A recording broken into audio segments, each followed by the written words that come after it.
Hello everyone and welcome.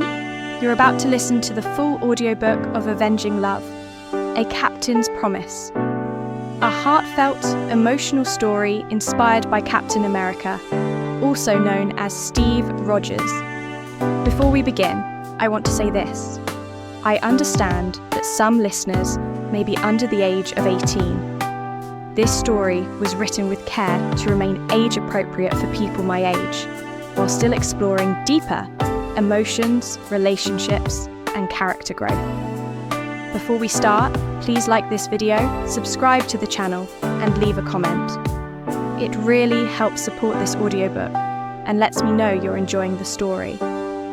This story features characters portrayed by Chris Evans as Steve Rogers, Danielle Panabaker as Laila Jenkins, Chris Hemsworth as Thor, Tom Hiddleston as Loki, Robert Downey Jr. as Tony Stark, Sebastian Stan as Bucky Barnes, Scarlett Johansson as Natasha Romanoff, Elizabeth Olsen as Wanda Maximoff. There may be more characters who appear along the way, so if I've missed anyone, please feel free to let me know. I'd love to hear from you.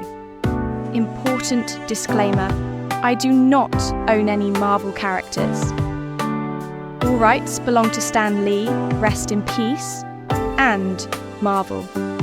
The only original character I own is Laila Jenkins, and while I do not own the original Marvel storyline, I do own the original storylines I've created alongside it. Cover credit. The beautiful cover art for this audiobook was created by a talented artist on Fiverr, Princess Nikki. All love and credit to her. Thank you so much for being here, for listening, and for supporting my work. Now, let's begin Avenging Love, A Captain's Promise. Chapter 1. Laila's birth. Dad! Mum's starting to give birth! A powerful voice yells out. That powerful voice belongs to a man called Thor Odinson, who is looking for Odin. Meanwhile, in his adoptive brother's room, Loki is walking back and forth, worried about how the family dynamic will change. On the other hand, Odin and Thor goes to Frigga as she's in the middle of giving birth. Frigga reaches out and starts to squeeze Odin's hand. Meanwhile, Thor is pacing back and forth outside of the room. After a while, Loki comes out of his room and goes to Thor to ask how their mother is. She's getting there, but there's still a long time, Thor says as he stops in his tracks and looks over to Loki. Both of them starts to talk to pass the time. It's okay, love. Keep pushing. She's almost here, Odin says as he reassures Frigga. After a while, Frigga pushes out Laila, and after a helper cleans her up, Frigga holds Laila before Odin takes her. Have a rest. I'll show her to our sons, Odin says as Frigga nods. Then Odin walks out of the room holding baby Laila. Come meet your sister, boys, Odin says as Thor and Loki comes closer to meet baby Laila. She's adorable, Thor says as he smiles, but Loki doesn't say anything as Loki starts to distrust her. Loki sees Laila as a threat of his position in the family. Later on at night, Loki decided to go to the nursery and take out Laila from her bassinet and takes her to Earth in 1918, even if Heimdall tries to stop him. On Earth, Loki notices a family struggling to have a child. Loki puts Laila in a basket and puts her in front of the doorway and knocks on before disappearing as Laila cries. Frigga wakes up in a panic as she can't hear Laila. She gets up and she goes to the nursery and sees Laila missing from her bassinet. No, she can't be gone, Frigga says as she walks over to the bassinet, then falls onto the floor crying as the realization hits her. Odin wakes up not feeling Frigga in bed, and he gets up and goes to Frigga and notices the bassinet is empty. Odin goes to Frigga to hold her, but is raging mad that someone took his daughter. Chapter 2. Steve's and Laila's introduction, 21 years later. Laila decided to become a nurse, so she starts to learn how to become a nurse during the war as it's happening. One of the nurses decides to help Laila out by teaching her. Laila walks to one of the veterans that's been injured during the battle and she helps the veteran. Hey, Cookie, what's a dame like you doing here? the veteran says as he looks at Laila. "Trying to flirt me, mister?" Laila says as she looks at the veteran. "This will hurt," Laila says as she counts to 3, and she puts rubbing alcohol on the veteran's arm to clean the wound and wraps it up with a bandage. "There you go," Laila says as she puts everything back, and she looks at the veteran as she smiles. Then she sees the veteran leave. Laila was putting stuff away until she hears a male voice, and then she turns around and sees 2 men. One with brownish black hair and another with blonde hair. "Which one of you are in pain?" Laila says as she sets out the bed again. "This one right here, ma'am," the male with the brownish black hair says. Laila helps out the male with blonde hair and she grabs rubbing alcohol. "This will hurt, but I will count to 3, okay?" Laila says, and she sees the man nod before she counts to 3 and put rubbing alcohol on his wound, which made the man yelp in pain. "Sorry, but you're all done," Laila says as she wraps a bandage around the man. "He's shy around girls, but Steve says thanks for helping him." The man with the brownish black hair, and he smiles at Laila. "It's not a problem," Laila says as she smiles. Laila talks to Steve as Steve hesitantly replies back. After a while, Laila hears footsteps behind her and she looks over to Peggy. "Hello, Miss Carter," Laila greets as Peggy walks closer. "Is he done here, Miss Jenkins?" Peggy asks as she looks at Laila, and Laila nods. "Yes, ma'am," Laila says. Then she sees both Steve and Peggy leaving. After a while, Laila was checking the reports and she mutters to herself. "How in the hell did he get in?" Laila says as she puts down the folder and she thinks to herself. After a while, Laila notices 2 soldiers walking over to her and she looks confused. "Can I help you?" Laila asks as she looks at the 2 soldiers. "We're looking for this man," one of the soldiers say as he holds up an image of Steve. "I'm sorry, but Miss Carter already took him away," Laila says, and she notices both of the soldiers look at each other with a smirk on her face, and she gets a bad feeling. "That's fine, we'll take someone else instead," another soldier says before trying to grab her, but Laila managed to fight them off before running off. "Get her!" one of the soldiers yell as Laila runs. "Shit!" Laila mutters to herself as she kept on running, but one of the soldiers caught her and dragged her somewhere after knocking her out. "We got a new subject," the soldier who caught her tells Arnim as he drags the unconscious Laila to the machine. "Well done. Now let's start on our first weapon," Arnim says. After a while, Laila starts to wake up and she looks around as she notices that she isn't at the nurse station. "Finally awake, are we?" a stranger calls out in the darkness. "Where the hell am I?" Laila asks as she tries to get out of the machine. "Sorry, but we can't tell you that," the stranger says. "Why? Scared?" Laila says. "Shut up," the stranger said before starting the machine that electrify Laila. But Laila doesn't scream in pain or any noise that suggests pain. Well, look who we have here. Someone who is immune to pain, Arnim says. "What the hell are you talking about?" Laila says as she looks at Arnim. "You have a power that seems impossible for a normal human to possess," Arnim says with a smirk, knowing he can use Laila as an advantage. "I'd rather be caught dead than be one of your puppet," Laila says as she spits at Arnim after he came closer. "Is that what you wish?" Arnim asks. "I wouldn't have said it if I didn't," Laila says. The stranger starts the machine again as Arnim decides to test if she was immune to pain or if she's playing a prank on them. "What in the hell are you trying to do?" Laila asks as she laughs at the failed attempt. After a while, Arnim starts to get bad at Layla's words. But just as he was about to say something, a soldier bursts into the room. "Sir, Steve is on his way here," one of the soldiers says. Arnim looks at the soldier, then back at Laila. "Get this woman to another base right now," Arnim says to the soldiers and walks off. As the soldiers release Laila, she uses that to her advantage and body slams one of the soldiers against the wall and punches the soldier hard enough to knock him down to the floor.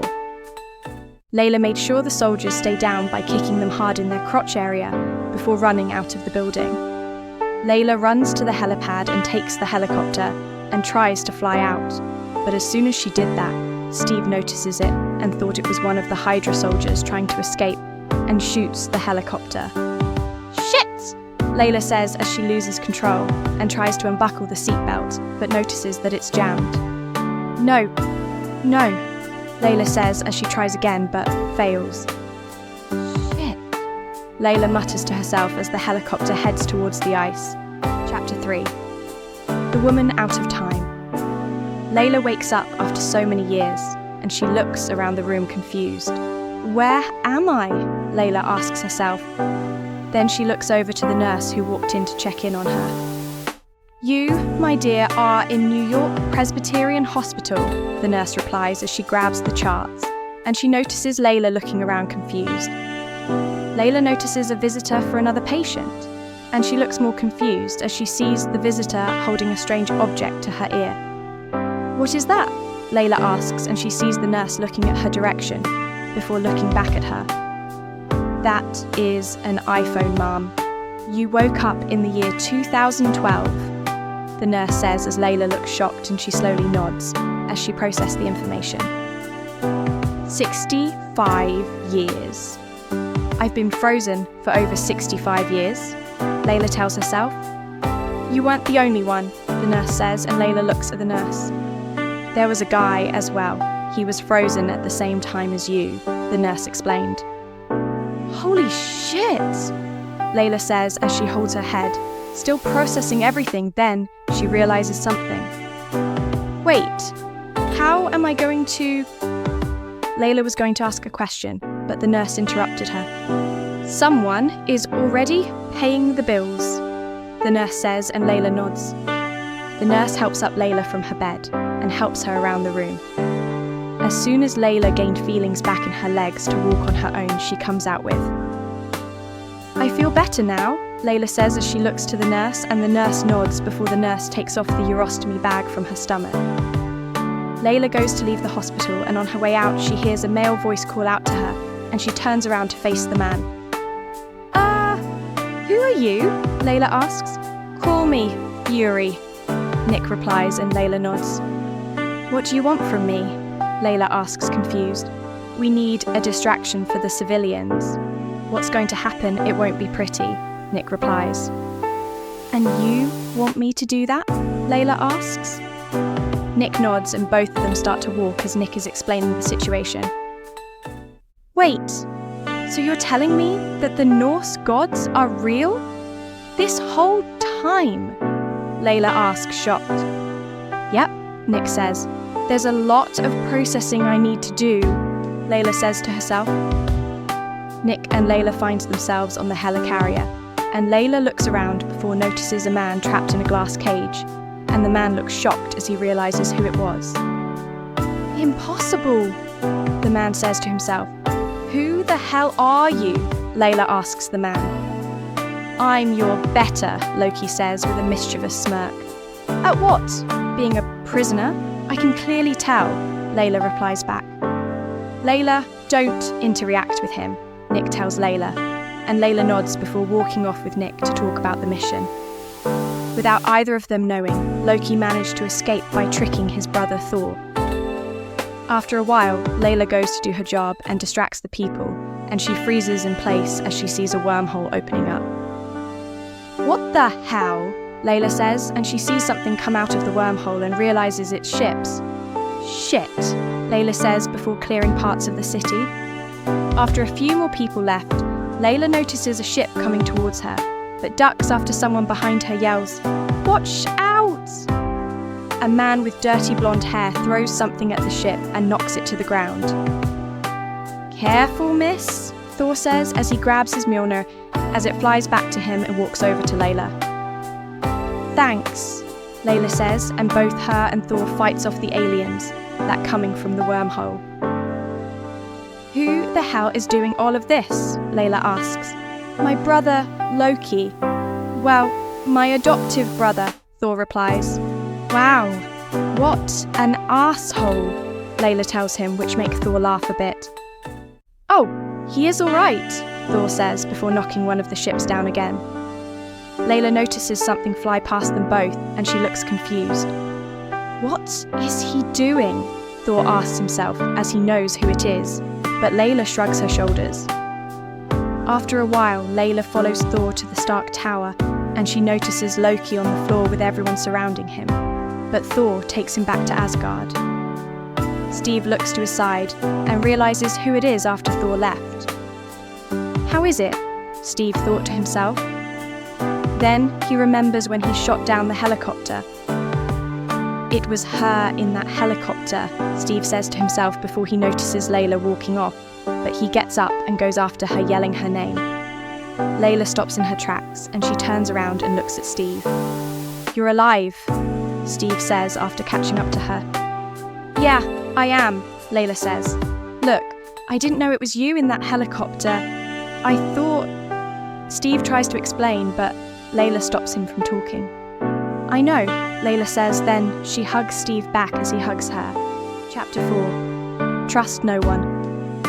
After a couple of years, Laila walks to her kitchen after she bought an apartment, and she grabs some food from the fridge and starts to make herself something to eat. After eating, Laila notices her hamper is full of dirty washing. "Shit," Laila says to herself, and she goes to grab a basket, then walks to the hamper and puts a few of the dirty clothes in the basket. And she walks out of the door, and she tries to lock the door, but she drops her keys and she sighs to herself before hearing a male voice. "Need help with that basket?" a male voice calls out, and Laila looks over to the man. "Yeah, thanks," Laila says to herself, but she has her guard up as he's technically a stranger to her.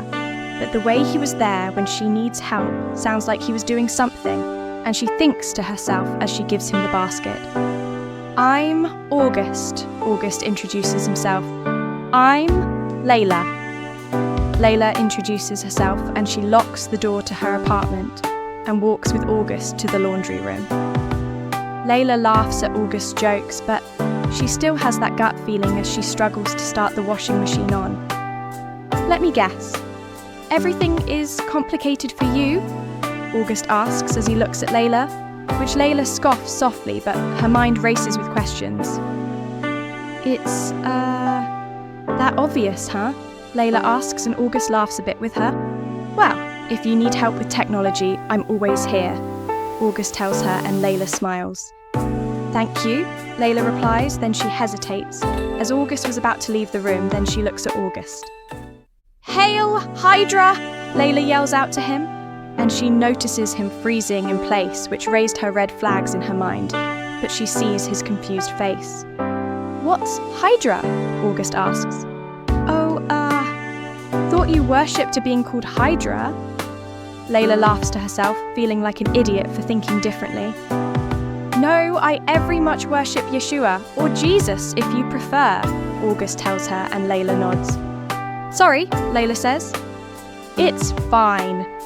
August smiles, then he turns to leave and walks back to his apartment. Meanwhile, with Steve and Sam. Sam was on the run with Steve around Washington, D.C. when Steve catches up to him and runs past him. "Oh, you're left," Steve as he runs past, and Sam continues to jog as Steve comes around again quickly after doing another lap. "On your left," Steve says. "Uh-huh, on my left, got it," Sam says as he keeps running. Sam continues to jog, and Steve comes around again from behind him from another lap. "Don't say it! Don't you say it!" Sam yells. "On your left," Steve says as he runs past again. "Come on," Sam yells as he's getting angry and tries to catch up to him, but only after a few seconds he's unable to carry on and rest on a tree. As Sam is resting, catching his breath, Steve walks over to him. "Need a medic?" Steve asks, and Sam just laughs. "I need a new set of lungs." "Dude, you just ran like 13 miles in 30 minutes. "I guess I got a late start," Steve says. "Oh really? You should be ashamed of yourself. You should take another lap." He hesitates for a moment. "Did you just take it?" "I assumed you just took it," Sam says sarcastically. What unit you with? Steve asks. 58, Pararescue, but now I'm working down at the VA, Sam replies. Sam lifts his hand to shake Steve's. Sam Wilson. Sam introduces himself and Steve gives him a hand to rise. Steve Rogers, Steve introduces back. Yeah, I kinda put that together. Must have freaked you out coming home after the whole defrosting thing, Sam says. It takes some getting used to. It's good to meet you, Sam, Steve says. As Steve turns to leave, Sam speaks up again. It's your bed, right? Sam asks. What's that? Steve asks. Your bed. It's too soft. When I was over there, I'd sleep on the ground and use rock for pillows like a caveman. Now I'm home, lying in my bed, and it's like, Sam says, lying on a marshmallow. Feel like I'm gonna sink right to the floor, Steve says, and Sam smiles and nods his head. How long? Steve asks. 2 tours, Sam replies. Well, things aren't so bad. Food's a lot better. We used to boil everything. No polio is good. Internet, so helpful. I've been reading that a lot trying to catch up, Steve explains. Sam looks up to think and raises his finger. Marvin Gaye, 1972 Trouble Man soundtrack. Everything you've missed jammed into one album, Sam tells Steve. I'll put it on the list, Steve says as he grabs his small notebook and pen and writes Sam's suggestion down. His list also includes, in the American version of the movie, I Love Lucy, Moon Landing, Berlin Wall, Steve Jobs, Disco, Thai Food, Star Wars and Trek. Star Wars crossed out indicating that he has seen it, Nirvana and Rocky. After writing Sam's suggestion down, Steve gets a message. Mission alert, extraction imminent, meet at the curb. The message reads, All right, Sam, duty calls, thanks for the run, if that's what you want to call running, Steve says, and they both shake hands. Oh, that's how it is? Sam asks. Oh, that's how it is, Steve replies. Okay, anytime you want to stop by at the VA, make me look awesome in front of the girl at the front desk, just let me know, Sam laughs. I'll keep that in mind, Steve says. Okay, Sam says. Just then, Natasha pulls up in her car by the curb and rolls down the window. Hey, fellas, either one of you know where the Smithsonian is? I'm here to pick up a fossil, Natasha teases. That's hilarious, Steve says as he walks over to her car and gets in. Sam gives Natasha and her car an appreciative look. How you doing? Sam asks. Hey, Natasha replies. Can't run everywhere, Steve says. No, you can't, Sam says as he watches Natasha quickly pulls away and drives off.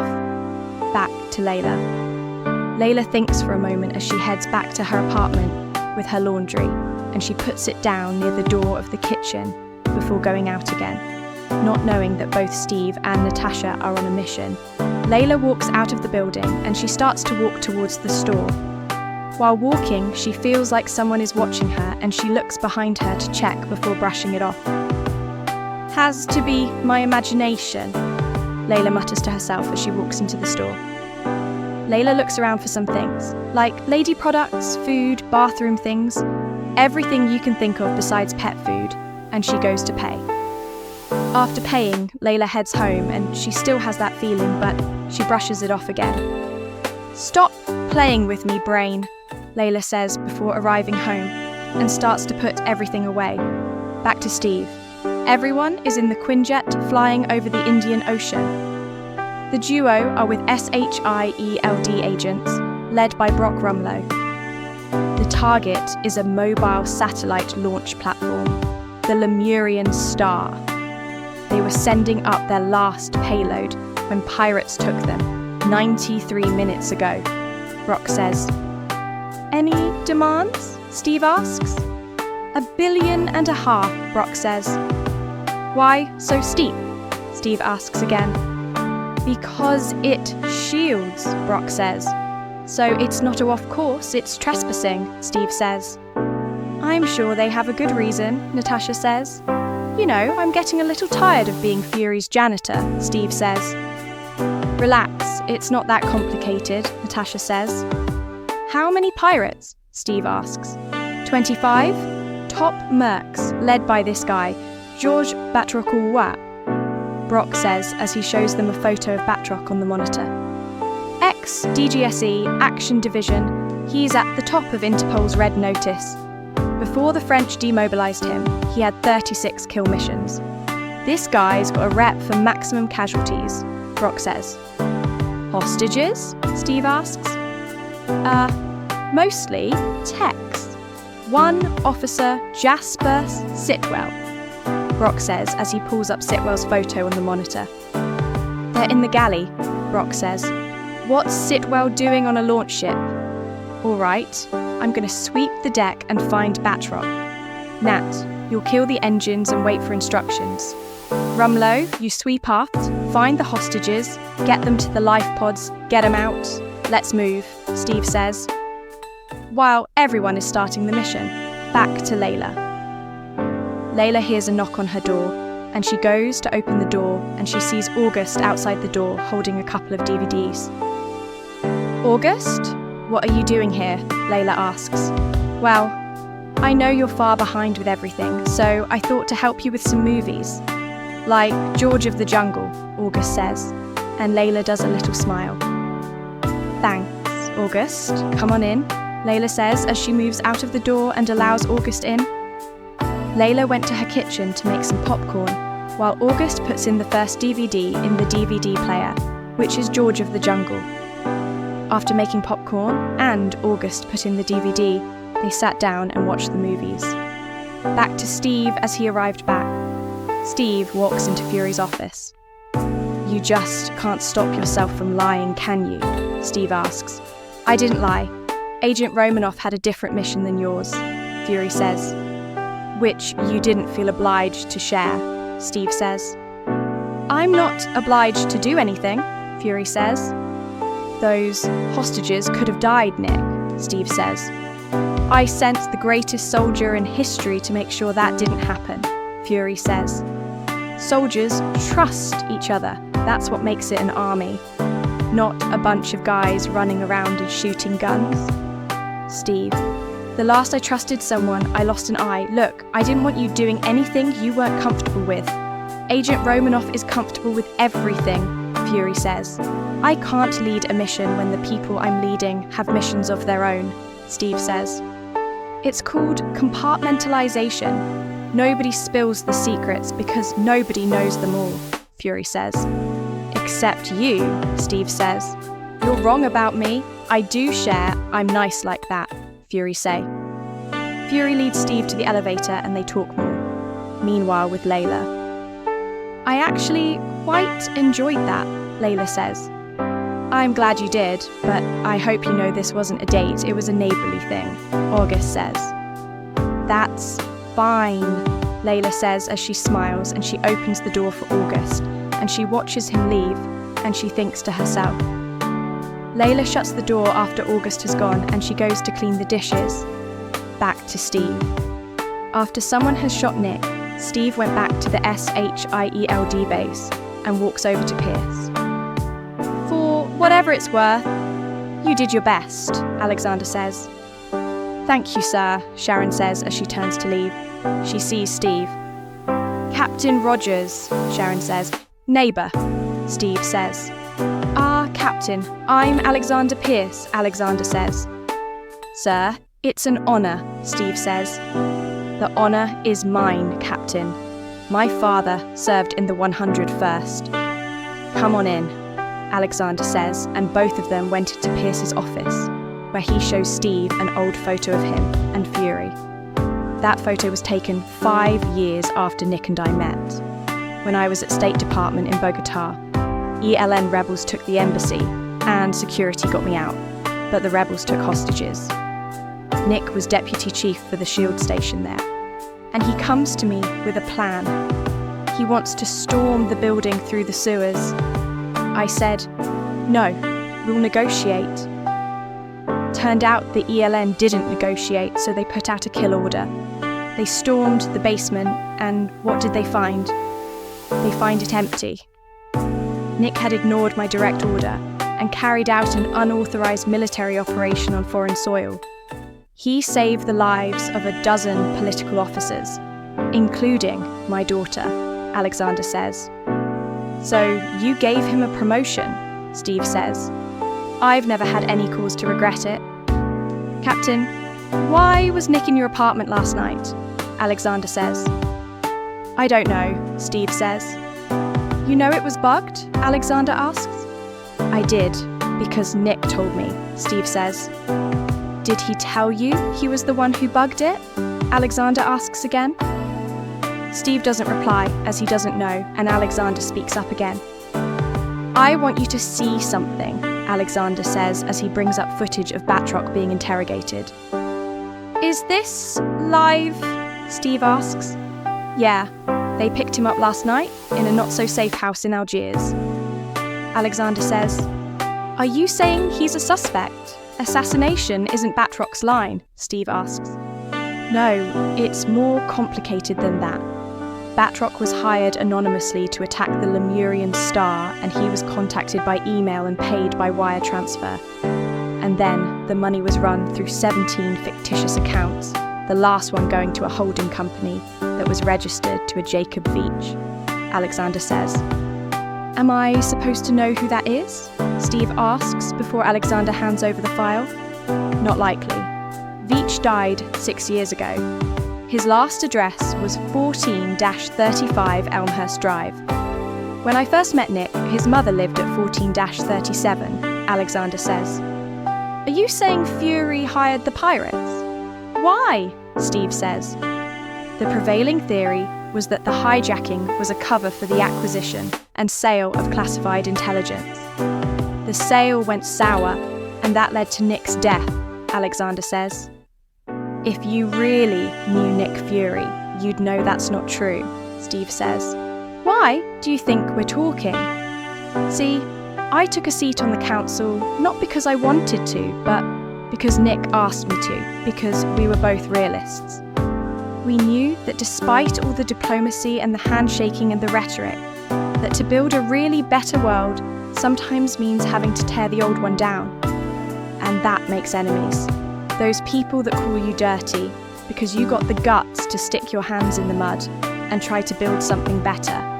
And the idea that those people could be happy today makes me really, really angry. Captain, you were the last one to see Nick alive. I don't think that's an accident, and I don't think you do either. So I'm going to ask again, why was he there? Alexander asks. He told me not to trust anyone, Steve says. I wonder if that included him, Alexander says. Steve pauses for a moment before replying. I'm sorry, those were his last words. Excuse me, Steve says as he picks up his shield and places it on his back and starts to make his out of the office. Captain, somebody murdered my friend and I'm going to find out why. Anyone gets in my way, they're going to regret it. Anyone, Alexander says as Steve stops and looks at him. Understood, Steve says as he turns and leaves. Back to Layla, after cleaning the dishes and tidying up the apartment. Layla rests on the couch and has a nap. Back to Steve. I'm sorry about what happened with Fury. Messed up. What happened to him? Brock says.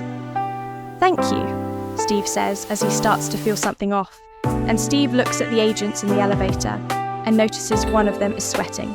Then the elevator stops, and more agents enter. Records, one of the soldiers says. Confirmed, the shield computer says as the elevator door shuts, and Steve notices he's surrounded by agents. Before we get started, does anyone want to get out? Steve asks, and there's a moment's pause before suddenly one of the agents turns and uses an electric rod to give Steve a shock. The others grab him and try to strap his wrists with magnetic cuffs. Steve manages to knock some of them down, but one cuff remains. Then Rumlow uses his rod to give Steve a shock. As Steve is being attacked, we see Sitwell in a controls room watching them from a monitor. Mobilize strike units, 25th floor, Sitwell says. Whoa, big guy. I just want you to know, Cap, this ain't personal, Brock says before attacking Steve again with the rod. but Steve manages to defend himself and eventually knocks him out. Kind of feels personal, Steve says, then he picks up his shield, then opens the elevator doors, but he's faced by a team of strike agents pointing their weapons at him. Back to Laila. Laila woken up and she goes to get something to eat.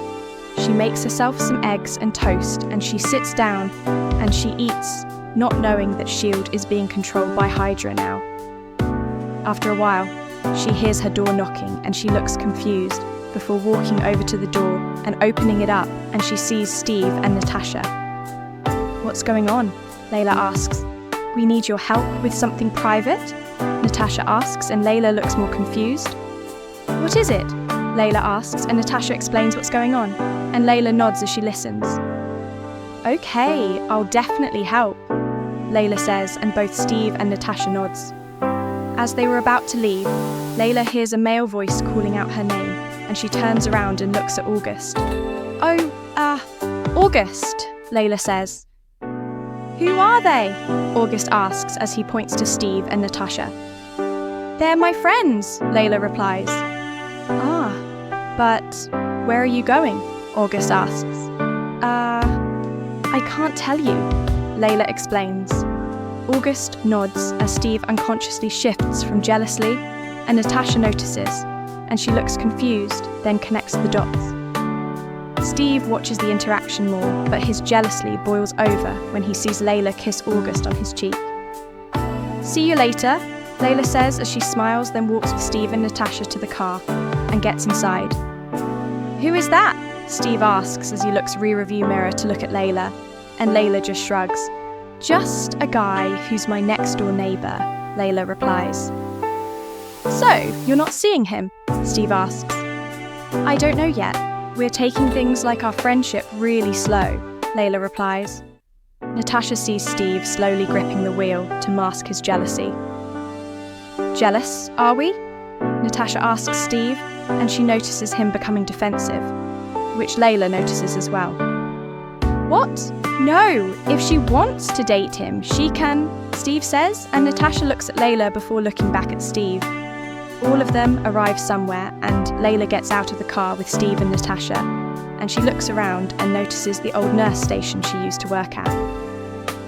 "Old memories, huh?" Steve says. "Yeah," Laila says. "Come on, we're not here for that," Steve says, and all three of them walk over to a building. "Army regulations forbid storing ammunition within 500 yards of the barracks. This building is in the wrong place," Steve says as he opens the building with his shield. "This is SHIELD, Natasha says. "Maybe where it started," Steve says as he walks in, but Natasha looks at Laila. "I truthfully didn't know. I thought this place was a normal war bunker," Laila says, and Natasha nods before walking inside with her. "There's Stark's father," Natasha says as she spots an old framed portraits of Howard Stark, Peggy and Colonel Chester Phillips. "Howard," Steve says. "Who's the girl?" Natasha says, and both Natasha and Laila notices Steve going quiet for a moment. "Her name was Peggy," Laila says quietly, and Natasha nods, but she doesn't know that Peggy is alive, barely in a hospital bed. "If you're already working in a secret office," Steve says as he pushes the bookshelf and slides open to reveal an elevator behind it. "Why do you need to hide the elevator?" Steve asks. They go down the elevator, which takes them to a room with old-looking computers, and Laila looks around but sees Natasha and Steve walk over to an old computer and she follows them. "This can't be the data point. This technology is ancient," Natasha says, before noticing a small flash drive port. She places the flash drive in it, which then activates the ancient computer in the room. "Initiate system?" the computer asks. "YES spells yes," as she types on the keyboard, and she smiles as the old computer starts to crank up. "Shall we play a game?" Natasha says before turning to Steve and Laila. "It's from a movie that..." Natasha starts to explain, but Steve cut her off. "Yeah, I saw it," Steve says. "Saw what?" Laila asks as she didn't see the Saw movie yet. Steve looks at Laila and explains a bit of the plot. "Ah," Laila says as she understands it. Suddenly, they hear an accented voice speaking, and Laila looks shocked. Rogers, Stephen. Born 1918. Romanov, Natasha Avalia. Born 1984. Jenkins, or should I say, Odin's daughter, Laila. Born unknown, but arrived in 1918 as a baby, Armin says, and they see an old camera moving above them as it analyses them.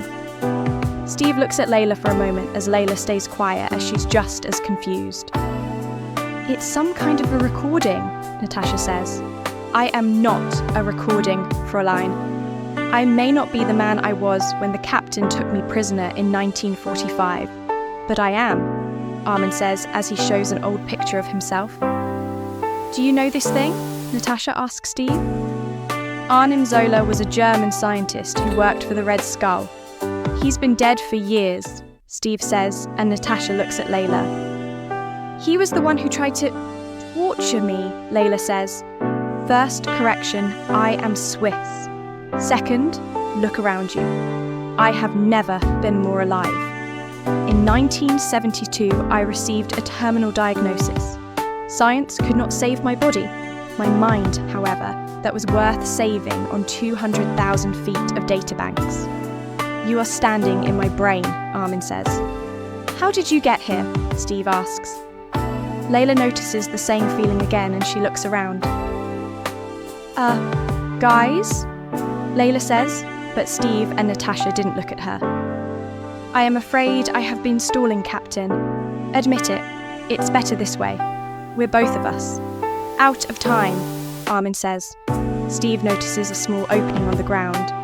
He throws the metal door aside, and just as the place explodes, he throws himself and Natasha and Laila into the hole and protects them with his shield. He then manages to get them out from under the building rubble, just as strike agents arrive to roam the area for them. "Call in the asset," Brock says. Laila, Natasha and Steve ran back to the car and drove off. Laila notices a building and she looks confused before Steve parks up and walks into the building with her and Natasha alongside him. After a while, Sam arrives to his house and he notices Steve, Laila and Natasha. "Hey, man," Sam says. "I'm sorry about this. We need a place to lay low," Steve says. "Everyone we know is trying to kill us," Natasha says. "Not everyone," Sam says as he allows them into his house. As Steve and Natasha are talking in another room, Sam introduces himself to Laila. "Sam Wilson," Sam says. "Laila Jenkins." Laila introduces back as she smiles and she thinks to herself. After a while of talking, Sam went to Steve and Natasha and they came into the kitchen, and Steve lets Laila catch up on what's been happening. So, the question is, who in SHIELD could launch a domestic missile strike? Natasha asks. "Pierce," Steve says. "Who happens to be sitting on top of the most secure building in the world?" Natasha says. "But he's not working alone. Zola's algorithm was on the Lemurian star," Steve says. "So was Jasper Sitwell," Natasha says. So the real question is, how do the two most wanted people in Washington kidnap a SHIELD officer in broad daylight? Steve asks. The answer is, you don't, Sam says as he drops a file in front of Steve. Both Laila and Steve looks confused for a moment before Steve asks, "What's this?" Steve asks. "Call it a resume," Sam says as Natasha picks up a photo of Sam with his pararescue team. "Is this Bachmala? The Khalid mission? That was you," Natasha says before looking over to Steve. "You didn't say he was a pararescue," Natasha tells him. "Is this Riley?" Steve asks. "Yes," Sam replies. "I heard they couldn't bring in the choppers because of the RPGs. What did you use? A stealth shoot?" Natasha asks. "No, these," Sam replies as he hands Steve the file, and Steve opens it and reads it. "I thought you said you were a pilot," Steve asks. I never said pilot, Sam replies. I can't ask you to do this, Sam. You left for a good reason, Steve says. Dude, Captain America needs my help. There's no better reason to get back in, Sam says. I mean, he's not wrong, Steve. Besides, we could use some extra help, Layla points out. Exactly. Thank you, Layla, Sam says. Just sticking up for my new friends, Layla says as she smiles. All right, but where can we get our hands on one of these things? Steve asks. The last one is at Fort Meade, behind 3 guarded gates and a 12-inch steel wall, Sam says, and Steve looks at Natasha, who shrugs her shoulders. Shouldn't be a problem, Steve says.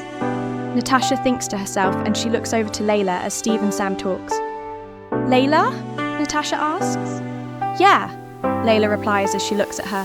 Do you know how to shoot a gun or anything like that? I feel like we need to protect ourselves, Natasha asks, and Layla shakes her head. Never shot a gun in my life, Layla tells her.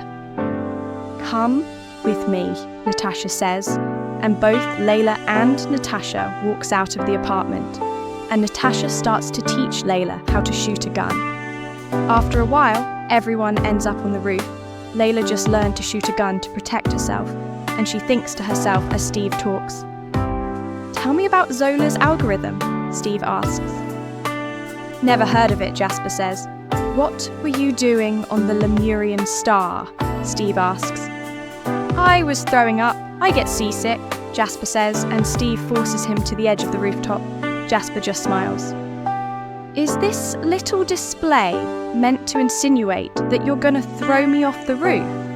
Because it's not really your style, Rogers, Jasper says. You're right, it's not. It's hers, Steve says as he steps aside, and Natasha kicks Jasper off the room. Shall I convince you to talk to Layla, or? Natasha asks Steve as she looks at him. What? You know I'm not ready for that, Steve says. Uh-huh, Natasha says, but then Sam, in his Falcon jetpack suit with wings, flies up holding Jasper and throws him down on the roof. Layla walks over to him alongside the others. Chapter 5. Who the hell is Bucky? Zola's algorithm is a program for choosing Insight's targets, Jasper says. What targets? Layla and Steve asks. You, a TV anchor in Cairo, the Undersecretary of Defense, a high school valedictorian in Lower City, Bruce Banner, Stephen Strange, anyone who's a treat to Hydra. Now or in the future, Jasper says. The future? How could it know? Steve asks as Jasper laughs. How could it not? The 21st century is a digital book. Zola taught Hydra how to read it. Jasper explains, and Steve and Natasha and Layla looks at him confused. Your bank records, medical histories, voting patterns, emails, phone calls, your damn SAT scores. Zola's algorithm evaluates people's past to predict their future. Jasper finishes explaining. And what then? Steve asks. Oh my God, Pierce is gonna kill me, Jasper says, and Layla rolls her eyes as she knows he's going off topic for a reason. What then? Steve yells. Then the Insight helicarrier scratch people off the list. A few million at a time, Jasper says, and he grunts as Steve grabs him, and all of them went to the car, and Steve pushes Jasper inside before they start to drive. Hydra doesn't like leaks, Jasper says. Layla gets that feeling again, and she looks at Natasha and mouths, "Something's wrong," before someone pulls Sitwell out through the window and throws him into the oncoming traffic, killing him. A strange man starts to shoot at them until Steve pulls the brake handle, making the man drop down onto the street.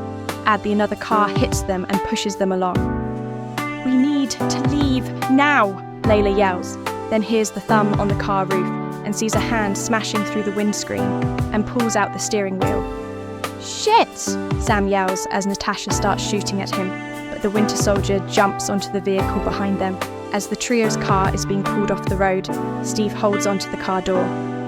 Hang on, Steve yells as he breaks open the door, holding onto Natasha and Sam. They slide on the car door through the streets. The Winter Soldier is joined by Hydra agents and they start shooting at them. The trio scatter and run off in different directions with the Winter Soldier shooting at Natasha, but she manages to shoot him in his eye goggle mask and run off. Ona u меня найди его, she's mine, I'll take care of her, find him, the Winter Soldier says. The Winter Soldier goes in pursuit of Natasha as the Hydra agents go after Steve, and Sam and Layla, who both manage to fend them off as they shoot at them.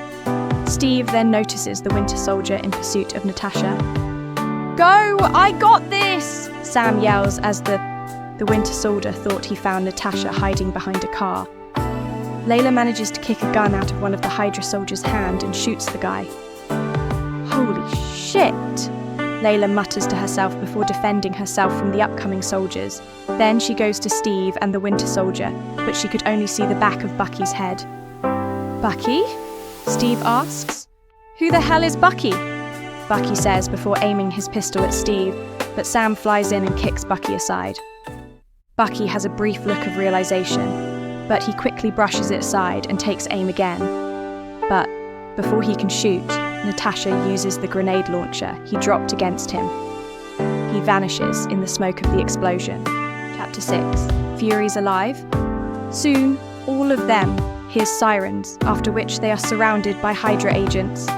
"You got to be fucking kidding me," Layla mutters to herself. "Drop the shield, Cap. On your knees. Get on your knees. Now, get down. Get down," Brock says as Steve holds up his hands up. "Get on your knees. Down," Brock says as he kicks Steve's leg and Steve kneels down. "Don't move," Brock says before looking at the helicopter, then at Rollins. "Put the gun down. Not here, not here," Brock says. And Rollins lowers his gun and the agents take Steve, Layla, Sam, and Natasha. "It was him. He looked right at me like he didn't even know me," Steve says as they're now in the van. "How's that even possible? It was like 70 years ago," Sam asks, and Layla's face changes from confused to thoughtful. "It might not be impossible. What if he went through what we did, but different at the same time? I mean, think about it. Me and Steve froze in a lake, but we have our memoirs intact. What if Hydra did something to him to make him forget about everything while he was frozen?" Layla suggests. "That sounds pretty reasonable to me," Natasha says. "I mean, it's Hydra, right? They would do some fucked up shit to him," Layla says, and Steve looks at Layla. "Okay, I know my language, but still," Layla says, but Steve cuts her off. "No, you're right. Hydra would do that," Steve says, and Sam notices Natasha is bleeding from her shoulders and looks at the guards. "We need to get a doctor here. We don't put pressure on that wound. She's going to bleed out here in the truck," Sam tells the guards. Suddenly, one of the guards pulls out an electric rod and neutralizes the other guard and knocks him out. The guard is revealed to be Hill as she takes off her helmet. "Ah, that thing was squeezing my brain," Maria says, and Sam looks at her confused. But Maria asks Steve. "Who's this guy?" Maria asks as Rumlow's crew stop their vehicles and get out. "4 holes. Start digging," Brock says, and they go to the van, holding Steve, Layla, Sam, and Natasha. And as they open the door, they find it empty with one of the guards left, unconscious and massive burnt hole on the car floor. Hill takes them to a secret facility. A man runs towards them, referring to Natasha's wound. "GSW, she lost at least a pint," Maria says. "Maybe 2, Sam says. "Let me take her," Doctor says. "She'll want to see him first," Maria says, and she takes them to Fury, who's alive and lying in bed. The others look shocked. "About damn time," Nick says. Chapter 7. The Price of Freedom. Later, as Natasha's wound is being treated. Lacerated spinal column, cracked sternum, shattered collarbone, perforated liver, one hell of a headache, Nick says. "Don't forget your collapsed lung," the doctor says. "Oh, let's not forget that. Otherwise, I'm good, Nick says. Everyone starts to talk as Laila thinks to herself, but she does listen into the conversation, but Steve notices the distant look, but Laila came back after Steve taps her shoulders. "Are you okay?" Steve asks quietly. "Yeah, just thinking." Laila does a little smile and she realized that she would have been the same if she didn't fight back against Hydra. "We have to stop the launch," Natasha says. "I don't think the council's accepting my calls anymore," Nick says as he opens a case containing 3 chips. "What's that?" Sam asks. "Once the helicarriers reach 3,000 feet, they'll triangulate with InSight satellites," Maria says. "We need to breach those carriers and replace their targeting blades with our own," Nick says. As everyone comes up with a plan and they start to get ready for the plan, and they go after a while, one of the tech goes and opens the door, and he's faced with Steve, Sam, Laila, and Hill on the other side of the door. "Excuse us," Steve says as he walks in, and Steve uses the microphone so everyone can hear him.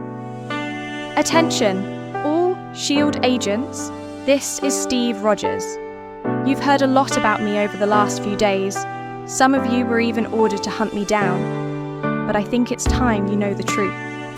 S.H.I.E.L.D. is not what we thought it was. It's been taken over by Hydra. Alexander Pierce is their leader. The Strike and InSight crew are Hydra as well. I don't know how many more, but I know they're in the building. They could be standing right next to you. They almost have what they want. Absolute control.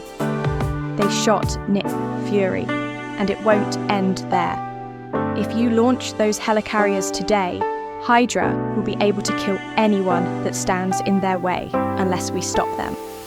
I know I'm asking a lot, but the price of freedom is high. It always has been, and it's a price I'm willing to pay. And if I'm the only one, then so be it. But I'm willing to bet I'm not," Steve says. "Did you write that down first, or was it off the top of your head?" Sam asks. Steve, Laila, and Sam make their way to the helicarriers. "Hey Cap, how do we know the good guys from the bad guys?" Sam asks. "If they're shooting at you, they're bad," Steve says as Laila laughs to herself. Sam, in his Falcon suit, flies off, and Steve heads down. Meanwhile, Laila stays where she is, and the soldiers starts to shoot at them. And Sam flies around, avoiding getting shot, while Laila ducks and fights off the soldiers. "Hey Cap, I found those bad guys you were talking about," Sam says. "You okay?" Steve asks. "I'm not dead yet," Sam says.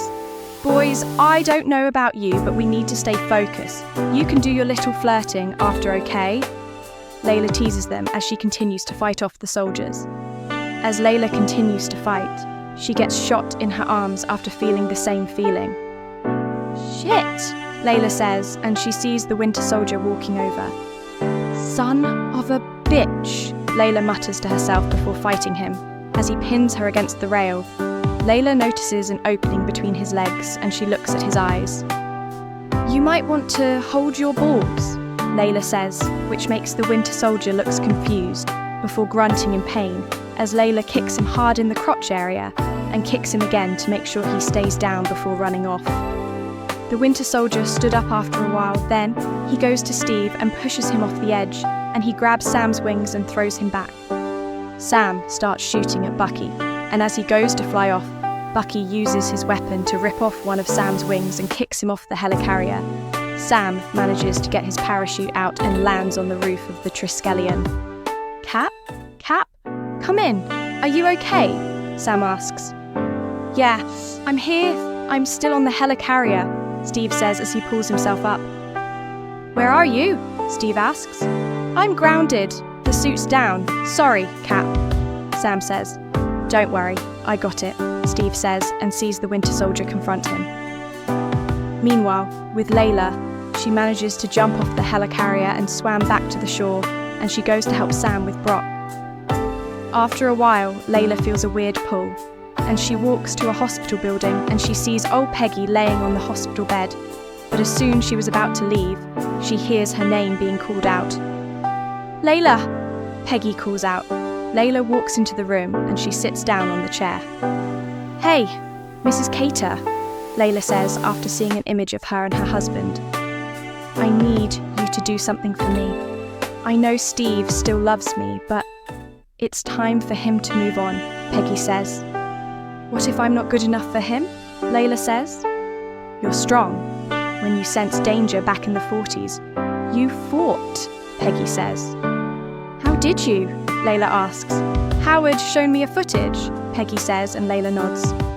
I promise you, Peggy, I'll try my best, Laila says as she does a little sad smile. While Laila and Peggy are talking, Steve arrives in another hospital after everything that happened on the helicarrier. Laila doesn't know that Steve managed to break Bucky free for a while. Chapter 8.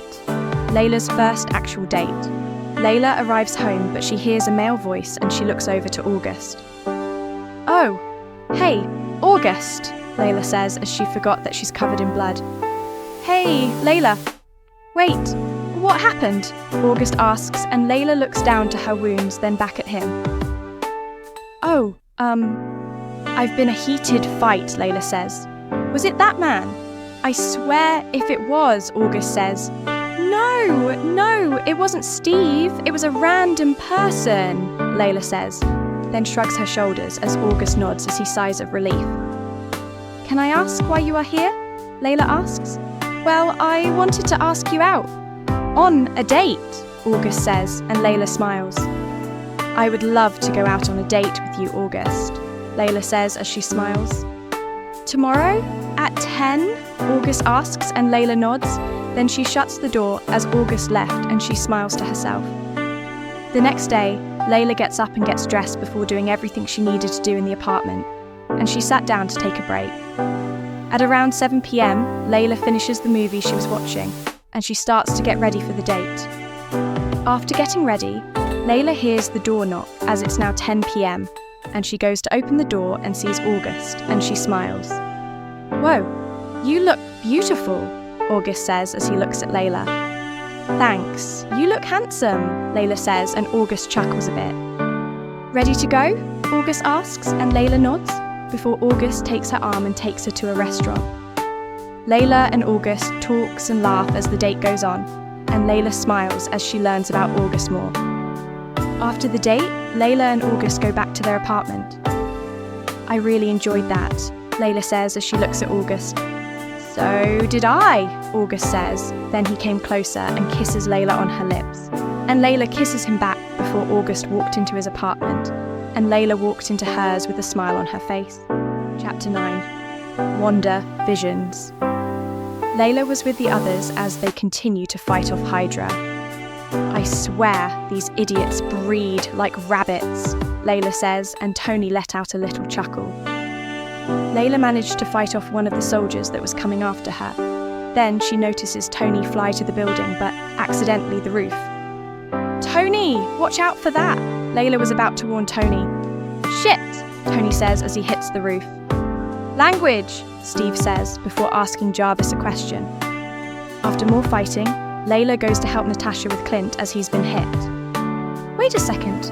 No one else is going to deal with the fact that Cap said language and Laila made a George of the Jungle reference? Tony asks. We know, both Laila and Steve says as they continue to fight Hydra soldiers. Laila sees Steve throw his motorcycle towards the soldiers and fights back the soldier that nearly stabbed her. Damn, that was hot, Laila mutters to herself. Just slipped out, Steve says, but he didn't hear Laila complimenting him. Laila clears her throat as she tries not to laugh as she took that in the wrong way. Laila fights off more soldiers before noticing something is off. What the hell? Laila says to herself. Then she feels someone or something push her onto the floor. Son of a... Laila says after falling, and she looks up and sees a blur running away, and she looks confused before getting up. After getting up, Laila manages to fight off the soldier who was going to hurt her. Then she sees Steve and Thor work together to defeat the other Hydra soldiers. There's too many soldiers, Laila mutters to herself as she continued to fight. Tony is already inside, Steve says. We need to try and maybe stop whoever they are, Laila says to Steve. Yeah, Steve says, and they continue to fight off the soldiers before heading into the building. Baron Strucker? Steve says after knocking out another soldier. Hydra's #1 thug, Steve says. Technically, I'm a thug for SHIED, Baron says. Well then, technically, you're unemployed, Steve says. Layla goes to fight off the other soldiers while Steve is talking until Wanda came over and made her see a vision, and she looks confused as the room changes. What the hell? Layla says, and she hears a woman's voice, and she turns around and sees a woman holding a baby, and she looks confused. The woman sings a lullaby to the baby, and Layla listens in before she hears a male voice. And Layla looks over to Thor, and she realizes she's having a vision as she just saw Thor disappearing. Come on, get out, Layla mutters to herself. Then she sees one of the soldiers going to attack her, and she grabs the guy's arm and manages to break it by twisting his arm back and kicks him hard to push him away. Where Loki's scepter? Steve asks.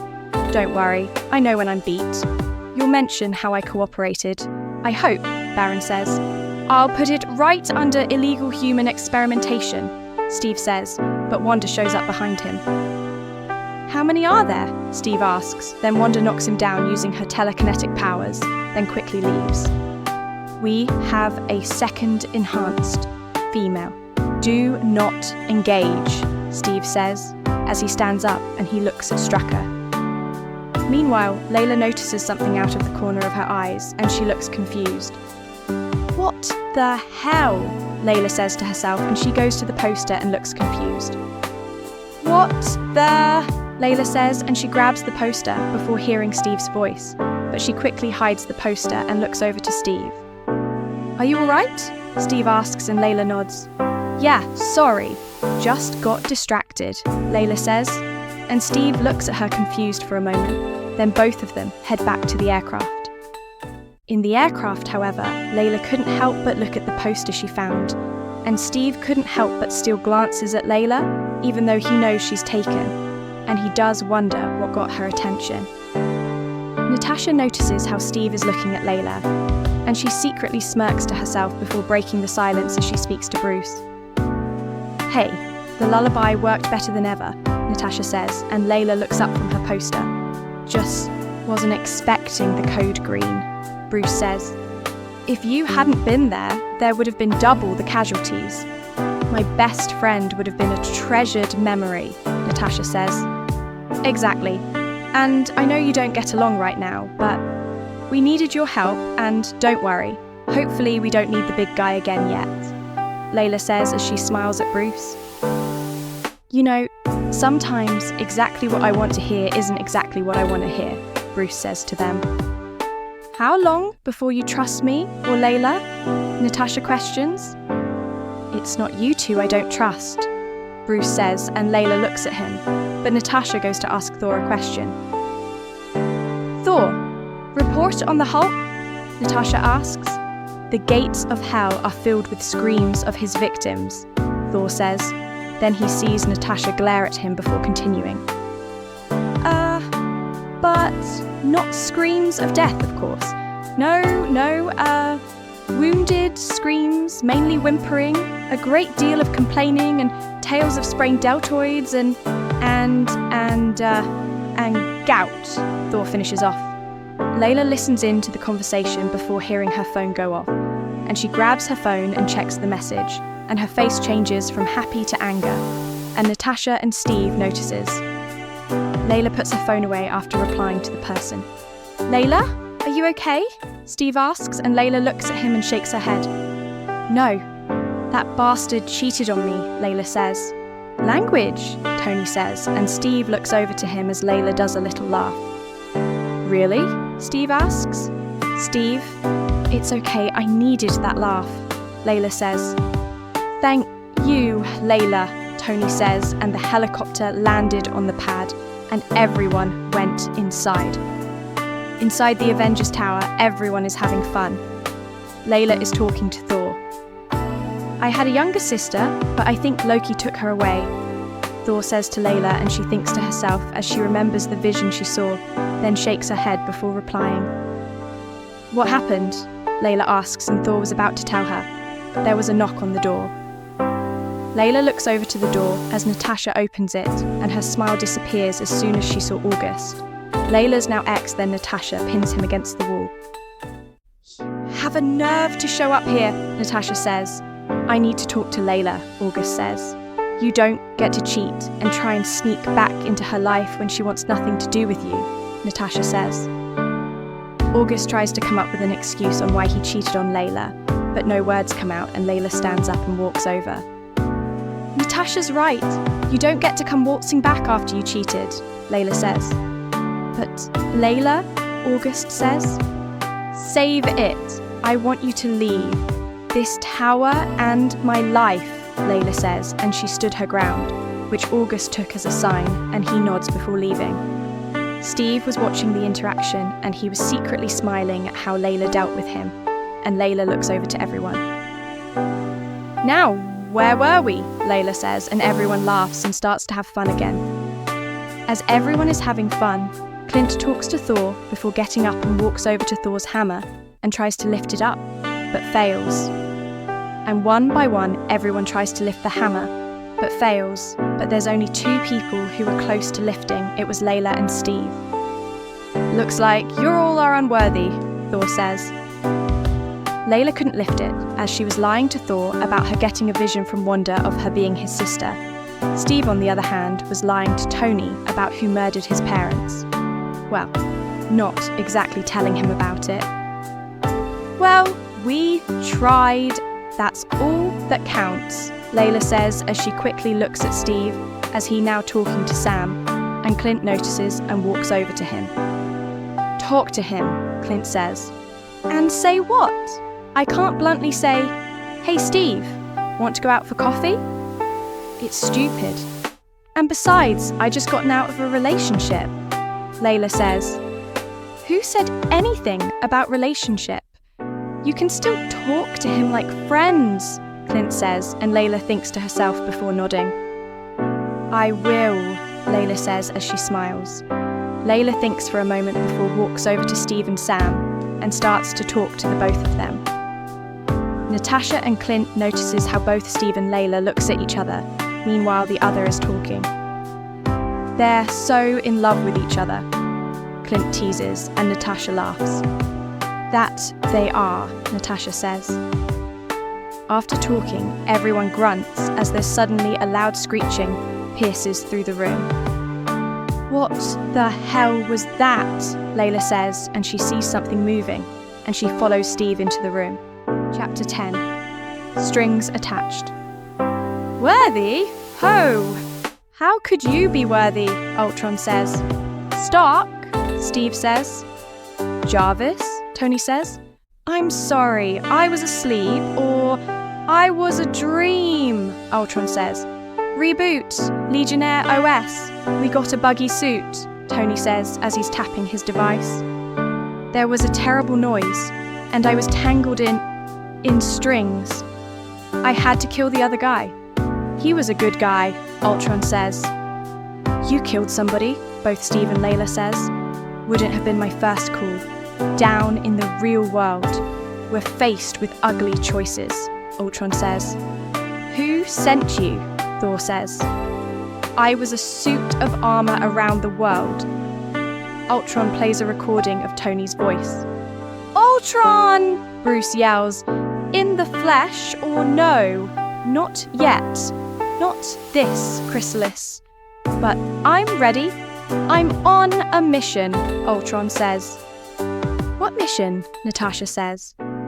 Piece of our time, Ultron says as the wall explode and several Iron Legion bots barge into the room. The bot starts attacking the team and everyone starts to fight back. This is perfect. New distractions, Layla says to herself.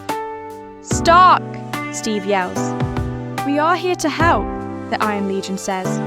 One sec, I got this, Tony says. We are here to help is unsafe. Please back away, the Iron Legion says, before it uses its thrusters to hold itself afloat. Ultron says, and the Iron Legion lowers the weapon, and Steve grabs it and throws it to Thor as he yells his name so that Thor can hit it with his hammer. "It's unsafe! It's unsafe!" the Iron Legion says as Tony tries to attack with his fork. "Come on, that's the one," Tony says as he shuts down the Iron Legion. The fight continues before Clint throws the shield to Steve. "Cap," Clint says. Steve uses his shield to dismember the last Iron Legion bot. Meanwhile, with Laila, she's talking to Natasha as they continue to fight. "What are you planning on doing now that you're single?" Natasha asks as she fights off the Iron Legion. "Truthfully, I have no idea," Laila answers, and after the fight, she sees everyone gather in the lab. "What the hell is going on?" Laila says. "Ultron?" Steve asks Bruce, and Laila sees Natasha check the files. "He's been in everything. Files, surveillance, probably knows more about us than we know each other," Natasha says. "He's in your files, he's in the internet. What if he decides to access something a little more exciting?" Rhodes says. "Nuclear codes," Maria says. "Nuclear codes, look, we need to make some calls, assuming we can," Rhodes says. "Nukes? He wants us dead?" Natasha says. "He didn't say dead, he said extinct," Steve says. "Still doesn't make it better, Stevie," Laila says, and she sees Steve look at her and does a little laugh. "He also said he killed somebody," Clint says. "But there wasn't anyone else in the building," Maria says. "Yes, there was," Tony says as he brings up how destroyed 3D image of Jarvis's consciousness. "This is insane," Bruce says. "Hey, I've got an idea. Next time, if you get an idea, maybe don't do it," Laila says. "I agree, I should have thought it through," Tony says. "No shit, Sherlock," Laila says, and Natasha teases Steve with. "Steve, she said a bad word," Natasha says as she points to Laila, and Steve just shook his head. "Jarvis was the first line of defense. He would have shut Ultron down, it makes sense," Steve finally says. "No, Ultron could have assimilated Jarvis. This is strategy, this is rage," Bruce says. Thor barges in and grabs Tony by his throat, holding him up. "Thor, put him down," Laila says. "Whoa, whoa, whoa, it's going around," Clint says. "Come on, use your words, buddy," Tony says. "I have more than enough words to describe you, Stark," Thor says. "Thor, I am not going to ask again. Put him down," Laila says as her tone shifts to an anger monotone. Thor looks at Laila, then at Tony before looking at Steve after putting Tony down. "Thor, the Legionnaire," Steve says. "Trail went cold about 100 miles out. Bit it's headed north, and it has the scepter. Now we have to retrieve it again," Thor says. "The genie's out of that bottle. Clear and present is Ultron," Natasha says. "I don't understand. You built this program. Why is it trying to kill us?" Helen asks. Tony starts to laugh, and Bruce subtly shakes his head at him to stop, as Laila rolls her eyes and holds her head. "You think this is funny?" Thor asks. "No, it's probably not right. Is this terrible? Is it so... Is it so... It is. It's so terrible," Tony says. "This could have avoided if you hadn't played with something you don't understand," Thor says. "Men, can we not fight right now? We have much more important things to do, like stopping Ultron," Laila says. "Layla's right, we need to find a way to stop Ultron," Steve says. "Okay, let's start planning," Tony says. "Together," Steve says. "We'll lose," Tony says. "Then we'll do that together. Thor's also right. Ultron's calling us out, and I'd like to find him before he's ready for us. This world's a big place. Let's start making it smaller," Steve says. Everyone looks over to Maria as she starts to speak after she just walks in. He's all over the globe. Robotics labs, weapons facilities, jet propulsions labs, reports of metal man or men coming in and emptying the place, Maria says. "Fatalities?" Steve asks. "Only when engaged.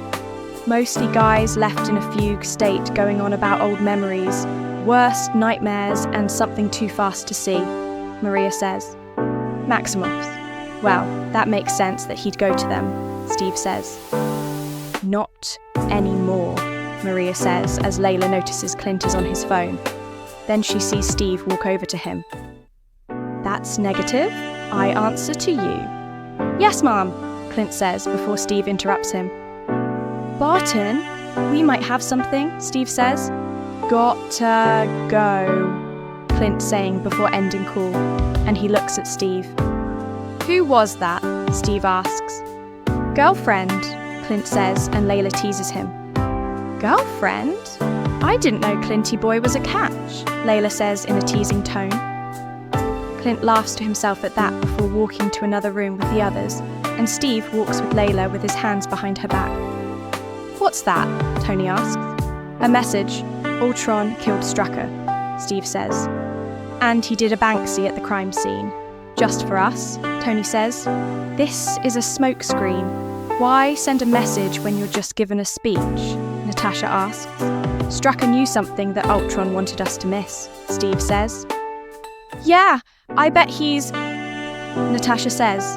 Then she looks at the computer monitor, then follows up with, Yep, everything we had on Strucker has been erased. Not everything, Tony says. Everyone starts to go through the physical files they have on Strucker.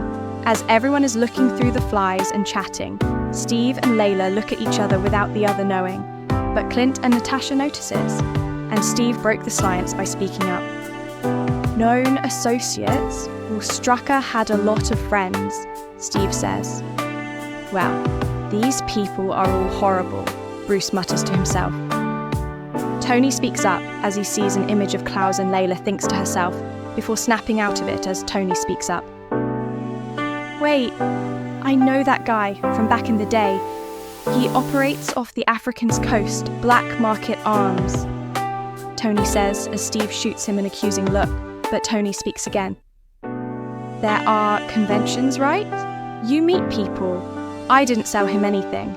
He was talking about finding something new, a game changer. It was all very Ahab, Tony says. What's this? Thor asks as he points to Klaus' neck. It's a tattoo.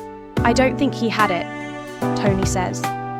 No, theses are tattoos. This is a brand, Thor says. Steve sees Layla leave the room, and he looks confused for a moment before engaging with the conversation. Layla walks over to her bag and she grabs some pads from it before walking over to the bathroom. Meanwhile, back at the other members, Bruce identifies the brand on Klaus' neck on the computer before speaking up. Oh yeah, it's a word in an African dialect meaning thief, in a way that's not friendly, Bruce says. What dialect? Steve asks. Wakanada. Wakanda. Bruce tries to say the name, but manages to get it.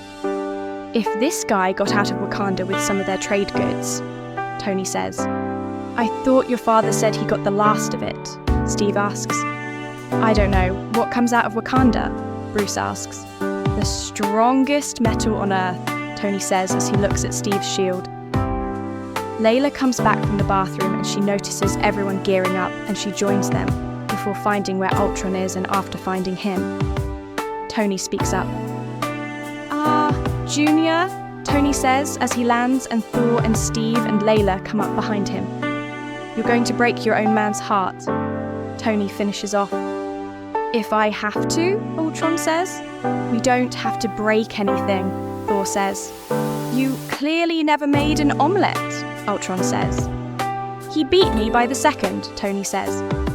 This is funny, Mr. Stark. It's what, comfortable? Like old times, Pietro says. You know, for a fight, this seems more like talking than fighting, Layla points out. That's true. Let's start, Wanda says before the fight starts. After a while, Steve manages to knock Pietro off his feet. Stay down, kid, Steve says. Wanda again makes Layla get another vision. Meanwhile, Steve looks over to Thor. Thor, status? Steve says meanwhile with Layla. Layla? A random woman's voice calls out, and Layla looks confused and sees the room changing into a room she doesn't recognize. Back to Thor and Steve. The girl tried to warp my mind. Take special care, I don't doubt a human could keep her at bay. Fortunately, I am mighty, Thor says. Back to Laila. Laila sees a woman in her vision, and she sees the woman walking closer. Laila, I thought I would never see you again, the woman says. What the hell? Laila mutters to herself as she doesn't know who the woman is, but she notices a man she recognised. Her brother she just found out, aka Thor, from the previous vision about, and she realises who the woman is. Mum, Laila whispers to herself, then she sees the room going back to normal, and she looks around before fighting off a person who's going to shoot her. After stopping the person who was going to shoot her, Laila looks over to Steve and notices he's in a trance, and she fights off people before waking him up. Steve, wake up! Laila says before hesitating, then smacking him hard across the face, and Steve snaps out of it. Ow! Steve says. Sorry, but what was your vision? Laila asks. Complicated to tell, Steve says, and Laila nods before both of them, alongside the other Avengers, go back to the Quinjet.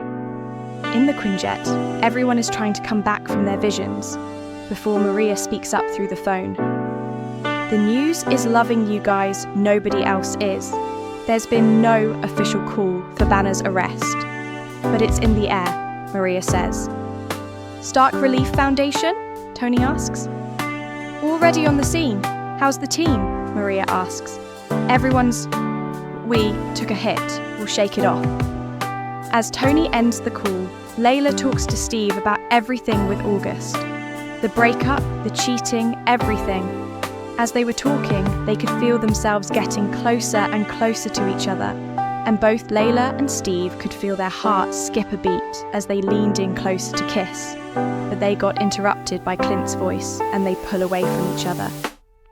We're here, Clint says, and he lowers the Quinjet before walking off, and walking into the house with the others.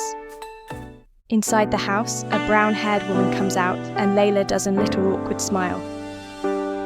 Hi, company. Sorry I didn't call out ahead, Clint says as he kisses Laura's cheeks. Hey, Laura says. Gentlemen and Laila, this is Laura. Clint introduces her to everyone. I know all of your names, Laura says, and everyone apart from Laila looks at her awkwardly. Boys, stop it, Laila says, and the boys does a little awkward smile before one by one say, hello. After a while, 2 noises appear, and then 2 children come running in and everyone looks confused. Ooh, incoming, Clint says, and Laila does a little smile. Dad, Laila yells before Clint picks her up and she looks over to Laila. Are you Auntie Laila? Laila asks, and Laila looks at her before smiling and responding. Yes, I am, sweetheart, Laila replies. Steve watches the interaction with Laila and Laila, and he thinks to himself before going outside to speak to Thor. Meanwhile, Laila asks Clint if Natasha came, and Natasha speaks up. Why don't you hug her and find out? Natasha says. Laila watches the interaction and she smiles before she sees Natasha touching Laura's stomach and asks her a question. How's little Natasha, huh? Natasha asks Laura. She's Nathaniel, Laura says.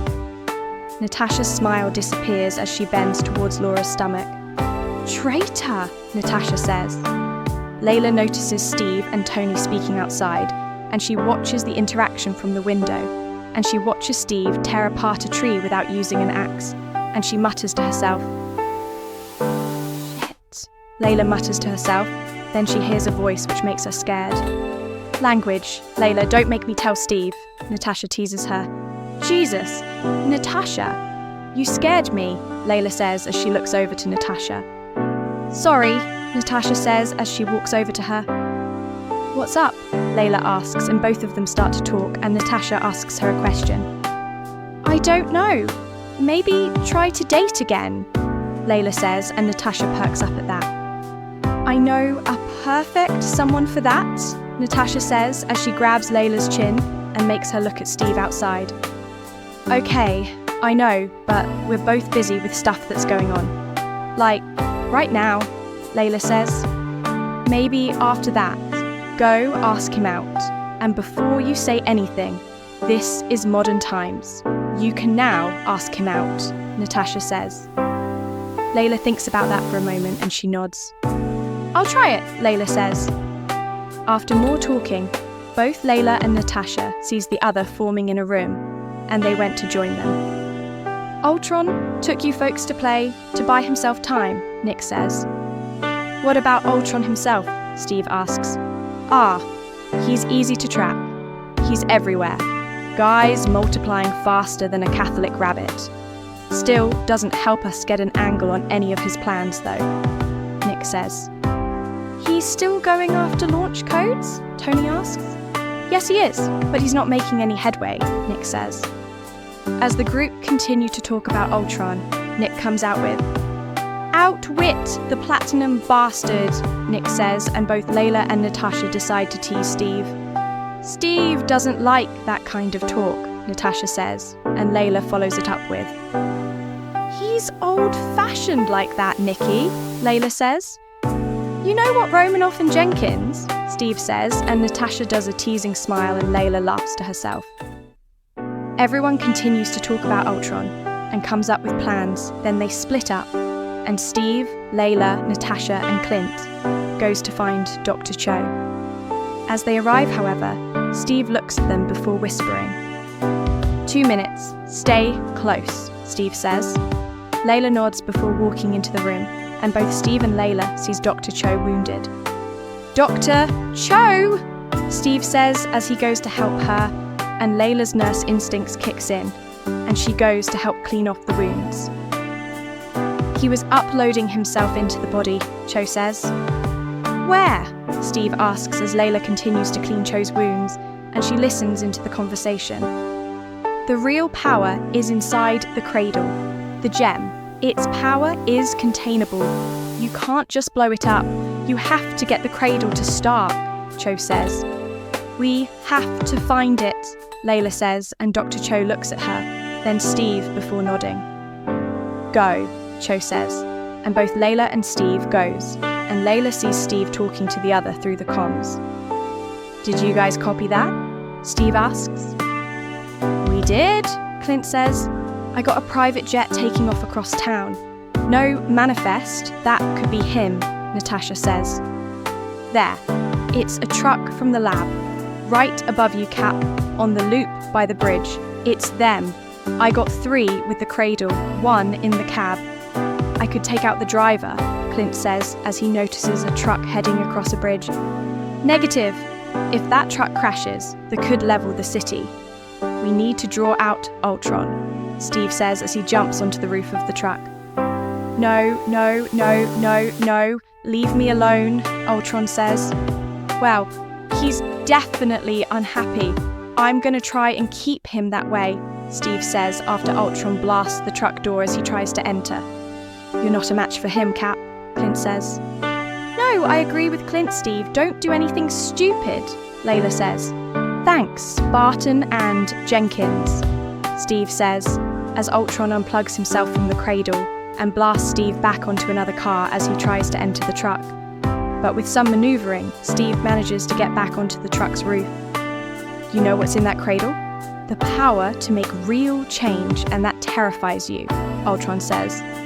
I wouldn't call it comfort, Steve says as he tries to fight with Ultron. Stop it! Ultron yells, but Steve's shield gets caught in his chest, and he smacks it away and fires at Steve. We got a window, 4, 3, give 'em hell, Clint says to Natasha as both Clint and Layla watches what's going on. Natasha drops out of the Quinjet onto a bike and rides towards the truck. On her way, she picks up Steve's shield. I'm always picking up after you boys, Natasha says. They're heading under the overpass. We've got no shot, Clint says. Which way? Natasha asks. Hard right. Now! Clint yells. Natasha heads over to the truck as Layla and Clint watches, and both of them see Natasha give Steve his shield, and Steve use it to knock Ultron away from him. Out of the way! Coming through! Sorry, coming through! Natasha says to the pedestrians on the pavement as she chases after the truck on her bike. Come on! Steve yells as he continues his battle. and Laila stands up and manages to get onto the truck and starts to help him. Clint, can you draw out the guards? Natasha asks. Let's find out, Clint says. Beep, beep, Natasha says to the pedestrians who's in her way. Clint manages to draw out the drones from the truck. Heading back towards you. So whatever you're going to do it now, Clint says. I'm going in, Cap. Laila, can you keep him occupied? Natasha says. We'll try, Laila says. What do you think I've been doing? Steve asks. As Natasha enters the truck, the drones head back, pick up the truck and lift off. View package is airborne. I have a clean shot, Clint says. Negative, I am still in the truck, Natasha says. What the hell are you? Clint says. You're lucky right now Steve doesn't have his calming Clinty, Laila says as she fights off Ultron, and she sees Pietro and Wanda turn up on the train to help them. Please, don't do this, Ultron says. What choice do we have? Wanda says. Ultron flies off and Laila looks over to them. Welcome to the side that wants humanity alive, Laila says, and Pietro does a little chuckle at that. I lost him. He's headed your way, Steve yells to Clint. Nat, we gotta go, Clint says. Nat drops the cradle into the Quinjet, but her foot gets caught by Ultron, and she's pulled away. Chapter 11. The Side of Life. Nat, Cap, you see Nat? Clint says. If you have the package, get it to Stark. Go, Steve yells. Do you have eyes on Nat? Clint asks. Go, Steve yells before looking at Pietro. Can you stop this thing? He asks Wanda. Laila watches Pietro picking up civilians and move them out of the way, while Wanda uses her powers and stops the train. After stopping the train, Wanda goes over to Pietro, who now is out of breath. I'm fine, I just need to take a minute, Pietro says. I'm very tempted not to give you one, Steve says. Steve, relax, he's just a kid, Laila tells him. The cradle, did you get it? Wanda asks. Stark will take care of it, Steve replies. No, he won't, Wanda says. You don't know what you're talking about, Stark's not crazy, Steve says. He will do anything to make things right, Wanda says. Stark, come in, Stark. Anyone on comms? Steve says. Ultron can't tell the difference between saving the world and destroying it. Where do you think he gets that? Wanda asks. Wanda, this is just his one-time mistake. I'm not brushing off what Ultron has in store for humanity, but it's technically wasn't his idea, if I remember correctly. It was Hydra-controlled witch, Laila says. Wanda goes quiet for a moment when Laila said that, and she nods agreeing. I know, Wanda says. After a while, Laila, Steve, Wanda, and Pietro arrives at the lab. I'm gonna say this once, Steve says. How about nonce? Tony says. Shut it down, Steve tells him. Nope, not gonna happen, Tony says. Boys, fighting each other isn't going to help us stop Ultron, Laila yells at them. I know you're angry, Wanda says. Oh, we're way past that. I could choke the life out of you and never change a shade, Bruce says as he walks over to her, but Laila steps in. Lay one finger on her, Bruce. I will kick your ass so hard you won't be able to sit for weeks, Hulk or not, Laila says sternly. Steve looks at Laila, then at Bruce, who reluctantly backs off. Banner, after everything that's happened, Steve says calmly. That's nothing compared to what's coming, Tony yells. You don't know what's in there, Wanda yells back. This isn't a game, Steve says. The creature, Wanda says. Pietro uses his speed to destroy the lab equipment. No, go on, you were saying, Pietro says. Laila holds her head as she shakes her head as everyone starts to fight. Unbelievable, Laila mutters to herself. Then she kicks Bruce's ass like she said she would before Thor stops them with his hammer. Wait, Vision says, and he launches himself at Thor, who throws him at a window, but catches himself before hitting him, as everyone looks shocked. I'm sorry, that was odd, Vision says as everyone gathers around him. Thank you, Vision says to Thor. Thor, You helped create this? Steve asks.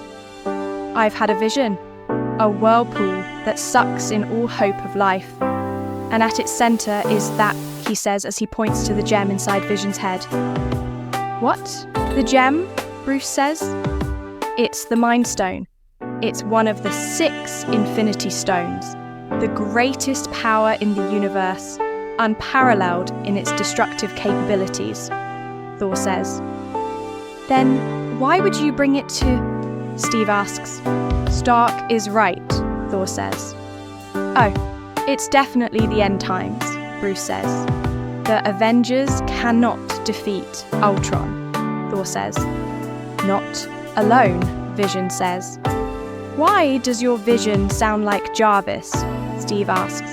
We reconfigured Jarvis's matrix to create something new, Tony says. I think I've had my fill of new, Steve says. You think I'm a child of Ultron? Vision says. I say no. If you was, you would have attacked us, Layla says, and she looks at the others. He's not? Steve asks Layla. We don't know he's plotting it, Steve explains. Steve! Layla says. Steve looks at Layla.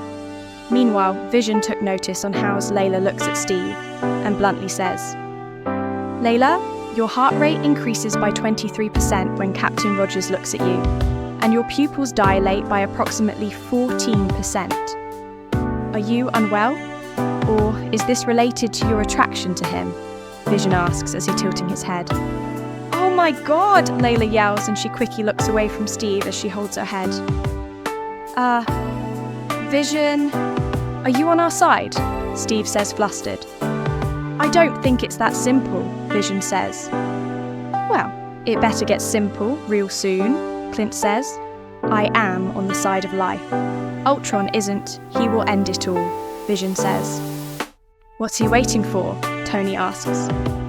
You, Vision says. Where? Bruce asks. Sokovia. He's got Nat there too, Clint says. If we're wrong about you, if you're the monster that Ultron made you to be, Bruce says. What will you do? I don't want to kill Ultron. He's unique, and he's in pain. But that pain will roll over the Earth, so he must be destroyed. Every form he's built, every trace of his presence on the net, we have to act now. And not one of us can do it without the others. Maybe I am a monster. I don't think I'd know if I were one. I'm not what you are, and not what you intended, so there may be no way to make you trust me. But we need to go, Vision says as he looks around at them all, before he holds up Thor's hammer as stares in shock. When Thor takes it, Vision walks off. Glad to know Vision is worthy, Layla slightly teases Thor. Thor looks at Layla before looking at Tony. Chapter 12. Together. Right! Well done, Thor says as he pats Stark on the shoulder. 3 minutes, get what you need, Steve says to the others. Everyone starts getting ready to leave. Stark loads up Friday into his Iron Man suit, now Jarvis is no longer available. Good evening, boss, Friday says. No way we will get through this. If even one tin soldier is left standing, we've lost. It's gonna be blood on the floor, Tony says. I got no plans tomorrow night, Steve says. That's true, he hates you the most, Vision says. Vision? Don't think he needed that, Layla says, and Vision shrugs his shoulders. Ultron knows we're coming. Odds are we'll be riding into heavy fire, and that's what we signed up for. But the people of Sokovia, they didn't. So our priority is getting them out, Steve says. Layla sees Pietro speeding off as she continues to listen to Steve. All they want is to live their lives in peace, and that's not going to happen today. But we can do our best to protect them, and we can get the job done and find out what Ultron's been building. We find Romanoff and we clear the field. Keep the fight between us. Ultron thinks we're monsters and we're what's wrong with the world. This isn't just about beating him. It's about whether he's right, Steve says. Laila notices a stray kitten, and she sees one of the robots that Ultron made, and she runs over to the kitten and picks her up and shields the kitten as she gets hurt by the blast from the robot's gun, but she didn't feel it.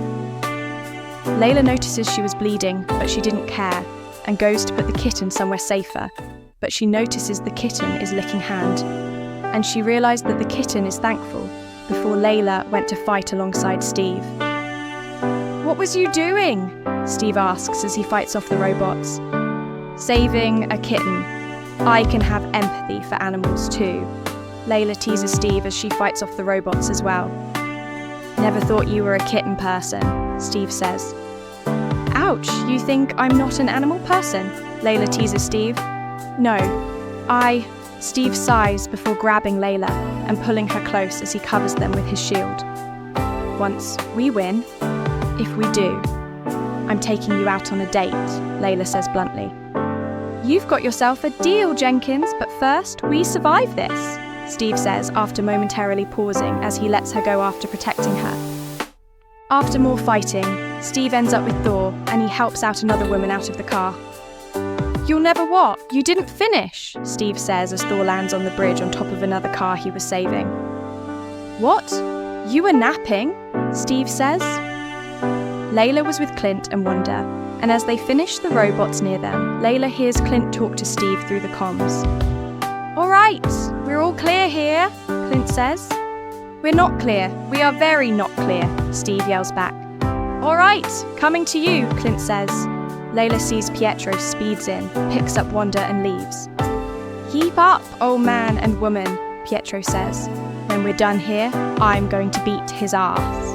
Laila tells Clint, and Clint does a little chuckle before jogging towards the action with Laila. Laila sees Natasha and Steve arguing, and she looks confused for a moment before getting why. "Everyone up here versus everyone down there," Natasha says. "I'm not leaving this rock with one civilian on it," Steve says. "I didn't say we should leave. There's worse ways to go." "Where else am I going to get a view like this?" Natasha says. "Glad you like the view, Romanoff. It's about to get better, niece, right? I pulled her out of mothballs with a couple of old friends. She's dusty, but she'll do," Nick says over the comms as the helicarrier shows up. "Fury, you son of a bitch," Steve says. "Ooh, you kiss your mother with that mouth?" Nick says. "Language, Rogers," Laila teases as she grimming, raising as brow as she looks at Steve. Steve looks at her knowing she's echoing Tony's jab. "You planning to keep score now, Jenkins?" Steve says as he slightly smirks. "Always," Laila teases. "Okay, you lovebirds. Stop flirting and more fighting," Nick says. All of them arrive at the place and they see Ultron above them. "Is that the best you can do?" Thor says, and Ultron summons his army of robots to join him. "You had to ask?" Steve asks. "This is the best I can do. This is exactly what I wanted. All of you against all of me. How could you possibly hope to stop me?" Ultron says. "Well, like the old man said, together," Tony says. Everyone starts to fight off the robots with their own abilities. "You know, with the benefit of hindsight," Ultron tries to say, but Hulk interrupted him by knocking him far away. The robots start to retreat. "They'll try to leave the city," Thor says. "We can't let them, not even one. Rhodey," Tony says. "I'm on it," Rhodey says as he approaching the robots. "Oh no, I didn't say you could leave. War machine coming at you, right?" Rhodey says, but Vision flies in and helps to destroy the robots. "Okay, what?" Rhodey says. "We gotta move out. Even I can tell the air is getting thin. You guys get to the boats, I'll sweep for stragglers, be right behind you," Steve says. "But what about the core?" Clint asks. "I'll protect it, it's my job," Wanda says. Steve, Clint, Laila, and Natasha leave. "I know what I need to do. The dining room. If I knock out that east wall, it'll make a nice workspace for Laura, huh? Put up some baffling. She can't hear the kids running around. What do you think?" Clint asks. "You guys always eat in the kitchen anyways, Natasha says. No one eats in a dining room, Clint says as they reach the lifeboats. We don't have a lot of time, Clint says. Less talking, more on the boats now, Laila says before going to help the others, and Natasha goes to find the Hulk. Laila sees Ultron shooting at Clint and the boy, and she sees Pietro speeding over, but she gets into Pietro's way and gets shot in the stomach. Shit! Laila says before Ultron leaves, and she looks at Pietro. Careful next time, Speedster, Laila teases. And Steve is going to kill me, Pietro says. He has to go through me first, Laila says as she holds her stomach before walking back to the lifeboat. After a long battle in Sokovia, Laila is in the ward healing from the blast on her stomach, and she looks over to Steve as he walks in. Laila, Steve says as his voice is low, rough from worry as he sits down next to her. I know. I was reckless, Laila says. You weren't supposed to throw yourself in the line like that. Not for me. Not for anyone, Steve says as a little warning. We've lost too many people from our times. I didn't want to have Wanda feeling the same. Not yet. Not like that. She's just a kid, Laila says as she looks at him with honesty in her eyes.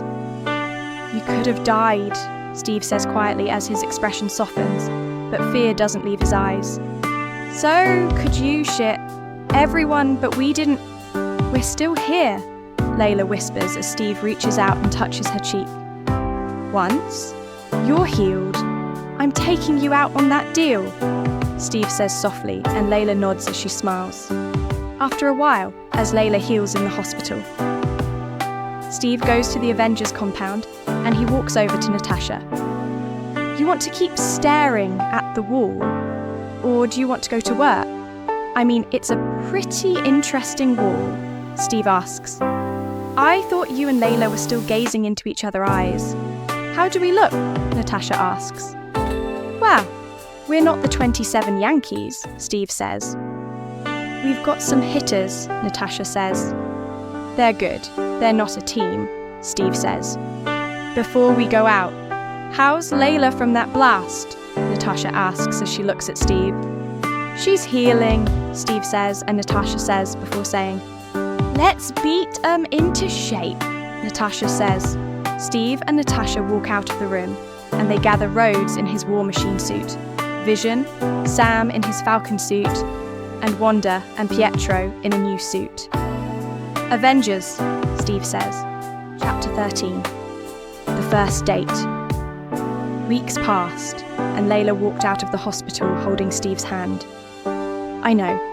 I promise not to do that again, Laila says as she walks over to Steve's bike. Good. I don't want you to hurt yourself like that ever again, Steve says and helps Laila on the bike. Laila holds on to Steve as he starts to drive. Speaking of, how's Wanda and Pietro? Laila asks. They're doing great. Wanda wants to talk to you, but I told her to let you heal first, Steve says. I'm glad that they're doing great, Laila says as she smiles.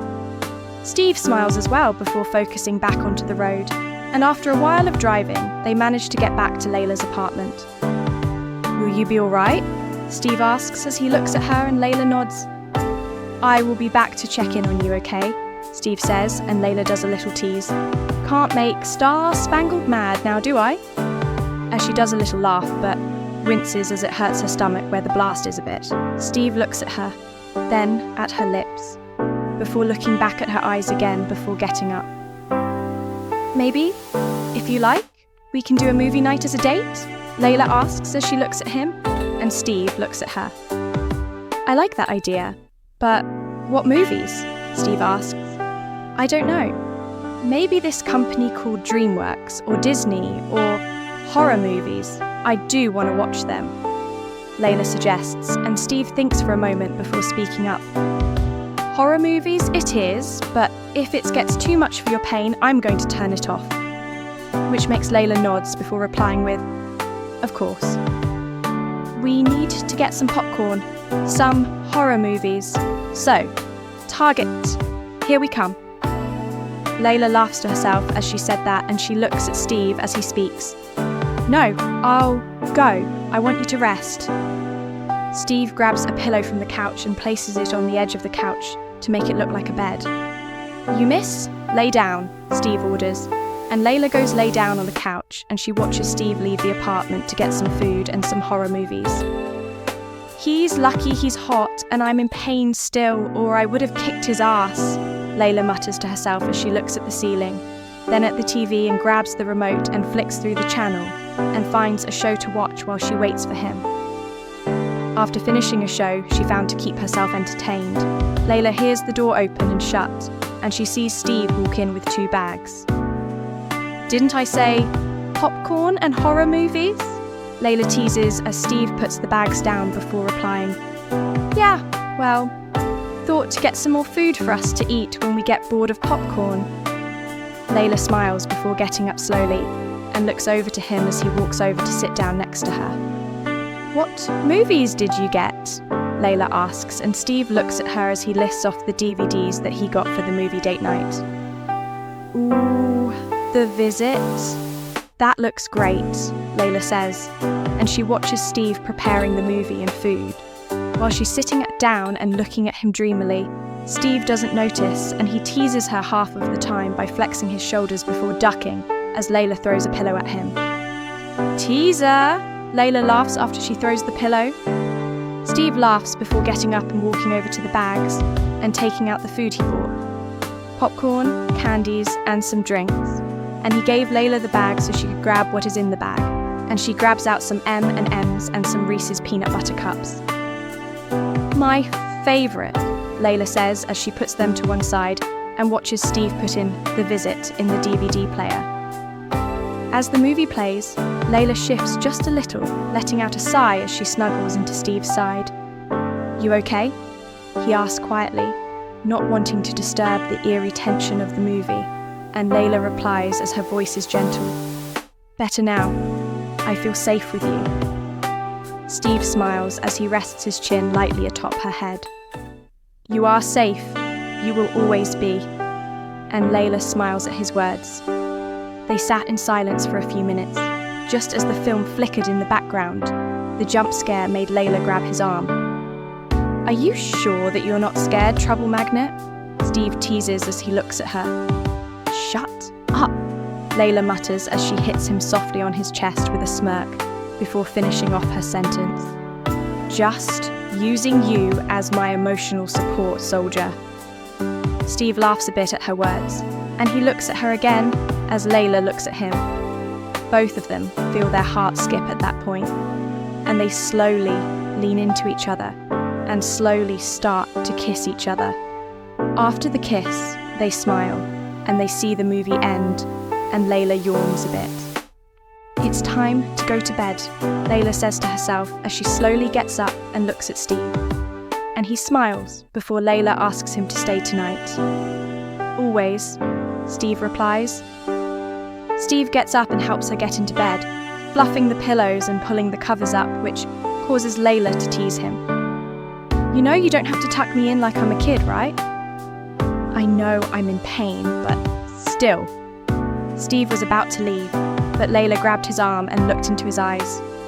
Sleep next to me, Laila begs softly after he turns back slowly, as his eyes meet hers. Steve's gaze softens, and he smiles softly before replying in his soft voice. Of course. And Laila smiles, and carefully moves to the next pillow. Steve walks back over to her and sits on the edge for a moment to remove his shoes, and he climbs beside her, careful, gentle, and respectful. But as he lies on his back, giving her space, he feels Laila cuddling up to him, her head on his chest. He wraps his arms around her protectively. I love you, Steve, Laila sleepily mutters, and Steve freezes for a second, not because he doesn't want to hear it, but because those 3 words hit him in ways that he couldn't explain. He looks down at her, nestled against him, eyes closed, her breathing already slowing into sleep. Her voice was barely a whisper, like it slipped out without permission, but that made it feel more real. A gentle smile tugs at his lips before kissing the top of her forehead and whispers back, "I love you too, Laila. More than you know." He doesn't know if she heard him, but he means it. After a while, Steve slowly starts to fall asleep holding Laila in his arms. Chapter 14. The Truth. Next morning, Laila woke up and she notices Steve is not in bed with her. She sits up in bed to yawn and stretch her body, before getting out of bed and into another set of everyday wear, before heading to the bathroom. On her way to the bathroom, she could smell pancakes coming from the kitchen. Then, she walks into the bathroom, does what she needs to do before washing her hands, brushing her teeth and hair. Then, she heads to the kitchen to see Steve baking. Those pancakes smell lovely, Laila says as she sits down at the table and watches Steve, which causes Steve to chuckle. "Well, you have a lot of things planned for today, sweetheart. I just thought you might need some fuel for it." And Laila smiles at that before saying, "Very captivating, aren't you?" Which Steve glanced back with a smirk, clearly amused. "You've been hanging around Stark's bad puns again, haven't you?" And Laila shrugs her shoulders. "That's for me to know and for you to find out," Laila says with a little tease in her tone. After cooking, Steve puts the pancakes on the plate and he grabs some sherbet for Laila before giving it to her as he says, "Food first, your shenanigans later," which Laila smiles to and she starts to eat. While eating, however, her mind could not stop thinking about the life after everything is finished. Shit, if it would finish. Laila finishes her pancakes and she cleans the dishes and she kisses Steve before heading out. "Okay, you can do this. Just tell him," Laila mutters as she walks over to the Avengers Tower. After walking into the room, Laila notices Scarlett working on something. "Hey, Scarlett," Laila says, and Scarlett looks over to her and smiles as she asks, "Oh, hey Laila, what are you doing here?" Laila thinks for a moment before replying, "I was looking for Thor. Do you know where he is?" Scarlett nods and points to the balcony. "Typical Thor," Laila says before walking over to the balcony. As she walks over, her mind raced with thoughts like, "How do you even say this?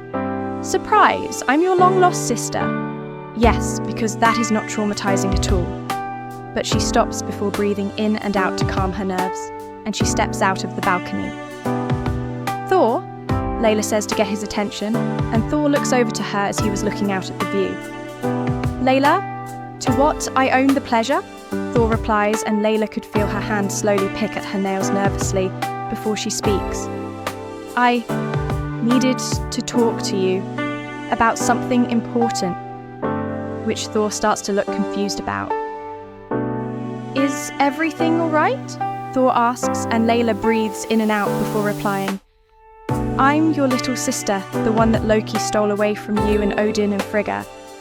But I know you had trouble in the past with Hela, and I had trouble with Hydra, and I didn't know what to say or do." Thor starts to think to process everything, and realised why he felt that protective that day in 2012 when they were fighting Loki. "All this time that I was fighting with the Avengers. And you," he murmured more to himself than to her. "You were right beside me, and none of us knew." Laila nods before saying, "Yeah, I did not know then either, not until much later. Thanks to Wanda. And Zola." Thor looks over to her before walking closer and hug her. "All this time, I thought I was fighting next to a random woman that took Steve's interest. And it turns out that she's my sister. The one I wanted," Thor muttered, and Laila does a little smile as she hugs back. "We shall say no more lies to each other," Thor says as he pulls away, and Laila does a little laugh. "Good, because I do not want to go another day hiding from the people I care about," Laila confessed. Then she hears Scarlett yell for her and she looks at Thor. "I must go, and I promise to tell you my life after Loki took me away from Asgard," Laila says, and Thor nods before Laila walks back into the tower. "What's going on?" Laila says as she walks over to Scarlett, and she sees Wanda and Pietro. I wanted to say thank you for saving my brother, Wanda says, and Layla's gaze shifts to Pietro, who gives a small nod of acknowledgement but stays quiet, clearly still processing everything before looking back at Wanda. Wanda, you don't have to say thank you, Layla reassures her, but Wanda looks at her as she says firmly, yes, I do. I don't know what would have happened if you didn't. Layla looks at her before putting a hand on her shoulder. I just didn't want you to experience loss too quickly, which made Wanda smile at that. Well, I mean it. Thank you for saving my life, and I own you one, Pietro says, and Layla smiles before teasingly saying, well, if I need help with getting some coffee, I'll be sure to call you, which made Pietro chuckle under his breath, and Wanda cracks a little smile. I hope you know we are here for you too, whatever you need. We are not just teammates anymore. We are family, Wanda says, and Layla smiles at that, then looks over to Scarlett as she says, or fuzzy feelings in the Stark Tower. Who would have guessed? And Layla teases back with, haven't you got a date with the Greek god with glasses, Missy? Which made Scarlett mutters to herself as she gets up and runs out of the room to get ready. Should I ask what that was or? Wanda asked as she looks at Layla confused, and Layla does a little laugh to herself. Oh, I will tell you when the timing comes, Layla says, and Wanda narrowed her eyes in faux suspicion, but could not stop the amused smile tugging at her lips. Does that have to do with the Boy Scout with a cape who saves cats from trees? Wanda asks as she clicks onto what just happened. Layla gasps dramatically, putting her hands on her chest as she says, Wanda, I would never reveal Clark Kent's secret identity like that. Which Wanda looks at her before doing a little laugh. You just did. Layla laughs as well before heading back home. After arriving home, Layla notices Steve is out. Then she notices a note from him which reads, I'll be back soon, Angel, which makes Layla smile at that. Always romantic. Women from the 40s should feel ashamed on passing on him. He might have been skinny, but damn, he has a huge heart, Layla says to herself as she puts down the note, and she goes to get herself a drink of cola. Layla thought to herself as she drinks before hearing the door open. Did I miss the chance to sweep you off your feet again? Steve asks as he walks in and shuts the door behind him. Layla teases him. Maybe. Did you bring back some pancakes from a store and this incredibly hot guy with blonde hair? And Steve looks at her flustered while being confused. Well, I did bring back some pancakes. Quite sure they are warm, Steve says, but was about to say something else before it clicks on that she was talking about him. You had to tease me, didn't you? Steve asks as he puts down the bag that contains pancakes. And Layla says, Yes, I did. And don't worry, you're still my door. Which causes Steve to chuckles. Always your dork, which made Layla smile at that. Good, or I'll have to fight someone for it. Layla teases, which again made Steve chuckle. Oh, you don't have to fight anyone for it. After speaking, Layla and Steve are now sat the couch eating pancakes and watching Layla's favourite show, Gilmore Girls. Chapter 15. Halloween. 5 months later, October 1st, Layla was at her apartment drinking her tea, and she checks the calendar, and she sees it is Halloween time. Halloween time, huh? I wonder if Steve wants to be a part of it. Layla mutters to herself, and she grabs a pen and paper and writes down what she needs.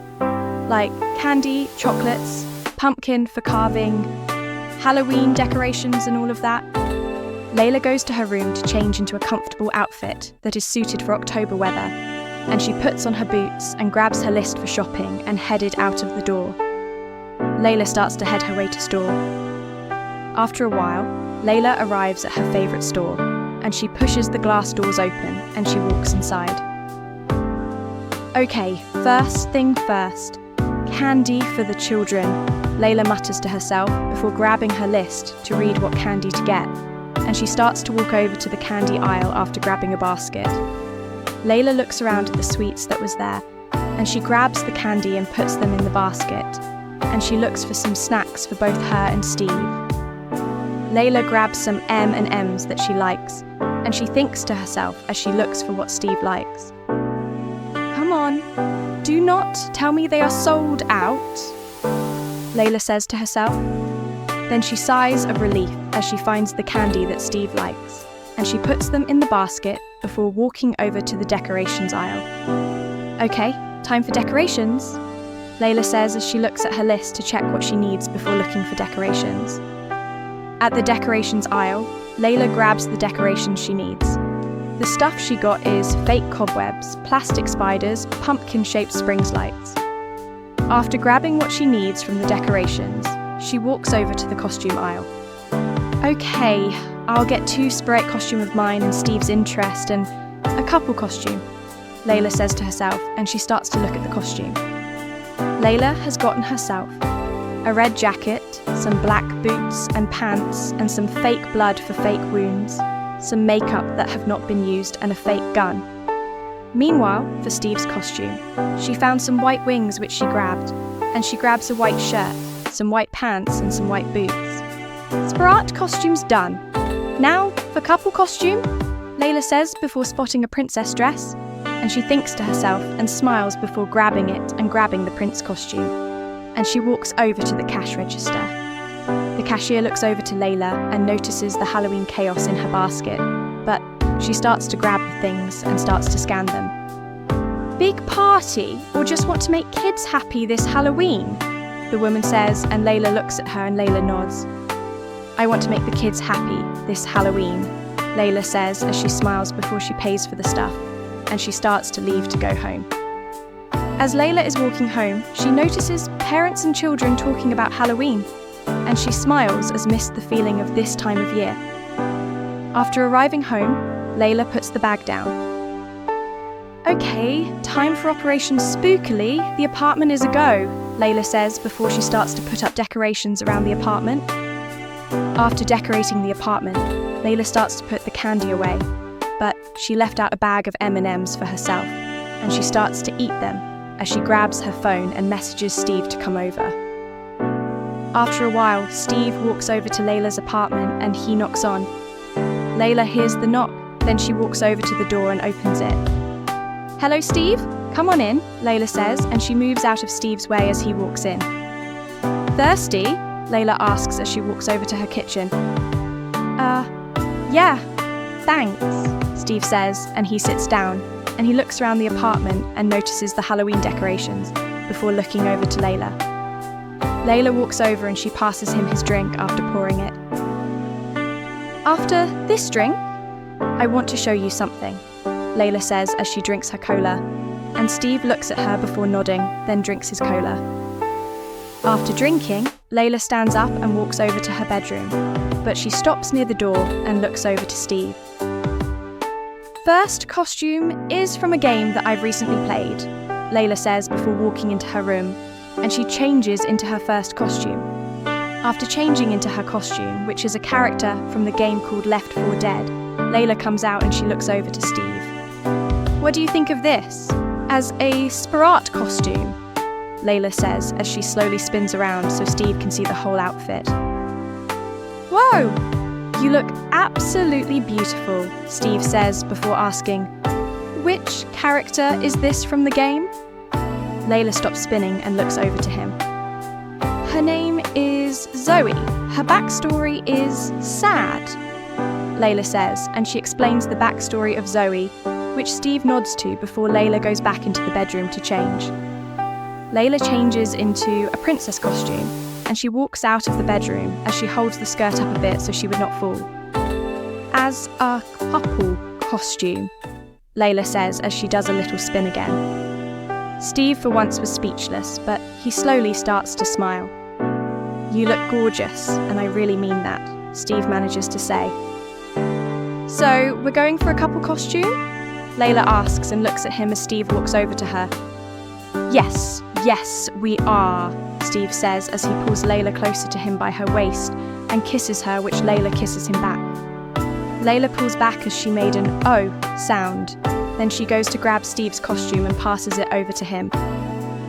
"Well, since you said we're going to do couples costume, I thought it would be best for you to try out the Prince Charming costume," Laila says as she looks over to him, which Steve nods at and walks over to the bedroom to get changed. Laila sat down on her couch waiting. Then she hears the door open, and she looks over to Steve, who came out in his prince costume. "Whoa! Never mind Captain American. Halloween night. You're Captain Hottie," Laila says as she checks him out in his prince costume, which causes Steve to chuckle a bit. 4 weeks later, 31st, Laila woke up and she checks her phone to see the date before sitting up, as she realises it is Halloween before she gets out of bed and goes to take a shower to refresh herself. Okay, put the candy in separate bowls. One's full of stuff like gluten, milk and all that, and another for gluten-free, milk-free, Laila mutters in the shower before grabbing the towel and wraps it around her after getting out of the shower. Laila walks to her bedroom and she looks through her drawers for some comfortable clothes as she continues to mumble to herself.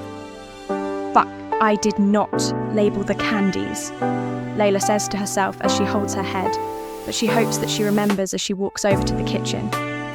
In the kitchen, Laila grabs 2 bowls and she grabs the candies she bought from the store at the beginning of the month, and she checks the labels on them and reads the ingredients before pouring 1 candies into 1 bowl that's full of the ingredients that some children might be allergic to, and she continues to do that until she has 2 bowls full of candies. After a while, Laila puts the bowls near the door after she puts label on them saying allergies free and contains allergies on different bowls, and she checks the time, which is 10 a.m, on her clock before she goes back to the kitchen to eat some food. Laila makes herself some French toast, shaped as a ghost, and after cooking, she walks over to the living room and she sits down as she grabs the remote and clicks through the different channel. After finding a music channel, Laila looks around her apartment and she finishes her French toast. After eating, Laila starts to clean up her apartment, of course leaving the decorations as her apartment is dirty. Laila hums along to Tina Turner's "What's Love Got to Do With It?"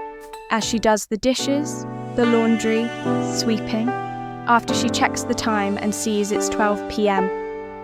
Okay, I'm doing good so far. Done the bowls, done the cleaning. What am I missing? Laila says to herself before realising she forgot to carve out a pumpkin. After she put away the mop, Laila starts to do exactly that.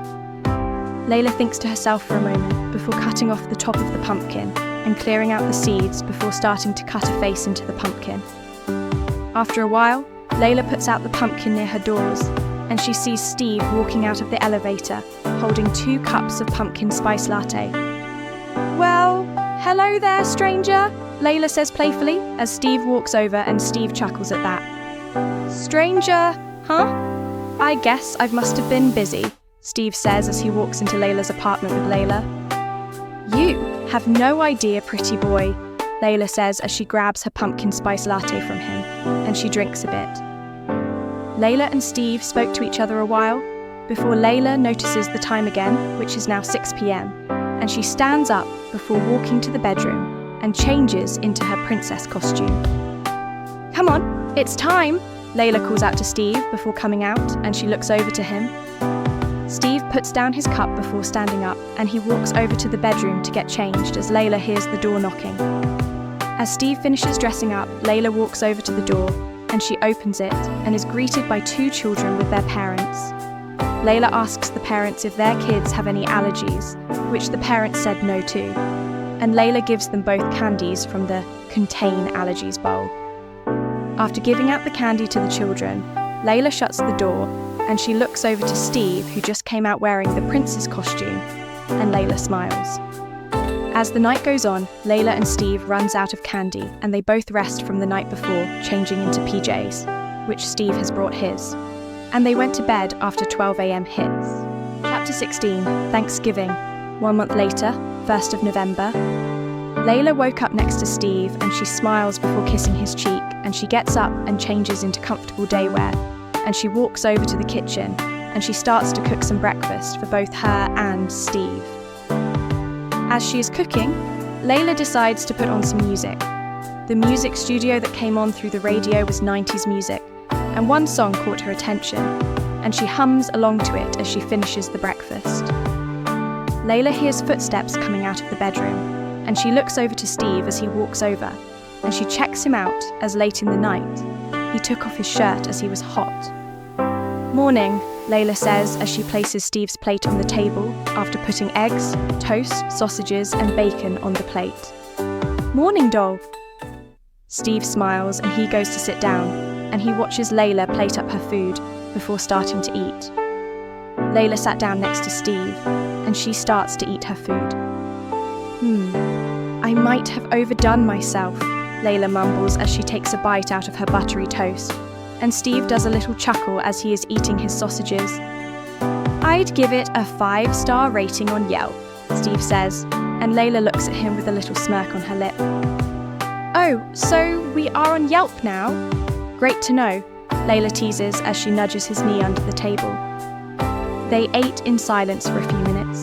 The golden lights from the sun spilled in through the kitchen window, casting a gentle glow across the counters and plate. Laila looks over to Steve as she brushes off a crumb off her mouth with her thumb. "So, what shall we do today?" Laila asks, and Steve looks out of the window for a moment. He looks thoughtful, like he's trying to decide between something spontaneous or something familiar. Then, with an exhale, he shook his head and smiles. "Honestly, I do not know. Nice not having a plan," Steve says as he raises his cup of coffee to his lips and takes a sip before lowering it to say, "No world to save, no Hydra to punch.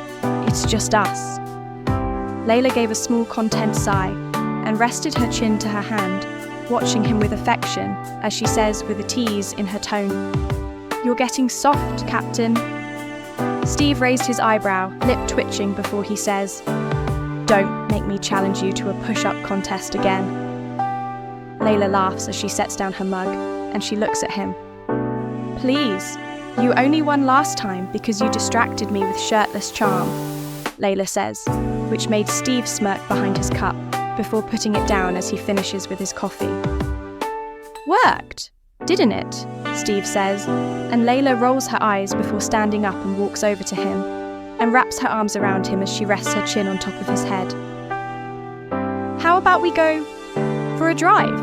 Laila suggested and added, "No destination, just the open road, some music, hot drinks, and whatever fall colours are left."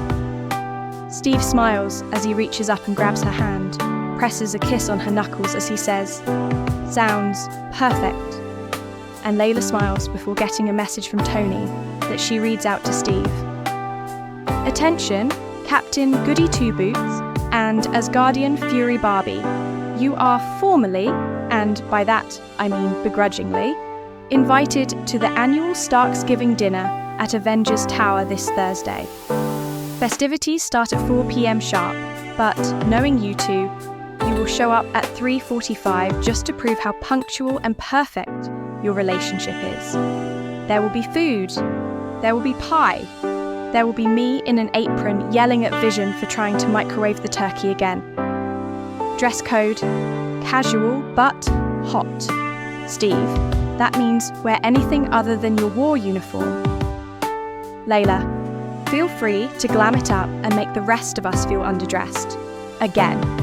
Oh, and if you two show up holding hands and glowing like the Hallmark Channel, I will gag. Love you both. Mean it. RSVP or I am sending Bruce to retrieve you personally." Steve shakes his head as he sighs and holds his head. He sinks back into his chair, fingers rubbing his temple like the message Laila read out gave him a headache. "Looks like we got invited to Thanksgiving. Haven't did that in a while," Laila says as she looks at Steve, and she leans down and kisses his cheek as she continues, "Hey, we don't have to be there now. We can still go for that drive." Steve looks over to her before pulling her onto his lap with her squealing and giggling. "Good, because right now I'd rather spend time with you than Tony right now," Steve says with a little smile. Laila does a little smile before leaning forward and kissing him, then pulls back with a slight tease in her tone again. "Are we going to go for that drive?" or we are just going to stay here. Steve chuckles before helping Laila off his lap, then stands up and looks at her. Well, we better get changed and leave, Steve says, and Laila nods before both walked into the bedroom. While changing, Laila quickly took a sneak peek at Steve as he is getting ready, but Steve catches a glimpse of Laila checking him out, and he teases her by flexing his muscles slightly, which Laila grabs a pillow and throws it at him. Teaser, Laila says, and she finishes getting dresses alongside Steve, and they walked out of the bedroom. Both Steve and Laila walks to the car that Steve has bought with help from Clint, and they start to go for the drive, talking, laughing, and listening to music. After a few weeks, the days grows colder, the trees shedding their last golden as the city settled for November. Steve stood by the window of Laila's apartment, watching the streets below, with a faint smile. Behind him, the scent of cinnamon and coffee clung to the air, Laila's doing, of course. Laila emerges from the bedroom as she slips on her jacket, but she raises her hand to stop Steve from talking, as she walks over to the kitchen and makes herself a cup of coffee. Are you sure you are ready to go? Last time Tony had a celebration at his, shit went nuts, Laila says as she looks over to Steve as she takes a sip of her coffee. Well, it is Scarlett's doing. She loves to be too impulsive, Steve says, and Laila makes a "oh" as she puts down her mug. Are we sure that Scarlett is Tony's sister? Laila teases, and she quickly finishes her drink, and she walks over to Steve, and she wraps her arms around him. Steve chuckles as he said that, as he wraps his arms around her waist. Both Laila and Steve stayed like that for a moment, just looking into each other's eyes before Laila's phone went off, breaking the moment. Way to ruin the moment, phone, Laila says as she removes her arms, and she grabs her phone and reads the message from Natasha. What is it? Steve asks as he watches Laila, and Laila looks at him. We better get going, or Tony will throw a hissy fit. Laila tells Steve, then they both start to walk over Steve's car, and they get inside, and Steve starts to drive to the Avengers Tower. After arriving, Laila and Steve are talking in the elevator, and they hear a ding to signal that they have arrived at their location, and they walked out to noises like chatting, laughing, and more. Finally! Was going to call the police officers to find your asses, Tony says as he sees Steve and Laila walk in. Hilarious Tony. Laila walks in and she sees all the Avengers gathered around, and she walks over and sits down next to Natasha and Pepper. After a while, Scarlett calls out as she calls for everyone to sit at the dinner table as dinner is ready. Dinner is ready. Everyone get your asses to the table before I unleash Thor with a gravy boat, Scarlett calls out. Everyone gets from their respected places and walks over to the kitchen and sits in their respective seats. Knowing Tony, he would try and make Laila and Steve close to each other like a teacher seating the couples together in class. All right, lovebirds, make sure there is snuggling on the table. Some of us wants to eat, Tony says as he sits down at his respective seat next to Pepper. Tony, you do realise Laila could say the same thing to us, Pepper said. Anyways, let us begin eating, shall we? Before Clint steals all the rolls, Scarlett says as she watches Clint steal about 3 rolls. But before anyone could dig in, however, Tony stood up with his glass of wine. Before we beginning, I would like to make a toast, Tony says, and Clint groans. Oh boy, here we go, Clint mumbles to himself as Tony starts to give a speech. Look around the table. We have a super soldier, one amazing of an assassin, a guy who shoots arrows like it's 1995, a literal god, a witch who can crush our brains with her pinky, a speedster also known as our personal espresso shot in human form, another chaos monster in form, as my lovely young sister who just happens to be dating, Boy Scout who isn't here as he's busy helping Justice League or whatever, a sass monster who put Thor in a time-out once because he walked into her private room with 2 altars, and last but not least, your wonderful, brilliant host. Me, Tony says. Tony raised his glass up, and the table erupts into mismatched cheers, groans, and one rouge fireball from Pietro lighting a candle. To found, family, to chaos, and to pretending we're normal for one whole dinner. Tony finishes off. Everyone yells, "Cheers!" before Thor accidentally made a peer flu, but Layla manages to capture it as everyone laughs. However, Scarlett whispers to Layla before throwing a fluffy scoop of sweet potato mash at Pietro. "What the Scarlett?" Pietro yells. "Whoops, must have slipped," Scarlett says innocently as she shrugs her shoulders. "Oh, it's on Stark, Princess," Pietro says before running around in a blur. Suddenly, Natasha's drink has changed to a can of whipped cream. Clint's face is covered in cranberry sauce, and Tony's glasses disappears. "A feast battle, glorious!" Thor yells as he laughs, and he picks up one turkey leg and throws it like it's Mjolnir, and it misses Tony by an inch as it hits a lighting fixture. "This is why we can't have nice things," Tony yells, and Scarlett laughs. "Scarlett, did you have to start this? We could have had a nice Thanksgiving dinner for once," Layla says.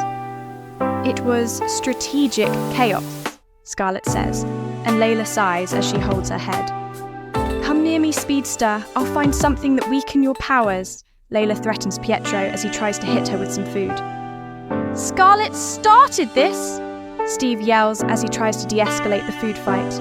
"At least I waited until after the toast," Scarlett yells as she hits Tony in the face with some pie. After a while, everyone is covered in food. The dining area is a war zone of gravy puddles, fallen cutlery, and defeated desserts. Steve has whipped cream in his hair thanks to Natasha. "Next time, we're catering and you all are eating outside," Tony says in a serious tone. "Worth it," Scarlett laughs. Chapter 17. Christmas. 1 month later, 1st December. Layla was in her altar room cleaning up before she notices Loki's candle, slowly going from orange to green, and she looks slightly confused. "What the hell?" Layla mutters to herself before she sees the green burn brighter. "Loki," Layla whispers to herself as she continues to watch the flames. The flame rippled, and then she heard it. "Layla!" It was not the cocky, drawling tone she remembered. It was softer, almost hesitant. "You have some nerve. I don't know what game you're playing this time, but I'm not in the mood," Layla says as her tone is cold as she is staring down the green flame. "I'm not that Loki," the voice said quietly. "Right, and I'm not Layla," Layla says after doing a bitter laugh. Layla reached for the candle as if to snuff it out entirely, but the flame flared again, this time a little desperate. "I came to say I'm sorry," the voice says softly before continuing. "I have been a terrible brother to you. Well, to you and Thor." Layla looks at the candle confused for a split moment as she realizes the Loki she remembers, even if it is from 2012. She remembers the vibe that her Loki gave, and it was never apologized for what he has done. This voice, though, it did not match the sharp-edged trickster she knew. Layla took a slow breath, grounding herself. "You expect me to believe that?" And she sees the flames move slightly like it is doing a soft laugh. "I don't expect you to believe anything. I just hoped that you would listen," the voice admitted. Layla hesitated, her hand still hovering near the flame. Every instinct screamed at her to put it out, to sever whatever connection had been forged before he could twist her heart with words. She had been down this road before, the endless cycle of trust, betrayal, and regret. But there was something in his tone. A crack. A thread of sincerity she had never once heard from her Loki. Her gaze flicked over the rest of the altar. The crystal bowl beside the candle, the jar of moon water, the old dagger resting in its sheath. All symbols of protection, all meant to ground her in the present. She used that grounding now. "How do I know this isn't some trick?" she demanded finally. There was a pause. long enough for the candle to flicker twice before he answered.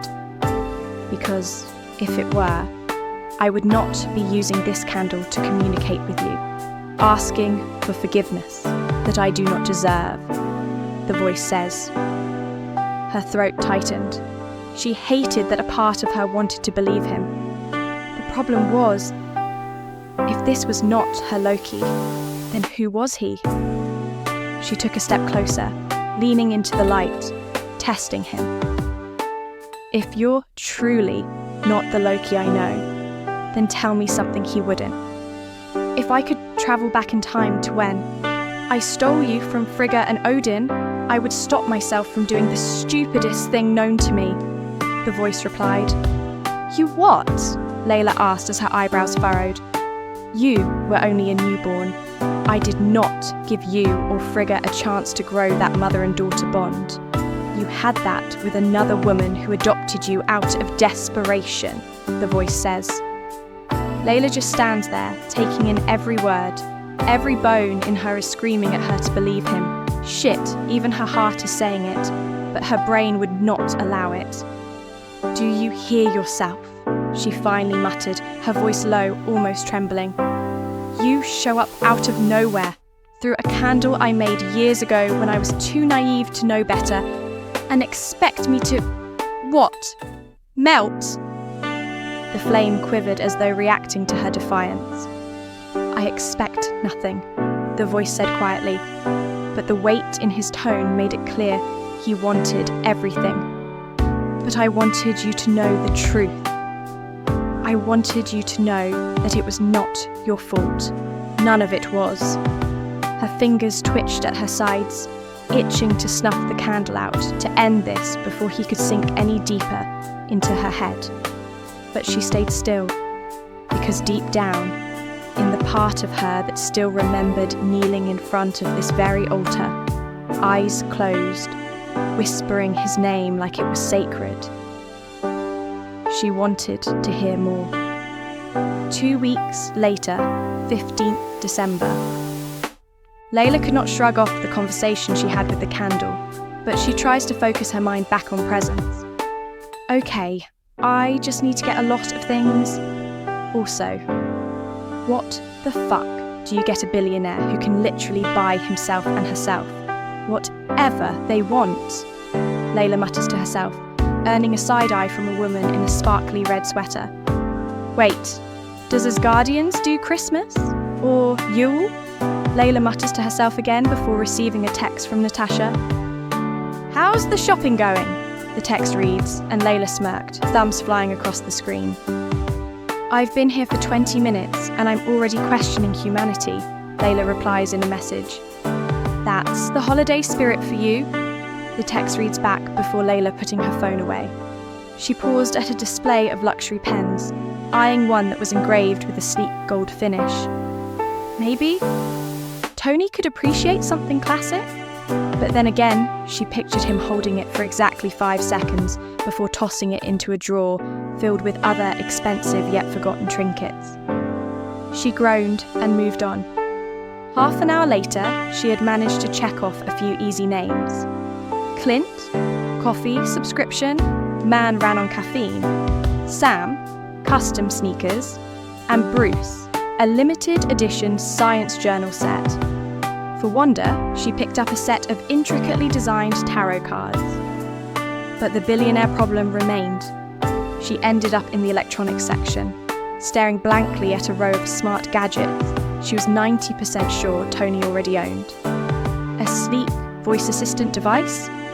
He had AI running his entire home. A state-of-the-art drone? Please, he had actual Iron Man suits. Why can't billionaires have normal hobbies? She muttered, tapping her pen against the list. She was about to give up entirely when something caught her eye. A display tucked away in the corner, filled with limited edition vinyl records. Among them was an old Frank Sinatra holiday album, pristine, untouched by time. Her lips curved into a slow smile. Tony loved old music as much as he loved modern tech. It was not flashy. It was not something he could just replicate. And it was personal. He had once joked to her over a glass of scotch about how Old Blue Eyes was his unofficial life soundtrack. She picked it up, running her fingers over the smooth cover. This felt right. By the time she made it to the checkout, her arms were aching from the weight of the bags. Outside, the snow had thickened into a soft flurry, coating the streets in white. She took a deep breath of the freezing air, letting it sting her lungs before starting the trek back to the tower. "Look who finally arrives!" Tony yells out as Laila walks through the door, and Steve stood up and went to help her with the bags. Tony raised his brows, eyeing the hall.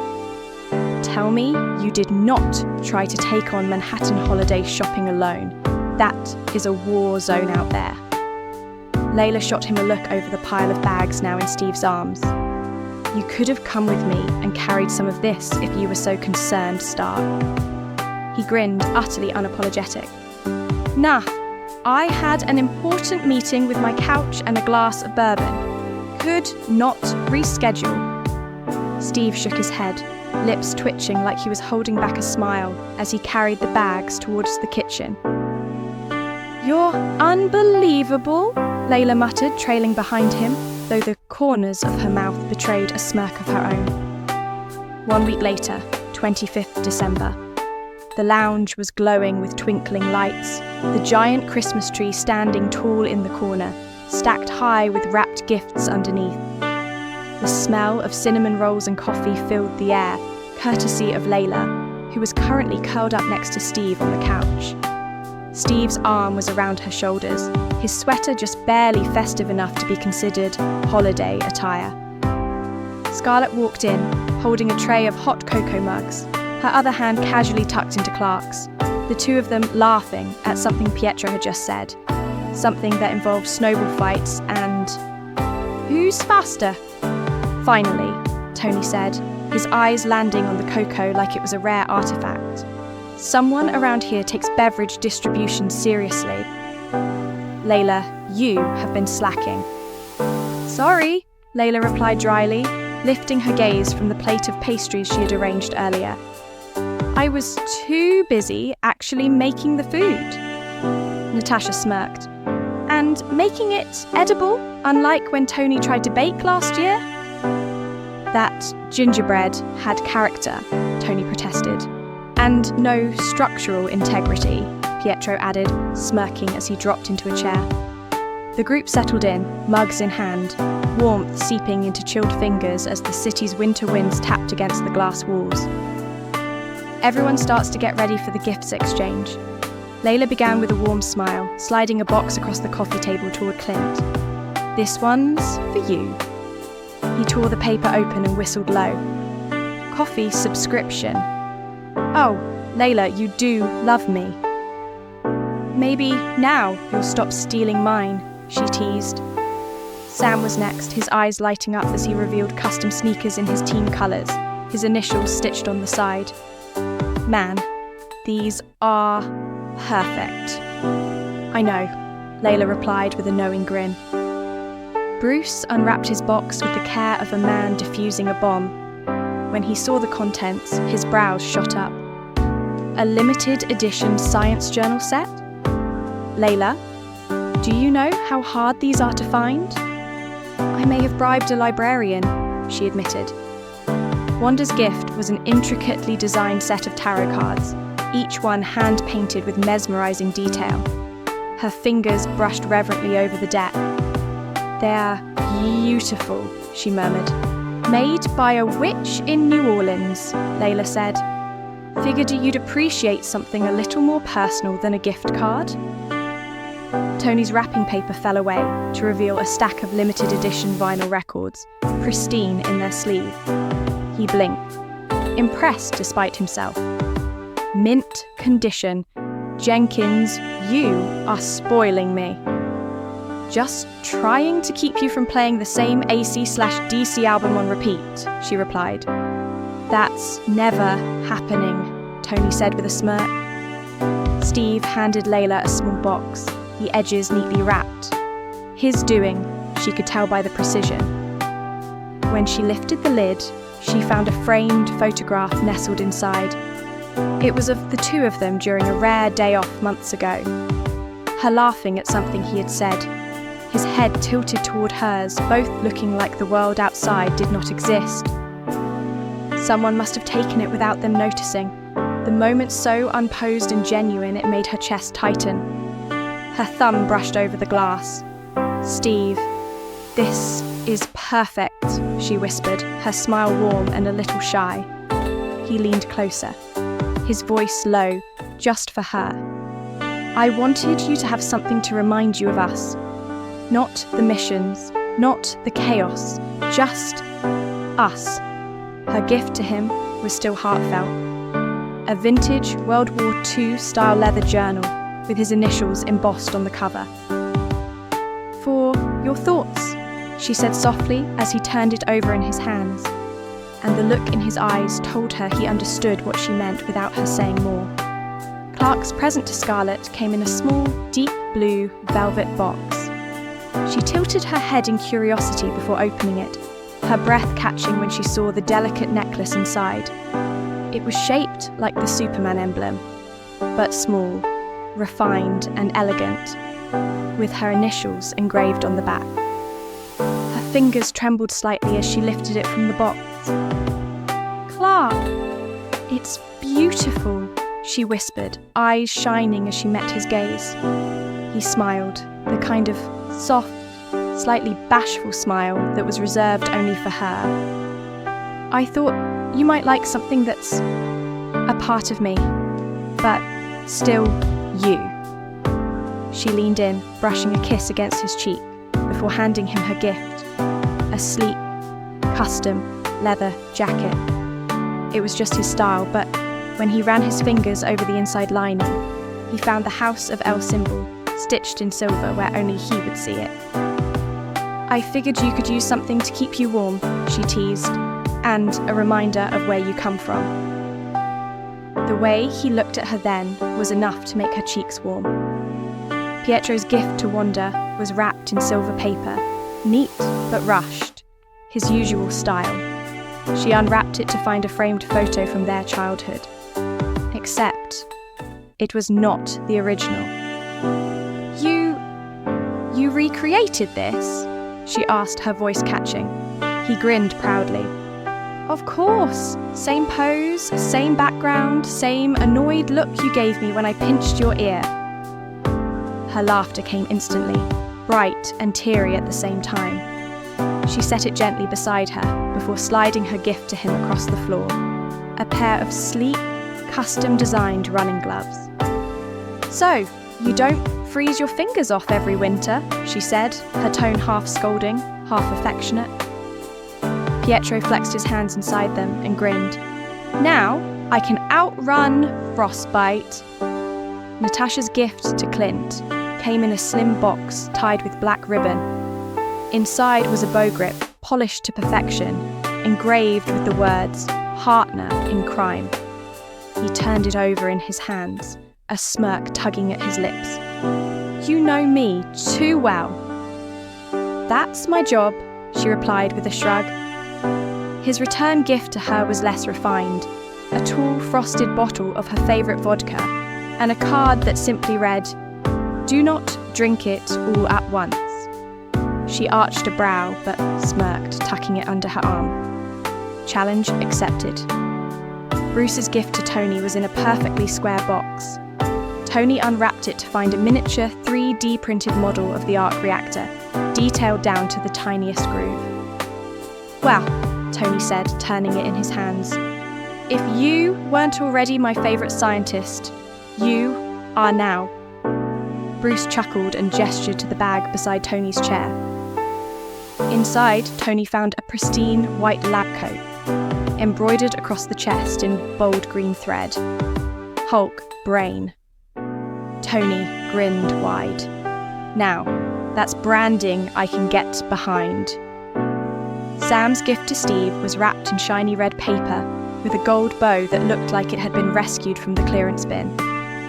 Steve gave him a mildly suspicious look before opening it to find a brand new Brooklyn Dodgers cap, the old style kind, in perfect condition, I figured the one you've got is older than both of us put together, Sam said with a grin. Thought you could use an upgrade. Steve turned the cap in his hands, a genuine smile tugging at his lips. Thanks, Sam. This is perfect. In return, Steve handed Sam a long, thin box tied with neat, precise ribbon. Inside was a custom multi-tool with Sam's name engraved on the handle, complete with every function he might need in the field. And a few he did not. Sam flipped it open, impressed. Wow! So you do pay attention when I talk about my gear? Steve smirked. You never stop talking about it. Sam laughed and shook his head. You know what? I will take it. After the gift exchange, everyone walks over to the dining room and walks to their respective seats. Clark was setting the table with Scarlett, occasionally catching her hand as they reached for the same plate, both grinning like they were sharing their own private joke. Pietro zipped around the kitchen, trying to sneak bites of roasted potatoes, getting swatted by Wanda every single time. Sit down! Wanda finally hissed, brandishing a wooden spoon like a weapon. Pietro held up his hands in mock surrender. Fine, but you'll miss me when the gravy runs out and I'm the only one fast enough to grab more. Steve had been watching the chaos unfold from the doorway, arms crossed and an amused smile tugging at his lips. Laila brushed past him with a tray of bread rolls, muttering, If Tony so much as looks at the stuffing again, I am hiding the serving spoon.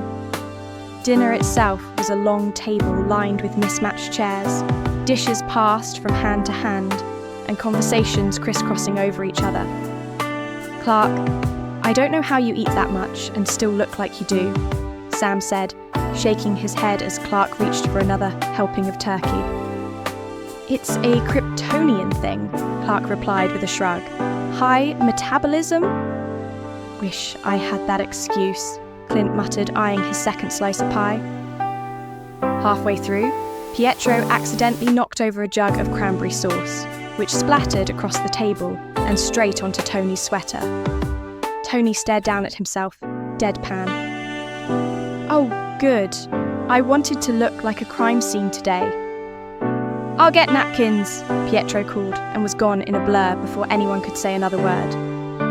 By the time dessert came out, courtesy of Natasha, who had somehow kept every pie and cake perfectly intact, everyone was in that warm, happy, too full to move state. Laughter echoed through the dining area, the kind that came easy when the food was good and the company was better. After all that, Laila and Steve decided to walk back to Layla's apartment. Snow was falling softly outside as they stepped out of the tower, her arm linked with his as she leaned into the warmth of his coat. The streets were quiet, lit only by the glow of street lamps and the occasional string of Christmas lights in apartment windows. Her place wasn't far, a cosy space with soft lighting, a small Christmas tree in the corner, and the faint scent of cinnamon lingering from earlier. She slipped off her coat and boots, while Steve set down the bag of leftovers she'd insisted on taking. Remind me again why we needed an entire container of mashed potatoes, he asked, amused. For breakfast tomorrow, she said with a shrug, kicking off her slippers and padding over to the couch. Trust me, cold mashed potatoes are a Christmas tradition. Steve followed her, sitting close enough that their knees brushed. The framed photo he'd given her earlier that morning sat on the coffee table, the light catching in the glass. She reached for it, tracing her thumb over the image. I love this, she murmured, looking up at him. His smile was soft, the kind of smile that reached his eyes. I'm glad. She leaned in, her voice dropping just enough to be playful. Best gift ever, Rogers. And then his lips were on hers, slow and certain, the chaos of the day melting away until all that was left was the quiet hum of the heater, the faint glow of the Christmas tree, and the warmth of each other's arms.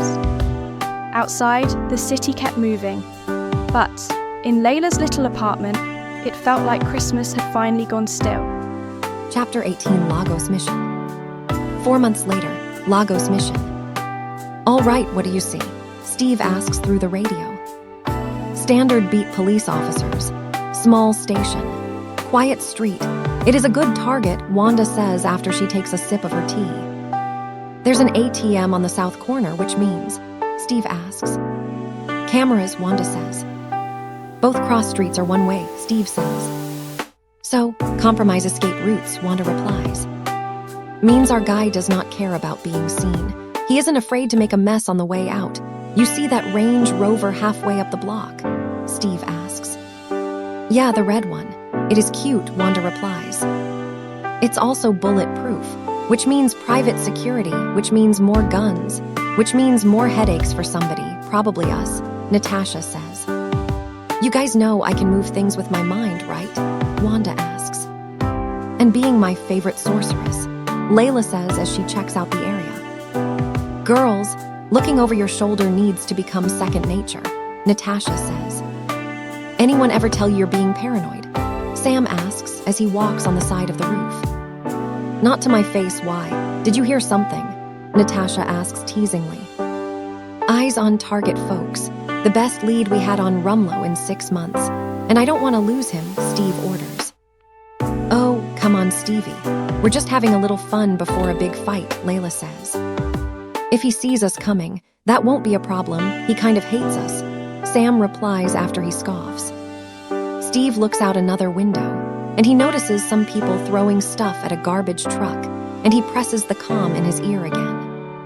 "Sam, see that garbage truck? Tag it," Steve orders.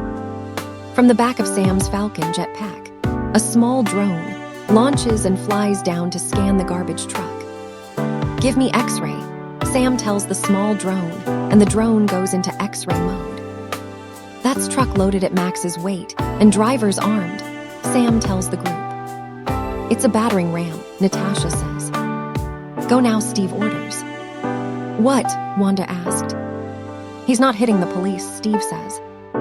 Everyone starts to head into battle mode. Meanwhile, a man is sitting in the guard station. He looks over as the garbage truck is coming towards the gate. The driver jumps out, and the truck slams into the gateway. 2 trucks rush into the compound through the newly made entrance. Soldiers in black armor emerge from the trucks, firing their rifles around the courtyard. 4 soldiers fire gas canisters into the building. Soldiers wearing gas masks enter. Steve arrives alongside Laila and takes out several of the soldiers. "Body armor, AR-15s, I make 7 hostiles," Steve says. Sam flies in and up to a rooftop, spinning and using his wings to block gunfire. He takes out 2 soldiers. "I make 5, Sam says. Wanda arrives and flies over the rooftop and into the courtyard, blocking fire with her powers. She takes control of 1 soldier and lifts him upward. "Sam," Wanda says as Sam glides down from the rooftop, catching the soldier on one of his wings. "4, Sam says, and he notices Laila fighting one of the solders before grabbing the soldier's knife from his pocket and stabbing him straight through the chin after she managed to rip off the soldier's mask. Sam's eyes widen in shock before taking down another soldier before looking at Laila. "Excuse me, did you just..." points with his wings at the soldier Laila just dropped, and Laila looks over to him. "Fuck yes, fastest way to shut the guy up," Laila says as she throws away the knife. Sam hesitates for a moment. "Rumlow's on the 3rd floor," Sam says as he walks over to Steve with Laila. "Wanda, just like we practiced," Steve orders. "What about the gas?" Wanda asks. "Get it out," Steve replies before walking over to the building, and Wanda uses her powers to lift Steve up and through the window. He grabs a soldier and pulls off their gas mask. Rumlow is inside. He punches down the door. He knocks aside a technician and enters a room with a container labeled biohazard. "Pack it up," Rumlow says. Meanwhile, with Steve is behind a pillar. He throws his shield, and it bounces off the soldier and back to Steve. Meanwhile, Wanda is now using her powers to remove the gas from the building. Sam, alongside Laila, after Laila stole a gun from one of the soldiers, is exchanging fire with several soldiers. Rumlow walks outside onto a balcony and sees that Steve's team is here. He's here, Rumlow says, and inside the building, Steve sees the vial missing. Rumlow has a biological weapon, Steve says through his comms. I'm on it, Natasha says as she drives over on her motorcycle, and she jumps off the motorcycle and it skids toward a soldier. She takes out soldiers through hand-to-hand combat. Rumlow comes up behind her and grabs her collar, dragging her onto an armored vehicle. She electrocutes him. I don't work like that no more, Rumlow says before he throws her through the roof hatch into an armored vehicle, drops in a grenade, and shuts the hatch. Fire in the hole, Rumlow says. No, one of the mercenary yells out as Natasha is attacking them. Steve runs out onto the balcony and spots Rumlow before shielding himself as Rumlow shot a bomb at him, then falls and hits the truck before landing on the floor before weakly getting up, and Laila runs out to help. Sam, he's in an AFV heading north, Steve tells Sam as Sam is following them. Inside the AFV, Rumlow secures the biological weapon and hands it to a soldier. Take this to the airstrip. We are not gonna outrun them. Lose the truck, Rumlow orders. The truck crashes into a nearby structure, and Rumlow and the soldiers emerge. Where are you going to meet us? The mercenary says. I'm not, Rumlow says as Sam and Laila lands on the roof of a structure. Sam scans the area with his goggles. I've got 4, they're splitting up, Sam tells the others. Natasha rides through the crowd, back on her motorcycle. She abandons it again and runs across the hoods of cars, in pursuit. I got the 2 on the left, Natasha says. Steve is also running across cars. He spots a vest in the middle of a crowd. They ditched their gear. It is a shell game now. One of them has the payload, Steve says. Son of a bitch, Laila says after jumping down off the roof, and follows Steve before hearing a clank and looks over to Steve's shield. SDEVA. Steve manages to throw away the shield in the air, and the bomb detonates safely away from citizens. Rumlow comes up behind Steve and punches him in the back as another soldier grabs Laila, but grunts and stumbles back as Laila headbutts the soldier with the back of her head, before turning around and grabbing the soldier's knife and stabs him in the head and twists it before checking him. The bastard near me doesn't have it, Laila tells the others. To Steve, Rumlow walks over to Steve. There you are, you son of a bitch. I've been waiting for this, Rumlow says as Steve weakly gets up, but he gets punched again. Meanwhile, Sam is still chasing the other mercenaries. Sam flies up and takes out his 2, then searches their bags for the payload. He doesn't have it, it's empty, Sam says. Natasha is chasing the soldiers through the crowd. Out of the way, Natasha yells. She tackles one soldier and engages him in combat. When the other soldier arrives, she hurls a basket at him to distract him. She uses her skills to fight them and ends up face to face with one soldier. They point their guns at each other. A moment passes. Then the other soldier produces the vial. Drop it, or I will drop this, drop it, Mercenary 1 threatens. He'll do it, Mercenary 2 says. Red Wing descends and fires at the soldier with the vial. He drops, and in the moment of distraction, Natasha fires at the other soldier, then catches the falling vial. Payload secure. Thanks, Sam, Natasha says. Don't thank me, Sam says with a little smug smile. Natty and Sammy, less flirting and more helping, Rumlow's still on Steve's ass, Laila shouted, her voice cutting through the battlefield. She did not hesitate. In one swift motion, she closed the distance, her boot contacting Rumlow's side with a powerful kick that sent him stumbling to the side, off balance. Before he could recover, Laila spun on her heel, her leg extending in a smooth arc, and delivered a bone-jarring roundhouse kick right to his face, but the metal helmet stops it. Steve joins in the fight again, and Laila and Steve manages to get Rumlow down to the floor, and they see Rumlow take off his helmet as Steve walks over. Steve grabs him by his vest, but he does not say about the burns on Rumlow's face. I think I look pretty good, all things considered.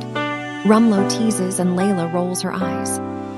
Who's your buyer? Steve asks. You know, he knew you. Your pal, your buddy, your Bucky, Rumlow says, and Steve pulls him closer. What did you say? Steve asks, but without Steve knowing, A blur came over and managed to take Rumlow's vest that has a bomb on it, and the blur took it far away, but had a misstep before it explodes, as Rumlow continues to speak. He remembered you, I was there. He got all weepy about it, till they put his brain back in a blender. He wanted you to know something. He said to me, please tell Rogers, when you got to go, you got to go. And you are coming with me. Rumlow says as he reaches for the bomb on his vest, but he notices it is not there. Laila got the details that a misstep happened, and she starts to feel bad for Pietro and Wanda as they tried their best. After a while, they head back to the tower and Laila notices Wanda being sad, and she looks over to Steve, who walks over to her to talk to her. And after a while, Vision phased through the walls. Vis, we talked about this, Wanda says. Yes, but the door was open, so I assumed that. Vision says then he notices Wanda and Steve looking at him before continuing. Captain Rogers wished to know when Mr. Stark was arriving. Thank you, we'll be right down, Steve says. I'll use the door, Vision says as he walks out of the door. Oh, and apparently, he brought a guest, Vision says as he stops near the door and looks back over to Steve and Wanda. We know who it is, Steve asks. The Secretary of State, Vision replies before leaving. Steve looks over to Wanda before standing up alongside her and walks into Avengers facility conference room. The Secretary of State, Thaddeus Ross, is standing at the head of a table. Rhodey, Natasha, Steve, Tony, Sam, Vision, Wanda, Pietro, and Laila are gathered around. 5 years ago, I had a heart attack. I dropped right in the middle of my backswing. Turned out it was the best round of my life because after 13 hours of surgery and a triple bypass, I found something 40 years in the Army had never taught me: perspective. The world owes the Avengers an unpayable debt. You have fought for us, protected us, risked your lives. But while a great many people see you as heroes, there are some who would prefer the word vigilantes. Secretary Ross says. And what word would you use, Mr. Secretary? Natasha asked. How about dangerous? What would you call a group of US-based, enhanced individuals who routinely ignore sovereign borders and inflict their will wherever they choose and who, frankly, seem unconcerned about what they leave behind? Ross says. Ross activates a screen behind him. News footage from past Avengers and S.H.I.E.L.D. matters flash on the screen as he speaks. New York, Ross says. A Chitauri Leviathan, terrified citizens, a soldier firing a gun. The Hulk smashes into a building and sends a dust cloud to engulf the camera. Rhodey looks regretful. He glances behind him at Natasha. Washington, D.C., Ross says. The 3 Insight helicarriers firing on each other. The destroyed Triskelion. A helicarrier crashing into the Potomac and throwing up a massive wave, engulfing citizens and the camera. Sam looks down. Sokovia, Ross says. Terrified citizens, running, the city rising, a building falling over. Wanda stares at the screen, as does Tony as well as Pietro. Lagos, Ross says. The burning building, paramedics moving a body, a dead girl. Wanda is particularly affected by the footage from Lagos. Steve sees this and intervenes. Okay, that's enough, Steve says, and the screen goes dark. The silence is thick. Laila leans forward, eyes fixed on Ross. You call that perspective? Laila speaks up, and Ross looks over to her. But Laila continues to speak. All I see is you cherry-picking moments to make us look like the villains. You did not show the people we got out before the Chitauri leveled blocks, or the thousands who did not drown in DC because Steve and Sam took down Hydra, or the Sokovians who made it home because we were there. And yet, the death toll, Ross tries to speak but Laila interrupts, is a hell of a lot smaller because of us. If you want to count bodies, fine, but count all of them. Count the ones that are still breathing because we fought. The room became tense. Ross presses his lips into a thin line, then sets a thick document on the table. The Sokovia Accords, approved by 117 countries. It states that the Avengers shall no longer be a private organization. Instead, they will operate under the supervision of a United Nations panel, only when and if that panel deems it necessary. Ross says as he passes the think document over to Wanda. Chapter 19, Accords. The Avengers were formed to make the world a safer place. I feel we have done that, Steve says. Tell me, Captain, do you know where Thor and Banner are right now? Ross asks, and Steve looks up and meets Ross's eyes as Ross continues to speak. If I misplaced a couple of 30 megaton nukes, you can bet there would be consequences. Compromise, reassurance. That is how the world works. Believe me, this is the middle ground. So, there are contingencies, Rhodey asks. 3 days from now, the UN meets in Vienna to ratify the accords, Ross says. Steve glances at Tony. Talk it over, Ross says. And if we come to a decision you don't like, Natasha asked. Then you retire, Ross says as Natasha stifles a smile, but Laila just leans back again, crossing her arms with a scoff. Right, because nothing says, making the world safer like benching the people who actually save it, Laila says in flat and unimpressed tone. Ross ignores the jab and walks out, leaving the room thick with tension. After Ross left, everyone is now gathered in Avengers facility, common room. Steve sits at the coffee table, studying the accords. Behind him, Rhodey and Sam are mid-argument. Laila is leaning against the kitchen counter, arms folded, observing. Secretary Ross has a Congressional Medal of Honor, which is one more than you have, Rhodey says. So, let us say we agree to this thing.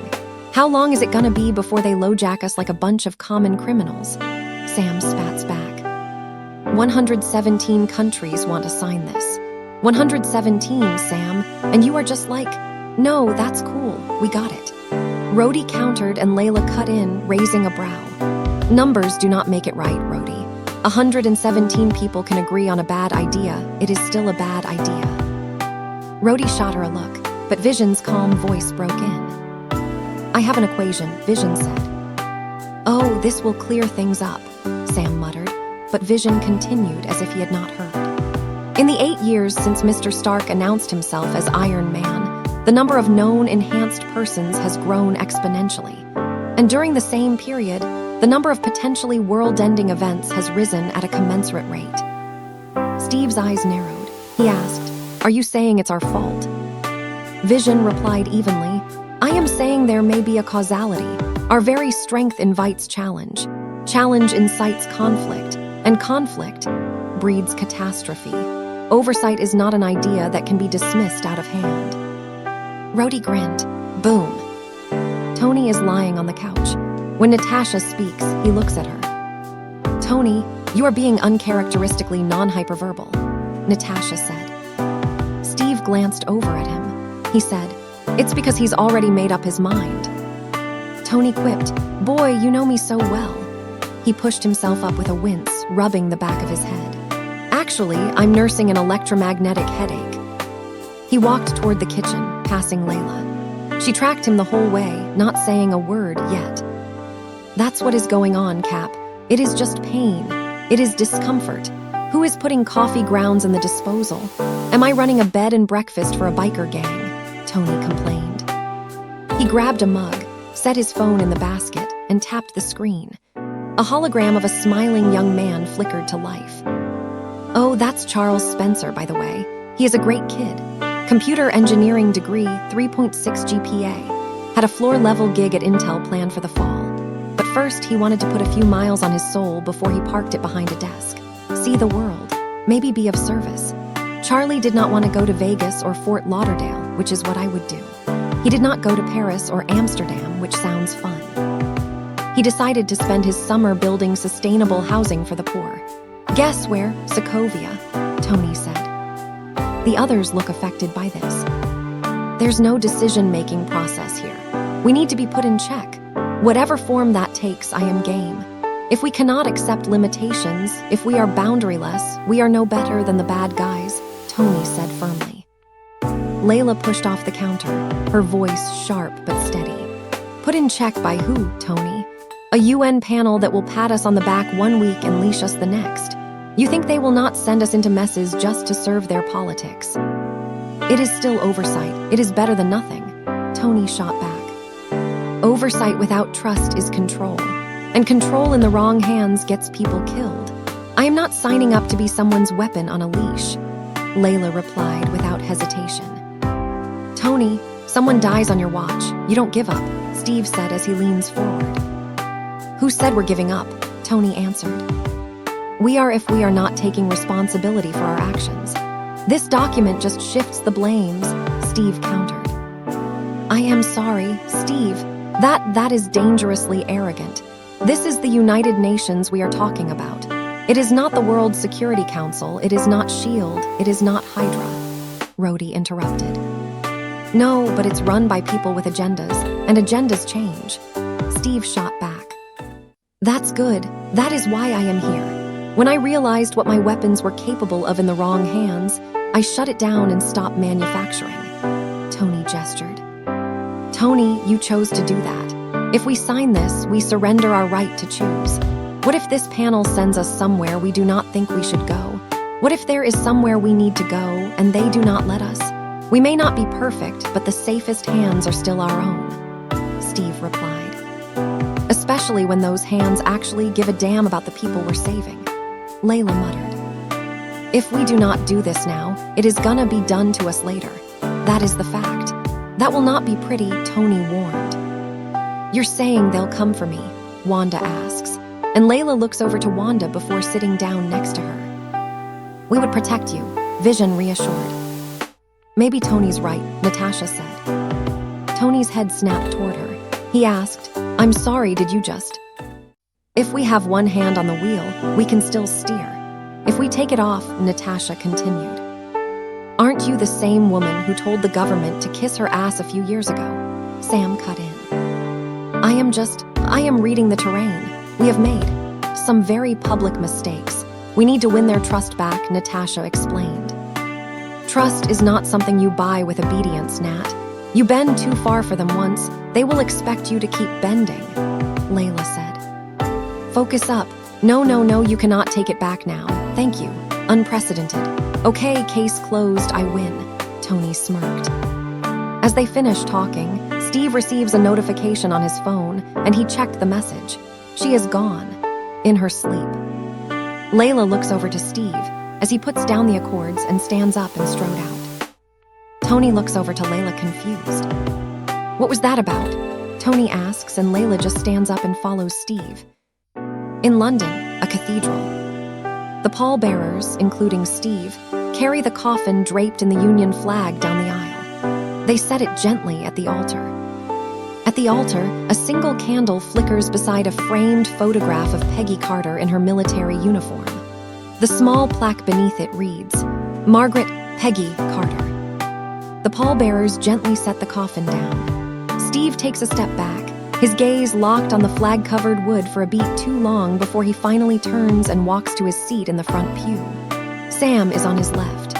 Laila is on his right, her posture still and respectful. As the hymn continues, Layla's eyes linger on the coffin. Her lips move quietly. "Rest in peace, Peggy," Laila whispers. She glances at Steve, noting the stiffness in his shoulders and the way his hands curl against his knees. Without a word, she reaches over and lays her hand gently over his, giving it a light squeeze. "She was proud of you, Steve, not just for what you have done, but for the man you still are," Laila murmurs softly. Steve swallows hard, his eyes still fixed forward. After a long moment, he gives her a faint nod, a silent acknowledgement of her words. The choir's final note fades. The priest steps up to the lectern. "And now, I would like to invite Sharon Carter to come up and say a few words," the priest says. Steve keeps his gaze down, lost in thought, until Sam subtly nudges him. Steve looks up and sees Sharon walking to the podium. Recognition flashes in his eyes. Margaret Carter was known to most as a founder of S.H.I.E.L.D., but I just knew her as Aunt Peggy, Sharon says.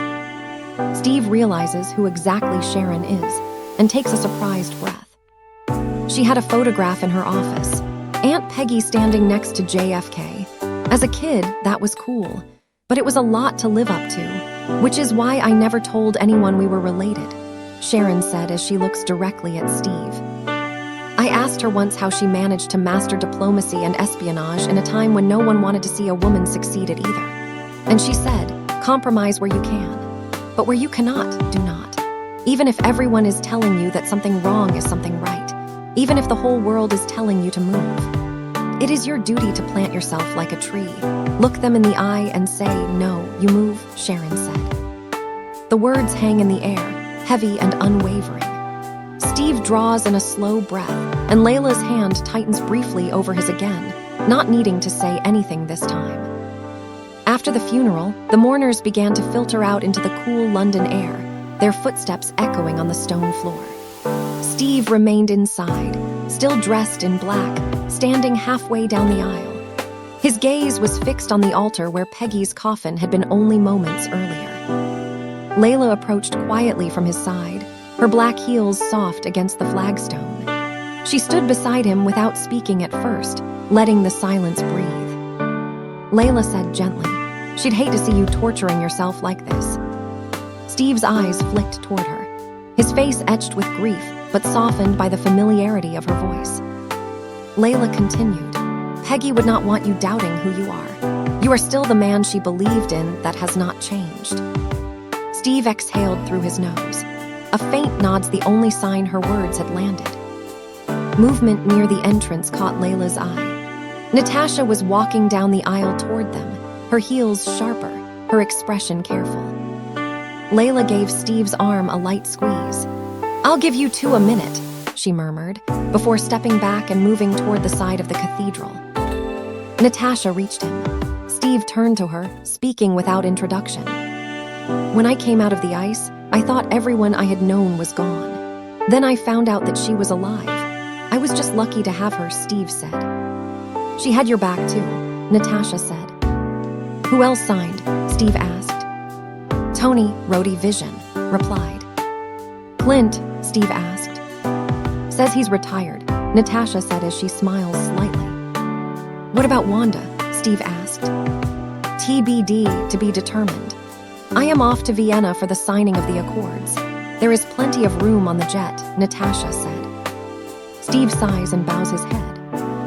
"Just because it is the path of least resistance does not mean it is the wrong path. Staying together is more important than how we stay together," Natasha said, as Natasha almost seems to be convincing herself. "What are we giving up doing it?" Steve asked quietly. Natasha sighed. Steve shook his head, unconvinced. "I am sorry, Nat, I cannot sign it," Steve said. "I know," Natasha said. "Then what are you doing here?" Steve asked. "I didn't want you to be alone," Natasha said as she pulled him in for a hug. "Come here," Natasha said softly. After a while, Natasha left for the accords and Steve, Sharon, and Layla walks to the hotel. Chapter 20, Consequences. At the hotel, Sharon and Steve stood near the elevator, talking quietly. Layla was close enough to hear, standing at Steve's side, her hand resting lightly against his arm as she let him have the conversation. "My mom tried to talk me out of enlisting, but not Aunt Peggy. She bought me my first thigh holster," Sharon said. "Very practical," Steve said. "And stylish," Sharon smirked as Sharon and Steve wait by an elevator. They stand facing each other. Layla's lips curved faintly, eyes glinting. "Definitely a Peggy move," she said softly, earning a flicker of a smile from Steve. "CIA has you stationed over here now?" Steve asked. "In Berlin, Joint Terrorism Task Force," Sharon replied. Right, sounds fun," Steve said. "I know, right," Sharon smiled. Layla glanced up at Steve, the corner of her mouth quirking. "I think her definition of fun's different from yours," she teased under her breath. "I have been meaning to ask you, when you were spying on me from across the hall," Steve said. "You mean when I was doing my job?" Sharon cut in. "Did Peggy know?" Steve asked. "She kept so many secrets. I did not want her to have one from you," Sharon said. The elevator arrives, and the doors slid open. "Thanks for walking me back, the both of you," Sharon said. "Sure," Steve said, and Layla gave him a small squeeze on the arm before letting him step forward with Sharon. Sam approached quickly, his tone sharp. "Steve, Layla, there is something you got to see," Sam said, and Layla's head turned immediately at the urgency in his voice. "A bomb hidden in a news van," news anchor said on the TV. Who's coordinating? Sharon asked. Ripped through the UN building in Vienna, news anchor said. Good, they are solid forensics, Sharon said. More than 70 people have been injured. At least 12 are dead, including Wakanda's King T'Chaka. Officials have released a video of a suspect who they have identified as James Buchanan Barnes, the Winter Soldier, the infamous Hydra agent linked to numerous acts of terrorism and political assassinations, news anchor said. Layla's breath caught. She turned toward Steve immediately, her hand finding his again. We both know he didn't do this, Layla said quietly but firmly. Steve's eyes met hers, and his fingers tightened around hers in silent agreement before turning back to the screen. I have to go to work, Sharon said. The elevator doors closed, leaving Steve, Layla, and Sam exchanging tense looks. At Vienna streets. All me 6, see if we can get micro-forensics to hurry this up. We need the whole team here in 2 hours or it is not worth it, Sharon said briskly as she strides through with a man in a green jumpsuit. They pass T'Challa, who sits on a bench looking stunned. There is a cut on his head. Natasha sits on the next bench along. I'm very sorry, Natasha said. In my culture, death is not the end. It is more of a stepping off point. You reach out with both hands, and Bast and Sekhmet, they lead you into the green veldt where you can run forever, T'Challa said as he glances at her. He is holding an ornate silver ring which he toys with between his fingers. That sounds very peaceful, Natasha said. My father thought so. I am not my father, T'Challa replied as he puts the ring on his finger. T'Challa, task force will decide who brings in Barnes, Natasha said. Don't bother, Miss Romanoff. I will kill him myself, T'Challa said, his voice tight as he clenches his fist before walking away. Steve phones Natasha. He is standing on the street in a cap and dark glasses. Yeah, Natasha said. You all right? Steve asked. Yes, thanks. I got lucky. I know how much Barnes means to you. I really do. Stay home. You will only make this worse. For all of us. Please, Natasha said as she looks around, then stands up. Are you saying you'll arrest me? Steve asked. No, someone will if you interfere. That is how it works now, Natasha said. If he's this far gone, Nat, I should be the one to bring him in, Steve said. Why? Natasha asked. Because I'm the one least likely to die trying, Steve replied, then he ends the call. Shit, Natasha muttered. Steve approaches Sam, and Layla sitting at the counter of a coffee shop. She tells you to stay out of it, Sam said, and he's also in a cap and shades. Steve nodded once. Might have a point, Sam said. Layla shot him a look. Or she is wrong. He is your best friend, Steve. You are not going to sit this one out. He'd do it for me, Steve said. 1945, maybe. I just want to make sure we considered all our options. The people that shoot at you usually wind up shooting at me, Sam said. Layla smirked faintly. That's why you keep me around. Sharon arrives by Steve. Tips have been pouring in since that footage went public. Everybody thinks the Winter Soldier goes to their gym. Most of it's noise, except for this, Sharon said as she slides Steve a file. My boss expects a briefing pretty much now, so that's all the head start you're gonna get, Sharon continued. Thank you, Steve said. And you are gonna must hurry. We have orders to shoot on sight, Sharon said. Steve glanced at Layla, their eyes meeting for a brief moment, her silent nod telling him she was with him, no matter what came next.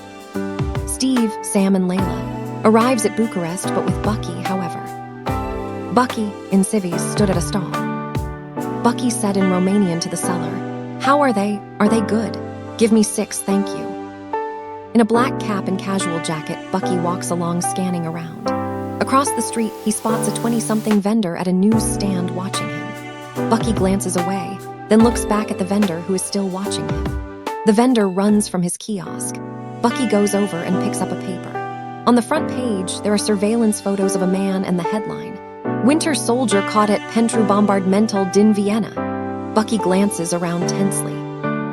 Steve, in his dark blue suit with the shield strapped to his arm, stood inside Bucky's place. Layla was there too, dressed in tactical black with a lightweight jacket, scanning the corners for signs of a trap, and Steve looks around. There is a mattress with disheveled covers and various bits of cheap-looking furniture. The kitchen and bedroom are in the same room.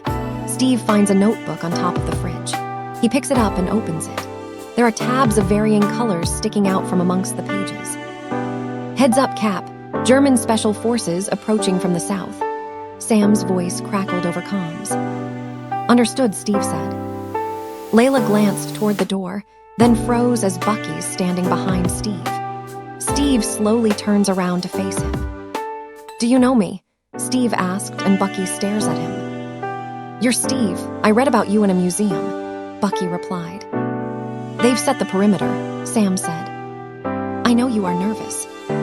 And you have plenty of reason to be, but you are lying," Steve said.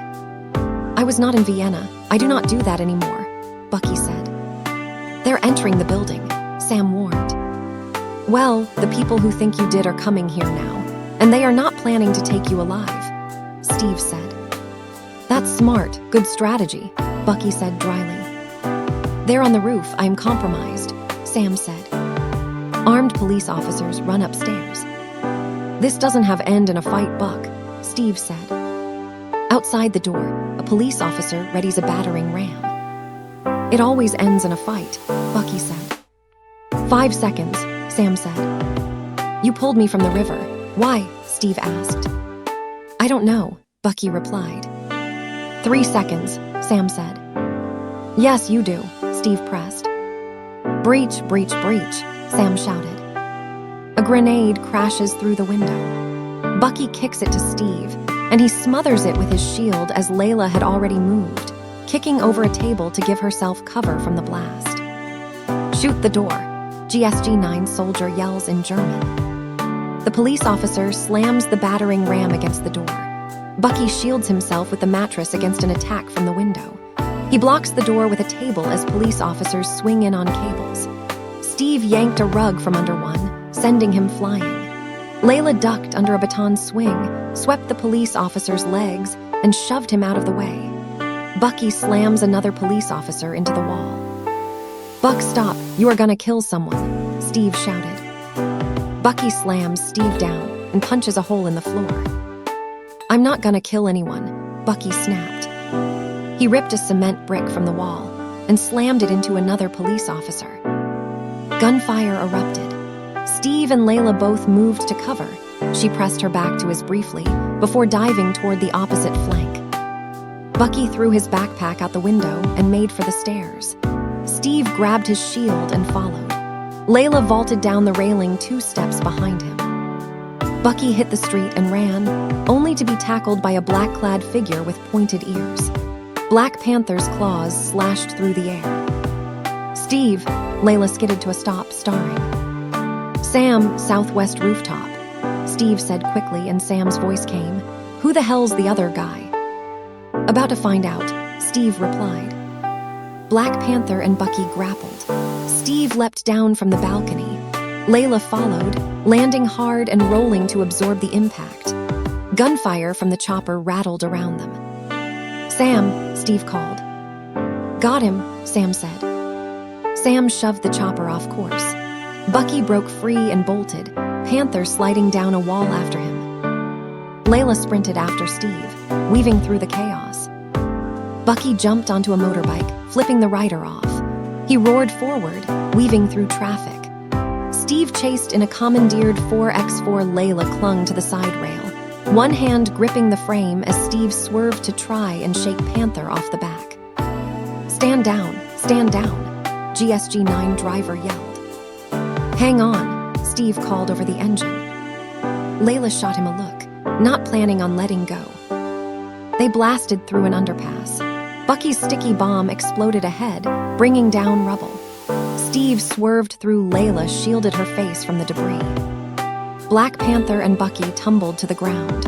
Steve leapt from the 4x4, pulling Panther away from Bucky. Layla slid down beside Steve, ready to step in, but the armed police surrounded them instantly. "Stand down now," Rhodey's voice cut in. Steve slowly put his arms back. Layla raised her hands too. her glare fixed on the nearest police officer who shoved Bucky to his knees. "Congratulations, Cap, you are a criminal." Rhodey looked at Steve. The police cuffed Steve and Laila, hauling them up.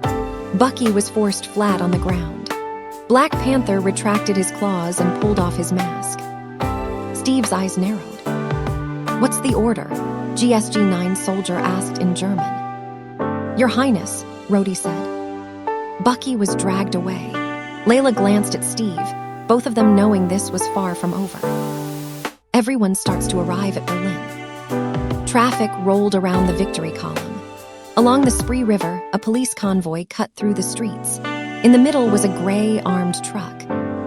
Inside the truck, Bucky sat in restraints inside a glass-walled prison pod. 3 armed guards sat on the other side, rifles ready.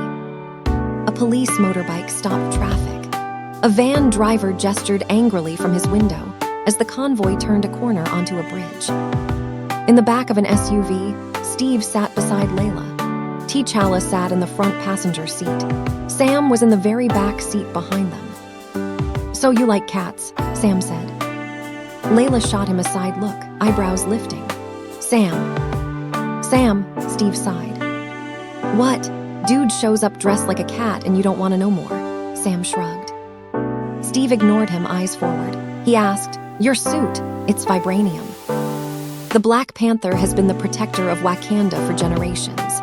A mantle passed from warrior to warrior. And now, because your friend murdered my father, I also wear the mantle of king. T'Challa's eyes narrowed as he glanced sideways. The air in the SUV tightened. Laila shifted slightly, her gaze flicking to Steve. "So I ask you, as both warrior and king, how long do you think you can keep your friend safe from me?" T'Challa continued.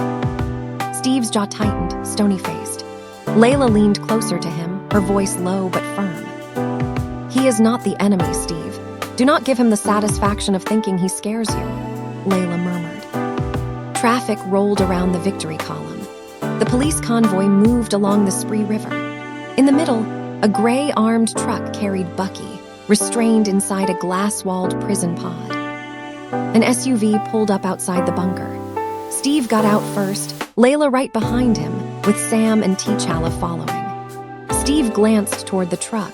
His eyes briefly finding Bucky's, Laila caught the look, her lips pressing into a thin line. They approached Sharon, who stood beside a diminutive, gray-haired man. "What's gonna happen to him?" Steve asked. "Same thing that ought to happen to you. Psychological evaluation and extradition," Everett Ross said. "This is Everett Ross, Deputy Task Force Commander," Sharon said. "What about our lawyer?" Steve asked. "Lawyer, that is funny. See, their weapons are placed in lockup. Oh, we will write you a receipt," Ross smirked. "I better not look out the window and see anybody flying around in that," Sam said. As they moved on, Steve looked back again, and this time Bucky saw him. Laila noticed, her hand brushing briefly against Steve's in quiet solidarity before they entered the skywalk. On a covered skywalk.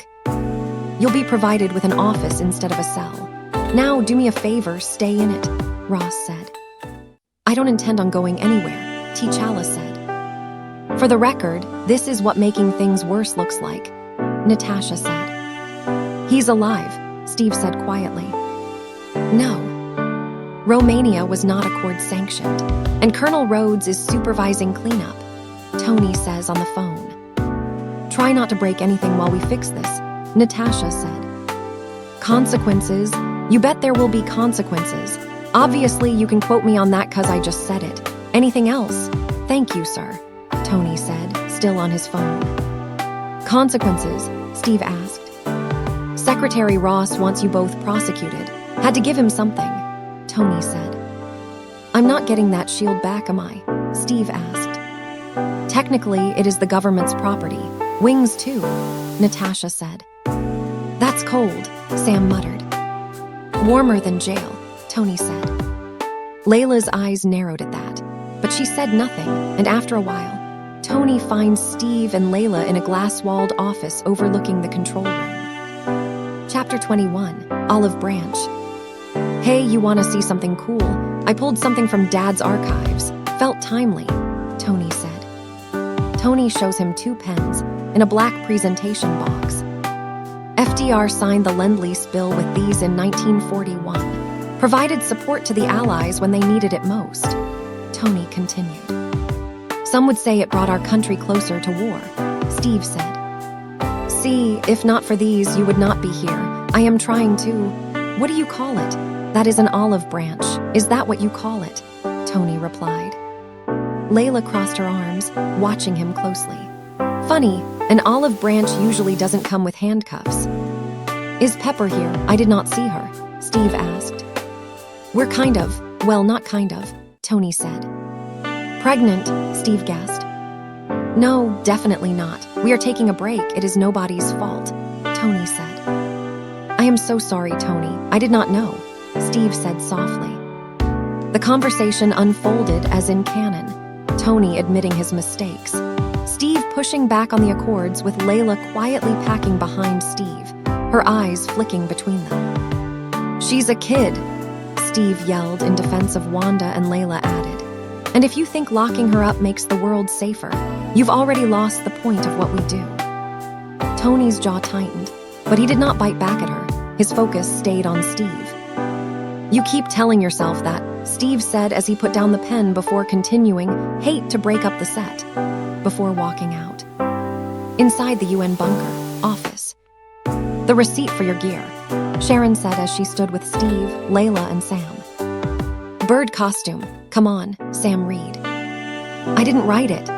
Sharon smirked as she pushes a button, which stops the restriction on the audio from Bucky's evaluation. Layla folded her arms, eyes on the monitor.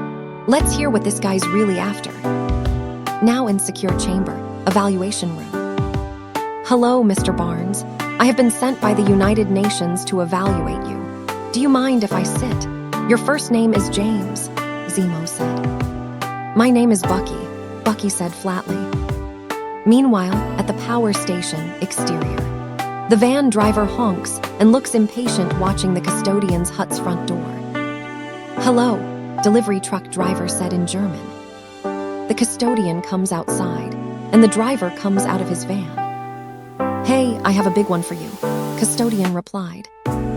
Okay, here, just sign here, the driver said. Here, custodian asked. Yeah, the driver replied. Back in the office, however. Why would the task force release this photo to begin with? Steve asked, as he was studying the blurry Vienna bombing phone. Get the word out, involve as many eyes as we can, Sharon said. Right, it is a good way to flush a guy out of hiding. Set off a bomb, get your picture taken. Get 7 billion people looking for the Winter Soldier, Steve said. You're saying someone framed him to find him, Sharon said. Steve, we looked for the guy for 2 years and found nothing, Sam added. We did not bomb the UN. That turns a lot of heads, Steve said. Yeah, but that does not guarantee that whoever framed him would get him. It guarantees that we would, Sharon said as gaze falls on the evaluator in the screen, her eyes narrow. Layla frowned at the screen, eyes narrowing at the evaluator. Or it guarantees they'd get him alone, behind locked doors. Steve's gaze cut to her. The suspicion in her tone matched the knot in his gut. In the secure chamber. Tell me, Bucky, you have seen a great deal, haven't you? Zemo said. I don't want to talk about it, Bucky muttered. You fear that, if you open your mouth, the horrors might never stop. Do not worry, Zemo said. Zemo gets a message on his screen. Message inbox, 1 touches its status. Package delivered. We only have to talk about one, Zemo continued. At the power station, the custodian opens the crate. Finding Zemo's large device inside, he looks confused. The driver is at the back door of his van. Hey, what is this? Custodian asked in German. I don't know, the driver replied. The device erupts. A bubble of energy engulfs the power station and sparks fly. In the city traffic, lights fail. In the bunker, the lights go out and the emergency lights kicked on. Great, come on guys, get me eyes on Barnes, go, Everett Ross shouted. Friday, get me the source of that outage, Tony said. Sublevel 5, East Wing, Sharon said. Laila did not wait for permission. She grabbed her comm from her belt and was already moving for the door with Steve and Sam. Secure chamber, in darkness. "What the hell is this?" Bucky asked. "Why don't we discuss your home? Not Romania. Certainly not Brooklyn, no. I mean, your real home," Zemo replied before removing his glasses, then walks towards Bucky reading from the red book by torchlight. "Longing," Zemo started to say in Russian. "No," Bucky said as he shuts his eyes and made his head snap back. "Rusted," Zemo continued. Bucky's metal arm trembles in its restraint as he mutters "stop," as he sneers angrily. Layla's voice echoed from the hallway, faint through the heavy doors. "Steve." "Daybreak," Zemo continued. Bucky screams, clenches his fist, and rips free of his restraints. "Furnace 9," Zemo continued. Bucky thumps the inside of the pod. "Benign," Zemo continued. Bucky punches harder. "Homecoming, 1 freight car," Zemo continued. Bucky batters the front of the pod with his metal fist, and the glass screen flies clears. Zemo slowly rounds the pod with the book and the torch in hand. He stands before Bucky, who straightens, a dark frown on his face. "Soldier?" Zemo asked. "Ready to comply," Bucky replied in Russian. "Mission report, December 16, 1991, Zemo asked. Bunker, outside the chamber a few moments later. Steve, Sam, and Laila arrive outside the chamber. Red emergency lights flash all around. There are many agents slumped on the floor, all of them out cold. "Help me, help!" Zemo's voice came weakly from inside. Steve moved in first, Laila right behind him. Inside, Zemo was in a heap near the overturned chair. "Get up," he said as he grabs Zemo and shoves him against the wall. "Who are you? What do you want?" Steve asked. "To see an empire fall," Zemo replied. Chapter 22, Fights. The fight starts to erupt as Sam was just stepping through the doorway when Bucky burst from the shadows, his fist smashing through the wall. Sam ducked by inches, but Bucky's hand clamped around his jaw and hurled him into the open pod. Laila darted in, swinging a baton at Bucky's ribs. He barely flinched, shoving her into the control console hard enough to knock the wind out of her. Steve lunged, landing a solid punch. Bucky barely reacted. His kick sent Steve stumbling back, then a rapid series of strikes drove him into the wall. Bucky threw a punch through the elevator door, metal buckling under the force. Steve blocked the next hit, but the sheer strength behind it sent him tumbling backward into the dark elevator shaft. Laila shouted, "Steve!" She dove for the edge, but Bucky's metal hand caught her by the collar and flung her sideways. She crashed into the wall, groaning as she scrambled up again. Back inside the chamber, however, Sam groaned, regaining his bearings, and caught sight of Zemo peering down the elevator shaft where Steve had fallen. "Hey," Sam called sharply. Zemo bolts. Sam rises as Laila was already on her feet, eyes locked on Zemo. "Go help Steve," she snapped to Sam, then sprinted after the fleeing man. Bottom of the shaft. Steve pushed himself up off the floor, wincing. T'Challa scans the empty reception and footsteps echo from the far hallway. Laila emerges from the shadows, dressed for combat, her eyes locked on the path Bucky just took. "Lost him," Laila said as she is out of breath. "Not for long," T'Challa replied, his voice calm but clipped. "Good," Laila said with a half smirk. "I didn't come all this way to watch you do all the work."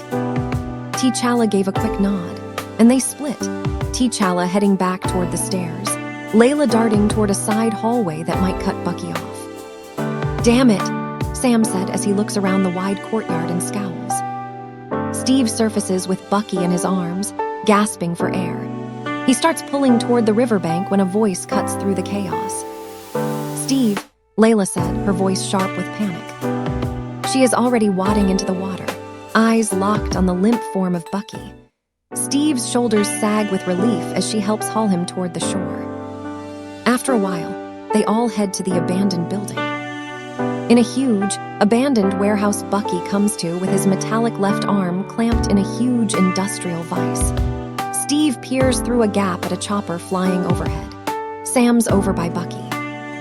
"Hey, Cap," Sam said, and Steve goes over to join Sam by Bucky, who sits with his arm in the vise. They stare at him. "Steve," Bucky said. "Which Bucky am I talking to?" Steve Rogers asked. "Your mom's name was Sarah. You used to wear newspapers in your shoes," Bucky said. "Can't read that in a museum," Steve said. "Just like that, we're supposed to be cool?" Sam asked. "What did I do?" Bucky asked. "Enough," Steve said. "Oh God, I knew this would happen. Everything Hydra put inside me is still there. All he had to do was say the goddamn words," Bucky said. "Who was he?" Steve asked. "I don't know," Bucky said. "People are dead. The bombing, the setup. The doctor did all that just to get 10 minutes with you. I need you to do better than I don't know," Steve said. Laila steps forward, placing a hand on Steve's arm. Her eyes flick briefly to Sam and Bucky before tugging Steve a few steps away, out of immediate earshot. "Steve, if he says he does not know, maybe that is because they made sure he would not remember. That is what Hydra does," Laila said softly. Steve's jaw tightens, but he holds her gaze a beat longer than necessary, his hand brushing hers before he turns back to Bucky. "He wanted to know about Siberia, where I was kept. He wanted to know exactly where," Bucky said quietly. "Why would he need to know that?" Steve asked. "Because I'm not the only Winter Soldier," Bucky said. "Who were they?" Steve said. "Their most elite death squad, more kills than anyone in Hydra history, and that was before the serum," Bucky said. "They all turn out like you?" Sam asked. "Worse," Bucky said. Laila, standing just behind Steve, steps closer and lightly touches his arm. Her voice is low enough for only him to hear. "Then you know this isn't something we can face unprepared," Laila said quietly. Steve glances at her, the corner of his mouth tightening, a silent acknowledgement, before he looks back to Bucky. "The doctor, could he control them?" Steve asked. "Enough," Bucky said. "Said he wanted to see an empire fall," Steve said. "With these guys, he could do it. They speak 30 languages, can hide in plain sight, infiltrate, assassinate, destabilize. They can take a whole country down in one night. You would never see them coming," Bucky said. "This would have been a lot easier a week ago," Sam said as he steps up to Steve. "If we call Tony," Steve said. "No, he won't believe us," Sam said. "Even if he did," Steve said. "Who knows if the Accords would let him help," Sam said. "We're on our own," Steve said. "Maybe not, I know a guy," Sam said. After a while, some of Cap's team arrive at the overpass. "Not sure you understand the concept of a getaway car," Sharon said. "It's low profile," Steve said. "Good, because this stuff tends to draw a crowd," Sharon said as she opens the trunk of her car, revealing Steve's and Sam's gear. "Can you move your seat up?" Bucky said as sits behind Sam in the getaway car. "No," Sam said. "I owe you again," Steve said. "Keeping a list. You know, he kind of tried to kill me," Sharon said as she glares at Bucky. "Sorry, I'll put it on the list too. They're going to come looking for you," Steve said. "I know," Sharon said. Steve steps forward, placing a hand briefly on her shoulder. Instead of a kiss, he gives her a small, sincere smile before glancing toward Laila, who's leaning casually against the car, watching the exchange with a knowing look. "Thank you, Sharon," Steve said. "That was..." She glances toward Laila with a faint smirk before finishing off late. "Damn right I should go," Steve said. "Okay," Sharon said. Steve heads back toward the car, catching Layla's hand in his as he passes. She squeezes it once before they get in. Arriving at Leipzig-Halle Airport parking garage, 6th level. Steve drives into the parking lot in the battered old car. He parks by a gray van and gets out. "Cap," Clint said. "You know I wouldn't have called if I had any other choice," Steve said. "Hey man, you're doing me a favor. Besides, I owe a debt," Clint said. "Thanks for having my back," Steve said. "And for not asking too many questions," Laila added with a faint smirk. "It was time to get off my ass," Wanda said. "How How about our other recruit? Steve asked. He's rarin' to go, had to put a little coffee in him, but he should be good, Clint said. Scott comes out of the van. What time zone is this? Scott asked. Come on, Clint said. Scott shakes Steve's hand with an amazed look. Captain America, Scott said. Mr. Lang, Steve said. It's an honor. I'm shaking your hand too long. Wow, this is awesome, Captain America, Scott said before looking over to Wanda and continuing, I know you too, you're great. He turns back and feels Steve's shoulders. Geez, look, I want to say, I know you know a lot of super people, so thanks for thinking of me. Scott said, then looks over to Sam and continues, hey man. What's up, Tic Tac? Sam said. Good to see you. Look, what happened last time when Scott said. It was a great audition, but it'll never happen again, Sam said. You'll fit right in, Lang. We specialize in impossible odds, Laila quipped from the side. Now briefing the team. They tell you what we're up against, Steve asked. Something about some psycho-assassins, Scott said. We're outside the law on this one, so if you come with us, you're a wanted man, Steve said. Yeah, well, what else is new? Scott asked. We should get moving, Bucky warned. We got a chopper lined up, Clint said. This is an emergency. All passengers must evacuate the airport immediately, the man said on PA2 in German. They're evacuating the airport, Bucky said. Stark, Sam said. Stark, Scott asked. Laila exchanges a knowing glance with Steve. Then it's game time, Laila said quietly. Suit up everyone, Steve said. Time skip, underpass to runway. Steve in his uniform strides through an underpass, then jogs onto a private runway, heading for a grounded chopper. An electro-disabler slams onto the chopper and Steve looks up. Iron Man and War Machine decent. Wow, it's so weird how you run into people at the airport. Don't you think that's weird? Tony asked. Definitely weird, Rhodey said. Hear me out, Tony. That doctor, the psychiatrist, he's behind all of this, Steve said. T'Challa leaps over a truck. Captain, T'Challa said. Your Highness, Steve said.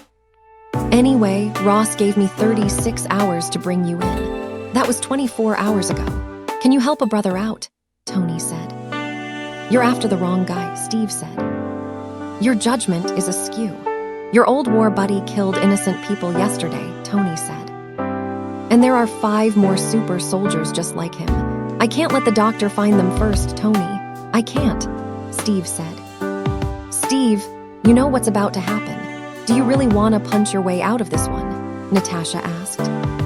All right, I've run out of patience. Underoos, Tony shouted. Peter shoots a web, stealing Steve's shield and binding his hands. Laila shouted, eyes wide. You brought a fucking child. Pietro zips up next to her in a blur, stopping at her side with a scoff. He's even smaller up close. Stark, you sure this isn't bring your sidekick to work day? Pietro asked. Tony ignores them as he says to Peter, nice job, kid. Thanks, well, I could have stuck the landing a little better. It's just the new suit. Well, it's nothing, Mr. Stark. It's perfect. Thank you, Peter said as he slightly stuttered. Yeah, we don't really need to start a conversation, Tony said. Okay, Captain Big Fan, I'm Spider-Man, Peter said. Spider-Man, more like Stark's liability, Laila muttered to Steve. I give him 2 minutes before he's eating floor, Pietro grinned. Yeah, we'll talk about it later, just, Tony said. Hey everyone, Peter said. Good job, Tony said. You've been busy, Steve said. And you've been a complete idiot, dragging in Clint, rescuing Wanda from a place she doesn't even want to leave, a safe place. I'm trying to keep you from tearing the Avengers apart, Tony said. You did that when you signed, Steve said. Laila steps forward, voice firm. You really want to lecture us about tearing things apart when you just dragged a high schooler into a war zone? Pietro added with a smirk. And newsflash, Stark, you don't run the Avengers. Tony's visor tilts toward them, but he doesn't answer. All right, we're done, You're gonna turn Barnes over, you're gonna come with us. Now, because it's us, or a squad of JSOSH guys, with no compunction about being impolite. Tony said, and he notices Steve looking to the side before adding, come on. We found it. They're Quinjets in Hangar 5, North Runway, Sam said through a radio. Steve holds his hands up, and Clint shoots the web off. All right, Lang, Steve said. Hey, guys, something, Peter said. Whoa, what the hell was that? Rhodey asked. I believe this is yours, Captain America, Scott said as he returns the shield to Steve. Not bad for the new guy, Layla smirks at Scott. Cute trick, I've got one faster. Pietro zipped by Scott with a grin. Oh, great. All right, there's two on the parking deck.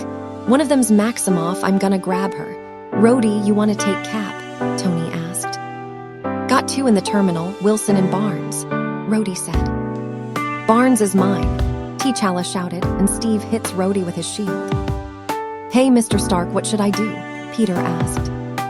What we discussed, keep your distance, web 'em up, Tony said. Move, Captain, I won't ask a second time, T'Challa said. The fight breaks out. Pietro blurs past War Machine, knocking his aim off. Too slow, Tin Man, Pietro shouted as he zips off. Look, I really don't want to hurt you, Scott said to Natasha. I wouldn't stress about it, Natasha said before she kicks him in the groin and he miniaturizes, throwing her head over heels. She zaps him off her wrist and he slams into a nearby truck, laving a small dent. Bucky threw a punch at Peter, who caught his fist.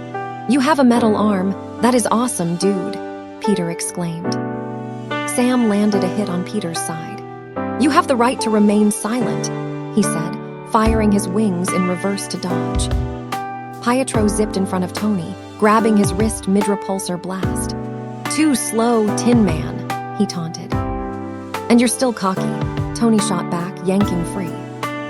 Layla vaulted onto War Machine's back, locking an arm around his neck and slamming her heel into his thruster pack. Rhodey stumbled in the air, giving Steve the opening to kick him down hard.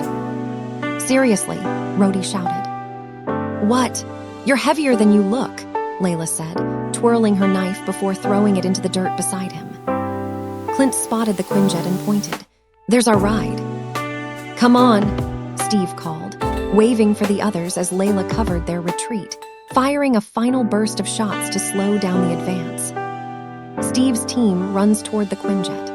A fizzing stream of energy slices across the runway, and they stop as Vision hovers overhead. Captain Rogers, Vision called down calmly. I know you believe what you're doing is right, but for the collective good, you must surrender now. Tony's team arrived from the opposite side, their formation tightening. Steve's jaw clenched.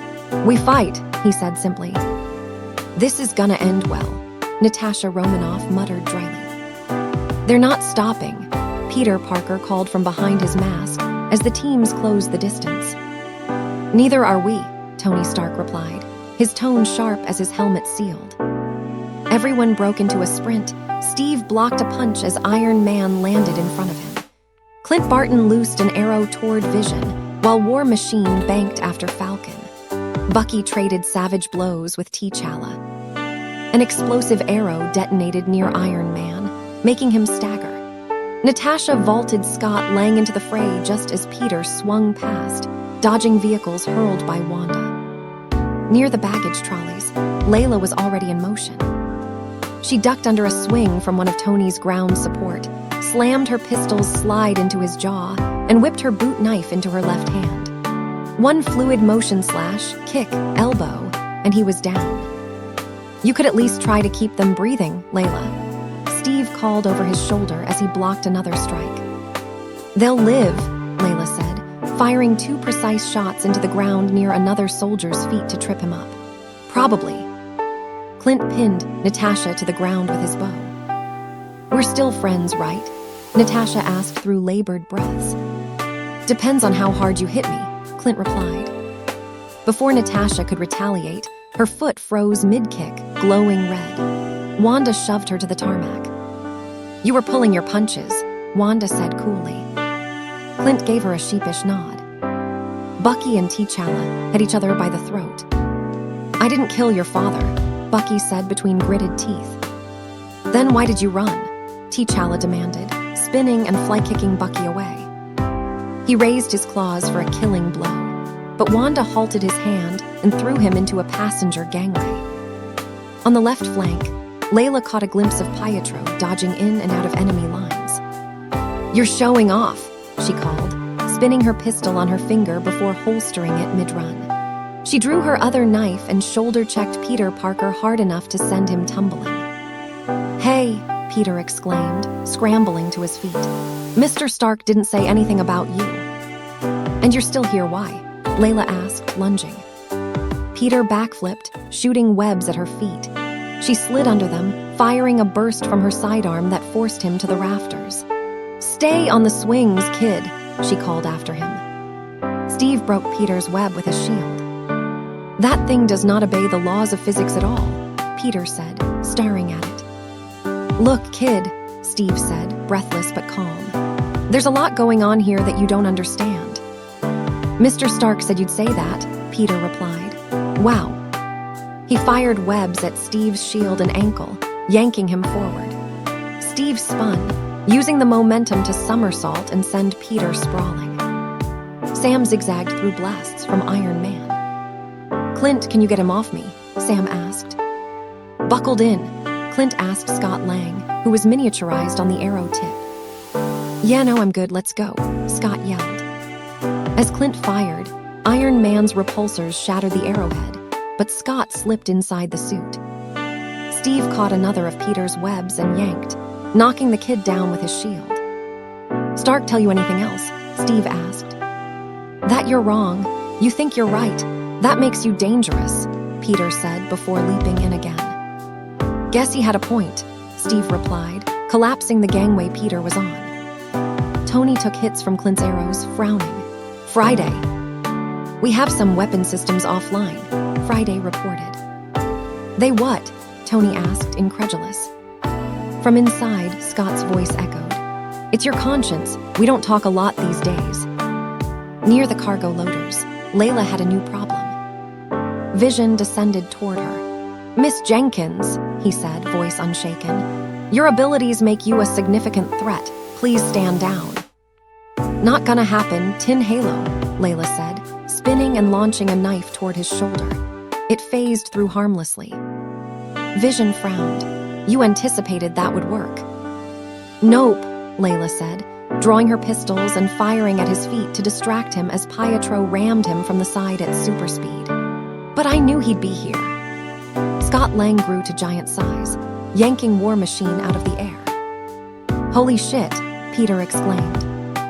"Way to go, Tic Tac," Sam shouted. As Vision blasted apart a collapsing control tower, Wanda struggled to hold it back. War Machine targeted her with a sonic disruptor, making her cry out. "Go," Natasha barked, stunning T'Challa as Steve and Bucky sprinted for the Quinjet. Pietro zipped in front of Layla, blocking her path for a heartbeat. "You going with them?" he asked, scanning her expression. "Damn right I am," Layla said, snapping her magazine into place with a sharp click. She took off at a run beside Steve and Bucky, firing over her shoulder to keep the opposition at bay. "Don't get killed," Pietro called, darting away toward another skirmish. Layla smirked mid-stride.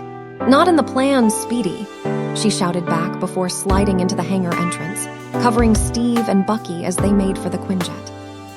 Outside, Vision kneels beside Wanda and gently holds her in his arms. She pants for breath.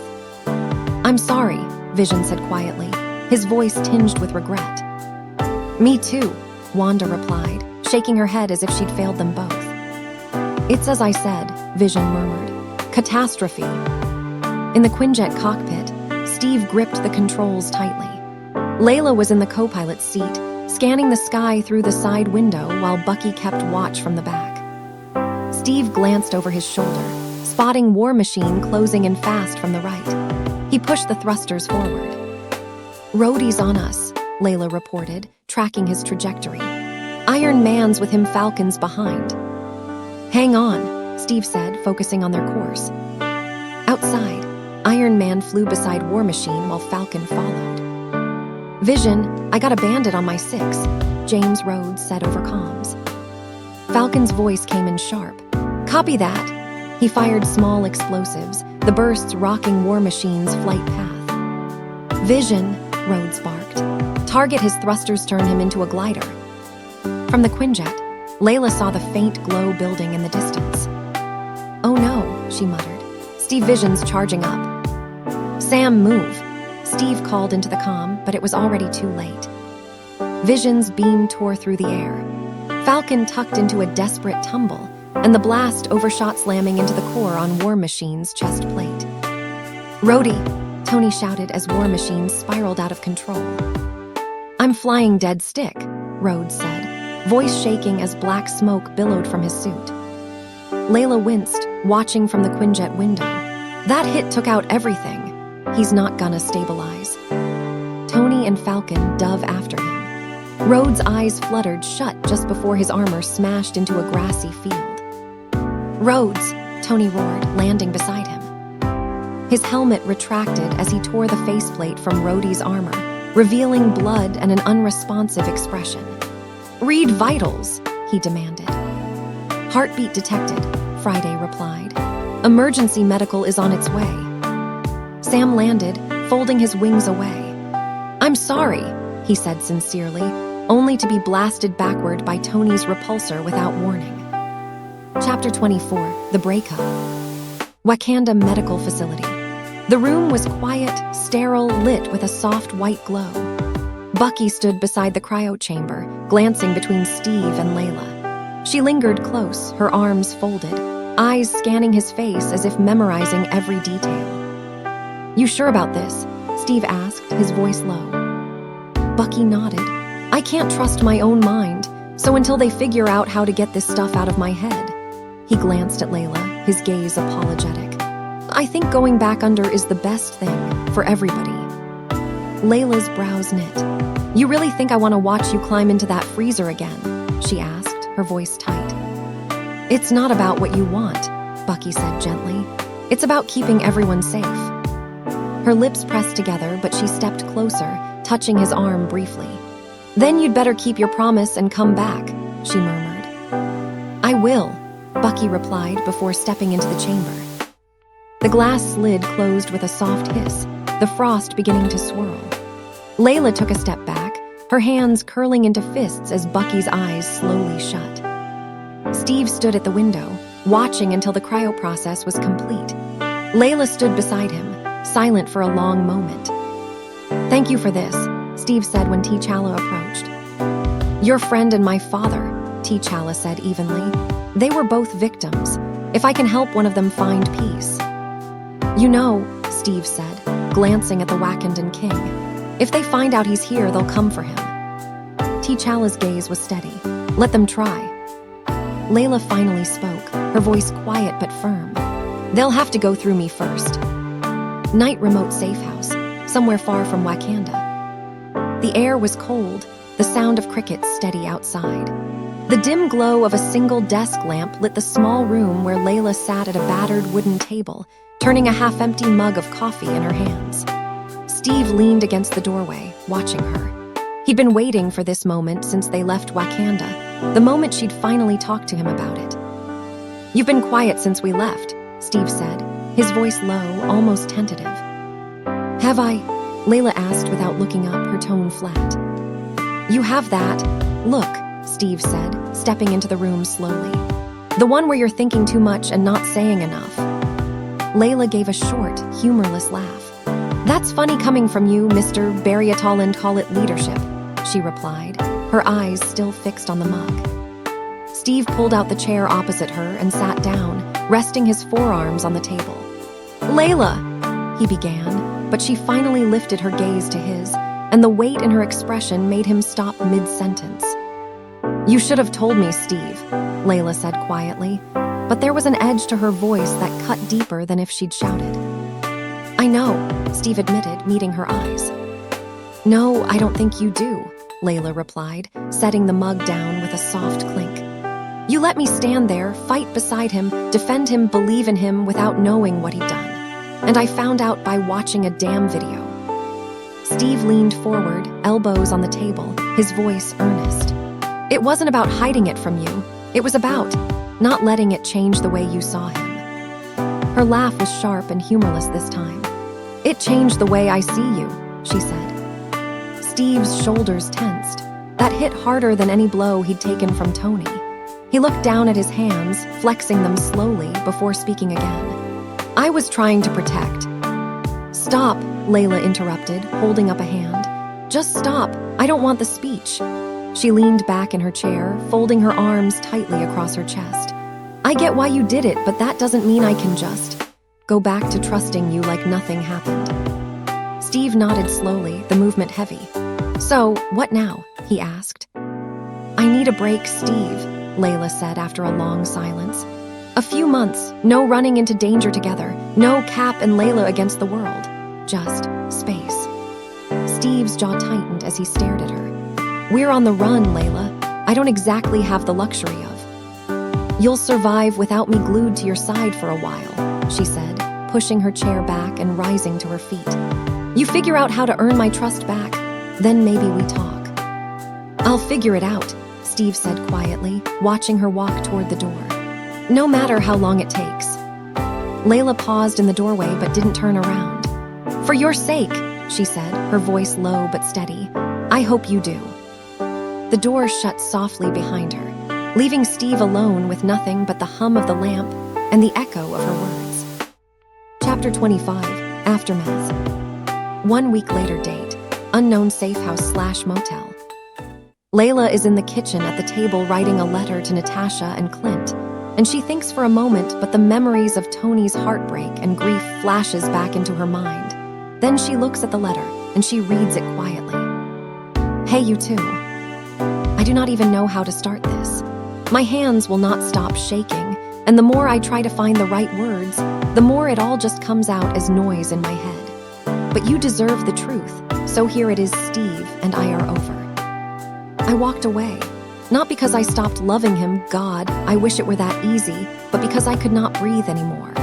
The lies sat between us like a loaded gun, and when the truth came out, it shattered everything. He kept it from Tony. He kept it from me.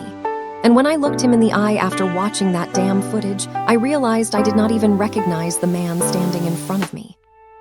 Do you know how much it hurts to realize the person you trusted with your life could not trust you back? I tried to stay. I wanted to stay. But every time I looked at him, all I could see was betrayal and silence where honesty should have been. It felt like drowning. So I left. He did not stop me. He could not. He knew he had already lost me the second he chose secrets over trust. I hate this. I hate that I still love him, even now. But I cannot go back, not when every part of me is screaming that it would kill me to keep pretending. Please do not come looking. I am not in danger, not from anyone but myself and my own thoughts. I just need time, space, something. And if you see Tony, tell him I am sorry.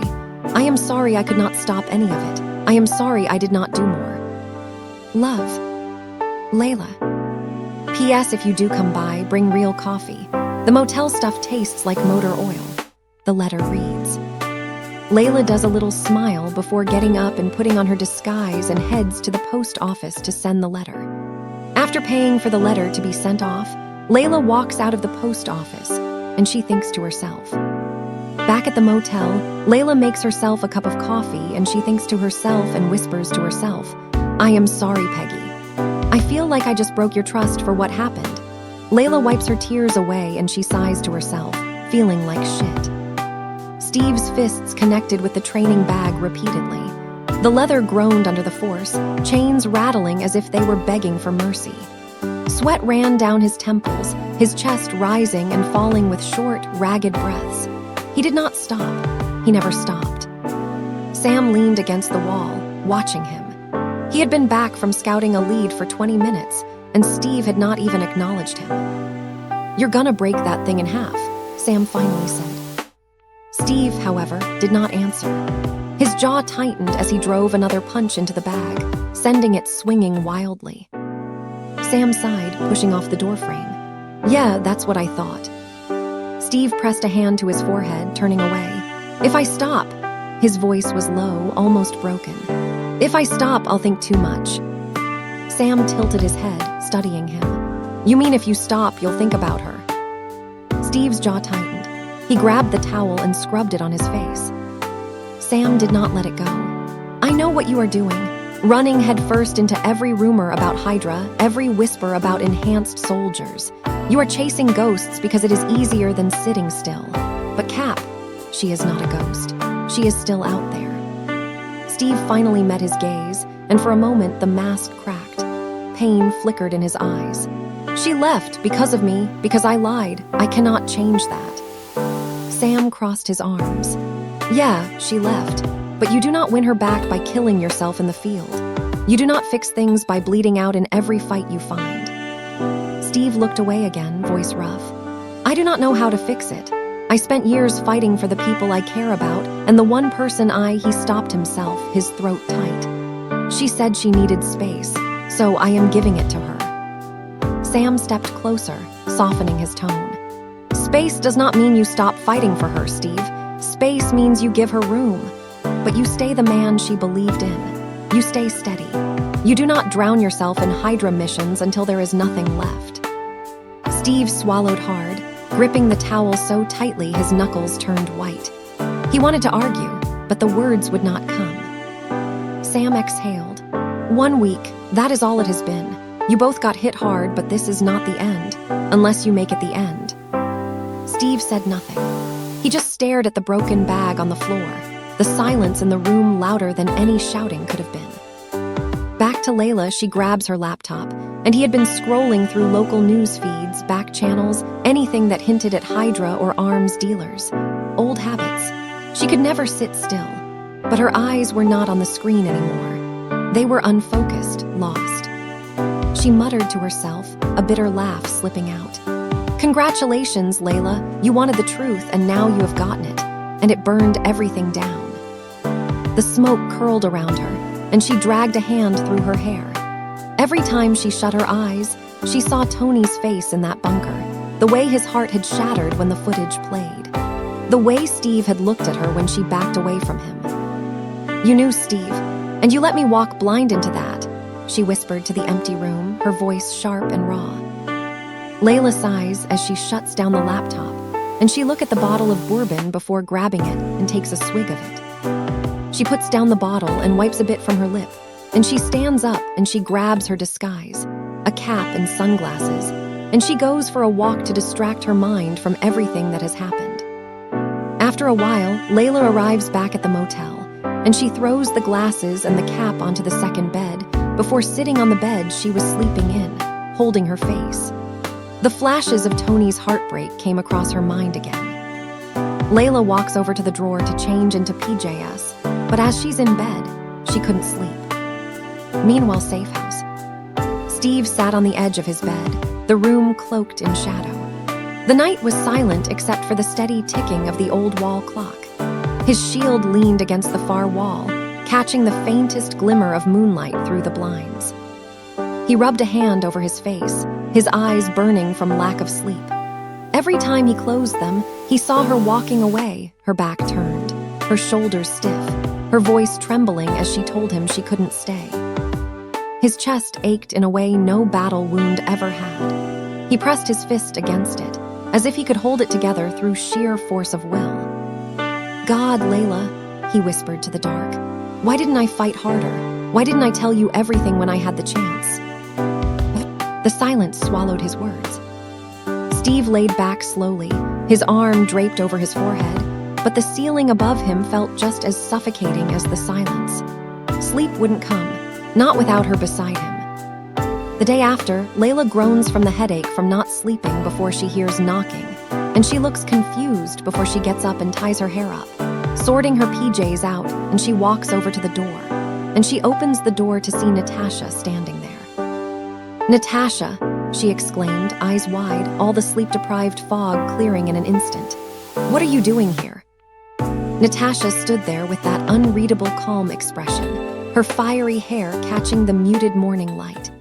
She had her arms crossed, her weight balanced on one leg like she'd been waiting for Laila to answer long before knocking. You didn't think you could actually disappear without me noticing, did you?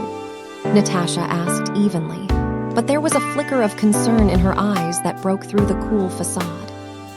Laila blinked, shock still written all over her face.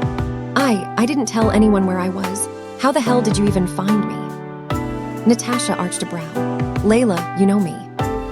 Layla's shoulders sagged, torn between frustration and relief, her voice dropping to a whisper. I thought I had more time before someone came looking. Natasha stepped forward slightly, her gaze softening as she studied her friend. Well, you're out of time, and judging by the way you look, her lips quirked into the faintest smirk. You didn't sleep, not one bit. Laila huffed a laugh, but it broke halfway.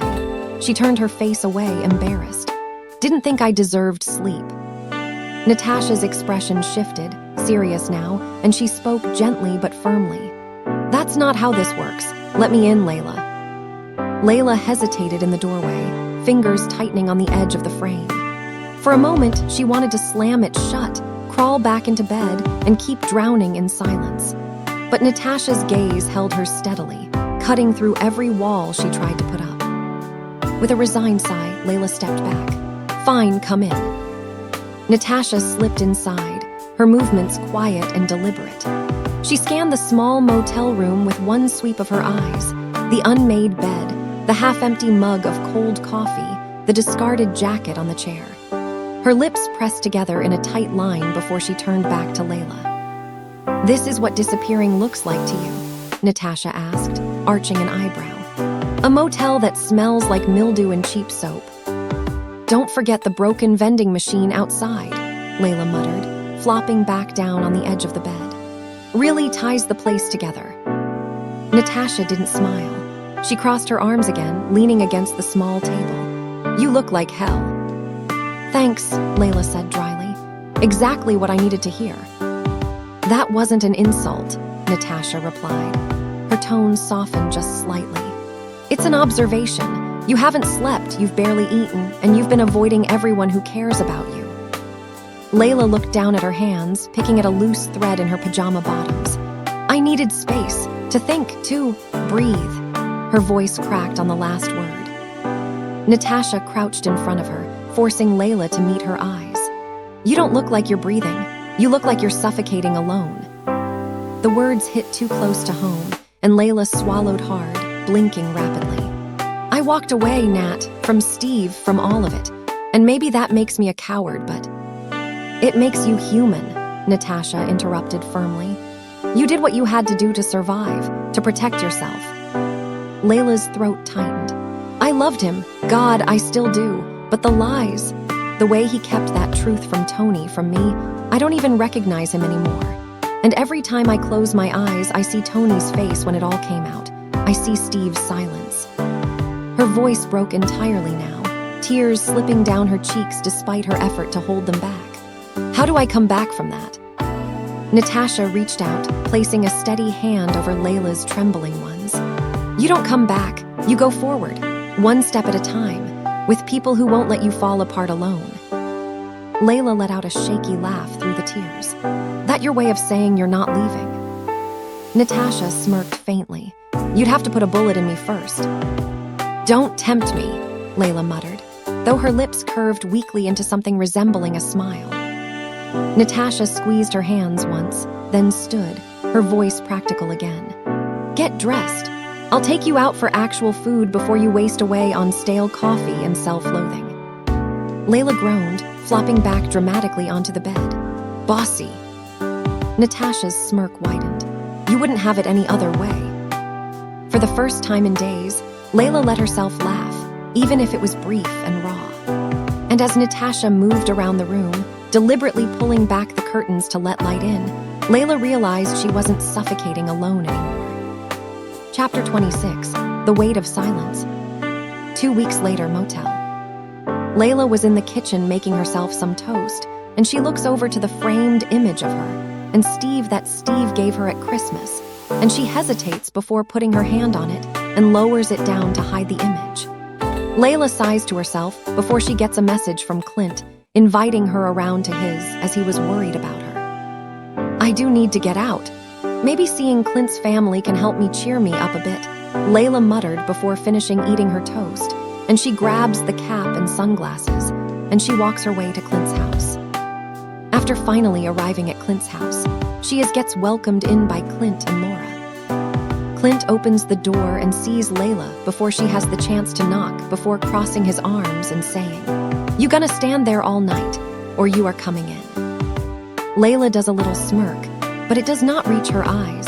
She steps forward, and she walks into the house after Clint moves out of the way so she can. Inside, the warmth hits her instantly.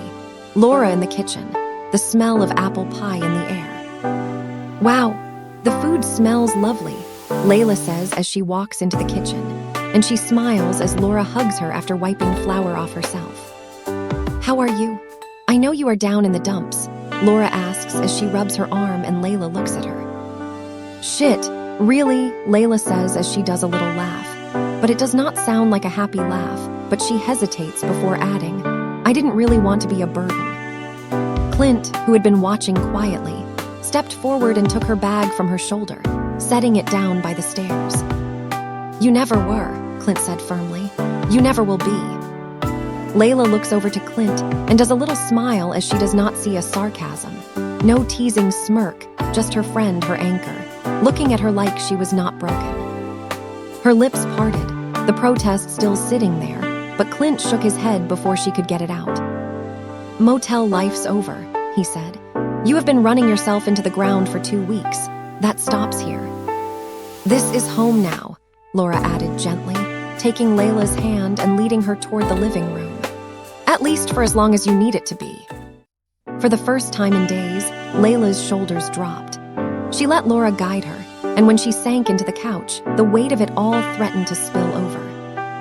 "Thank you," she whispered, barely audible.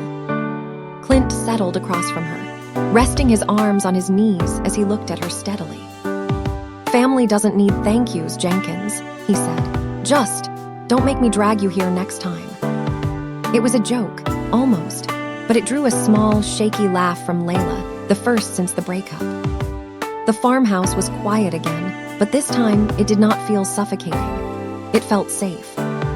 Chapter 27, 1 month gone. 1 month later, Clint's house. Laila was in the guest room of Clint's house, and she has a diary on her knee as she taps the pen on the page as she has no idea what to write as a letter to Steve. Laila sighs to herself before putting her diary away in the end table drawers, and she walks outside of her room to see Clint's kids playing in the living room, and she does a little smile before walking over to the kitchen, and she sees Laura in the middle of making a cup of tea. "Here, let me do the dishes," Laila says as she rolls up her sleeves, and she starts to wash and dry the dishes. "You didn't have to do that," Laura says as she smiles as she looks at Laila. "It's the least I can do. I mean, I want to be a perfect guest here," Laila says as she puts away a plate in the respective drawer that Laura likes it in. Laura leaned against the counter, her tea cradled in her hands. She studied Laila for a moment, noticing the way her shoulders are tense even if she tries to relax, the way her smile does not reach her eyes. "You don't have to try so hard, you know," Laura said, her tone kind but firm. "This is a home, not a hotel. You are family here." Laila froze in place for a second, the dish towel clutched in her hands. After a while, she forced a small smile as she meets Laura's gaze. I appreciate that," Laila said, her voice soft, almost fragile. "More than you know." Laura gave her a knowing smile, sipping her tea before adding softly, "Steve would hate seeing you so bottled up like this. He would tell you to stop carrying everything alone." The words landed like a knife, Laila's hand stilled in the soapy water. Fingers curled tight on one of the dish towels until the fabric trembled in her grasp. Laila's gaze dropped as her throat tightened. Steve's name still hurt more than before, more than she admitted. "He isn't here, though, is he?" The thought whispered like poison in the back of her mind. He wasn't here to tell her to breathe, or to crack that rare, crooked smile that softened everything. He wasn't here because she had told him to go, and he had listened. Her chest ached with the memories, sharp and fresh despite the weeks has passed. 1 month felt like a lifetime and a heartbeat all at once. For a moment, Laura's eyes softened as if she regretted saying his name, but Laila forced another smile, or the one that doesn't reach her eyes as she turned back to the dishes. She scrubbed harder than necessary, the clink of porcelain against porcelain filling the silence. "I know," Laila murmured finally, her voice barely above a whisper. "That sounds like him." It was easier to agree. Easier to keep her hands busy than to let herself unravel in front of someone else. Meanwhile, with Steve. The Quinjet hummed beneath Steve's boots. The noise is steady, almost comforting if his mind weren't. Sam sat across from him, running a check on Red Wing, throwing in the occasional sarcastic comment about the intel they were given. Steve only half heard him. His thoughts had been elsewhere for weeks, well, a month to be exact. Every briefing blurred into the same words. Every target was just another face in the crowd. The weight on his shoulders felt heavier than it should, not because of the fight, but because there's no one waiting for him afterwards. "You good, Cap?" Sam's voice cut through the fog. Steve blinked, realizing his knuckles were white around the strap of his shield. He relaxed his grip. "Yeah, just thinking." Sam gave him a look. Thinking or brooding, there's a difference. One ends with a plan. The other ends with you staring at a wall for 2 hours. Steve exhaled slowly, leaning back against the cold metal seat. He wasn't ready to admit what he'd been brooding about, that Layla's laugh had been echoing in his head every night since the day she left after asking for a break. "Don't worry about me," Steve said finally, though it sounded hollow even to himself. Sam just shook his head, muttering, "Man, you two are more stubborn than a couple of mules." Steve let the silence settle again, because the truth was harder to say. He misses her so damn much that it ached. And yet, he was the one who'd let her slip through his fingers. Chapter 28, In the Crossfire. Over several months later, Steve had slowly gained Layla's trust back. Of course, there were times when Laila didn't want to see him, and he left food and drinks behind with Clint. But one day, Laila and Steve arrive at the same place for a mission. Laila notices a beard on him, and her eyes automatically check him out. "When did you start to grow a beard?" Laila asks curiously. "Sometime after I stopped being Captain America. Figured if the shield was gone, the clean shave could be too." Steve replies as he shrugs his shoulders. "It looks good on you," Laila says as her lips betrays her as she does a little smile. He blinked, a little startled by the compliment. For a second, she swore his ears turned the faintest shade of pink. "Yeah?" he asked, his voice quieter, hopeful in a way that almost broke her chest in two. "Yeah," Laila says softly as she does another little smile. Laila hears a noise that snapped both her and Steve out of staring into each other's eyes. Steve automatically reached for his shield before realizing he doesn't have it. "Force of habit, huh?" Laila asks teasingly. "That obvious, huh?" Steve chuckles a bit. Laila lets out a little actual giggle before her, and Steve went to the noise. "Stay sharp," Steve muttered. Before Laila could respond, a figure stepped into the light, a Hydra soldier. His rifle glinted as he raised it. Steve reacted first, grabbing Laila by the arm and pulling her behind a stack of crates as bullets sprayed across the warehouse. "Guess the welcomes party's here," Laila hissed as she pulls out her dagger. Steve peeked over the crates, his voice low and steady. "2 more in the back, they are trying to flank us." "Of course they are," Laila muttered, rolling her eyes even as the adrenaline surged. Hydra never did know how to mind their manners. Steve almost smiled at her sass before the soldier fired again, forcing them both down. Steve turned to her, his expression serious. "We take the left together." Laila nods as her eyes locked onto his eyes. She could feel her heart skip a beat before snapping out of it. "Now!" Steve yells and they get up and starts to fight back. They moved as one. Steve surged forward, disarming the nearest soldier with brutal efficiency, while Laila darted around him, her blade flashing as she took the second one by surprise. Their movements meshed seamlessly, a rhythm their bodies remembered even if their hearts were still healing. Within moments, the warehouse is silent again, well apart from the sound of their heavy breathing as Hydra soldiers are passed out at their feet. Steve looked at her, sweat glistening along his brow. Still got it. Laila smirked, twirling the dagger in her hand before sliding it back into its sheath. Don't sound so surprised, Rogers. For the first time in a long while, he let himself laugh, not the forced chuckle he had given strangers, but a real, genuine laugh. And Laila found herself smiling back despite everything. Chapter 29, Nightingale's Surrender. 1 year later, safe house. Laila walks over to the house as she thinks to herself, "Okay, you can do this. Not like I hope I do not make a mistake when we sleep together. Come on, Laila, you are not a mortal teenager. Oh God, why did my brain word it like that?" Laila breathes in and out to calm her nerves, and she was about to knock on, but Sam opened the door as he was heading out. Sam looks over at Laila and does a little smirk as he leans against the wall. "Well, hello to you, Miss Nightingale." "Hey, Sammy, is Steve here?" Laila asks as she tucks a strand of hair behind her ear, trying to mask how nervous she is. Sam's raised his brows, and the smirk slowly turned into something a little more mischievous. "Oh, he is here all right. Inside brooding, probably. You know how he gets," Sam replies before leaning closer and whispers, "You planning to break him out of it, or are you just here for moral support?" "I'm here to see him. That's all, Sammy," Laila says, hiding the fact that her cheeks are slightly red from the blush. "MHHM, sure," Sam said as he is straightening up. "Just do not keep him up too late. We have training tomorrow." "Sam," Laila scolded with a laugh, but the butterflies in her stomach got worse. "Relax, Nightingale. He is in the living room. Good luck," Sam winked at her as he brushes past her, heading out for the night, probably on a date. Laila exhaled slowly, muttering under breath, "Right, just Steve.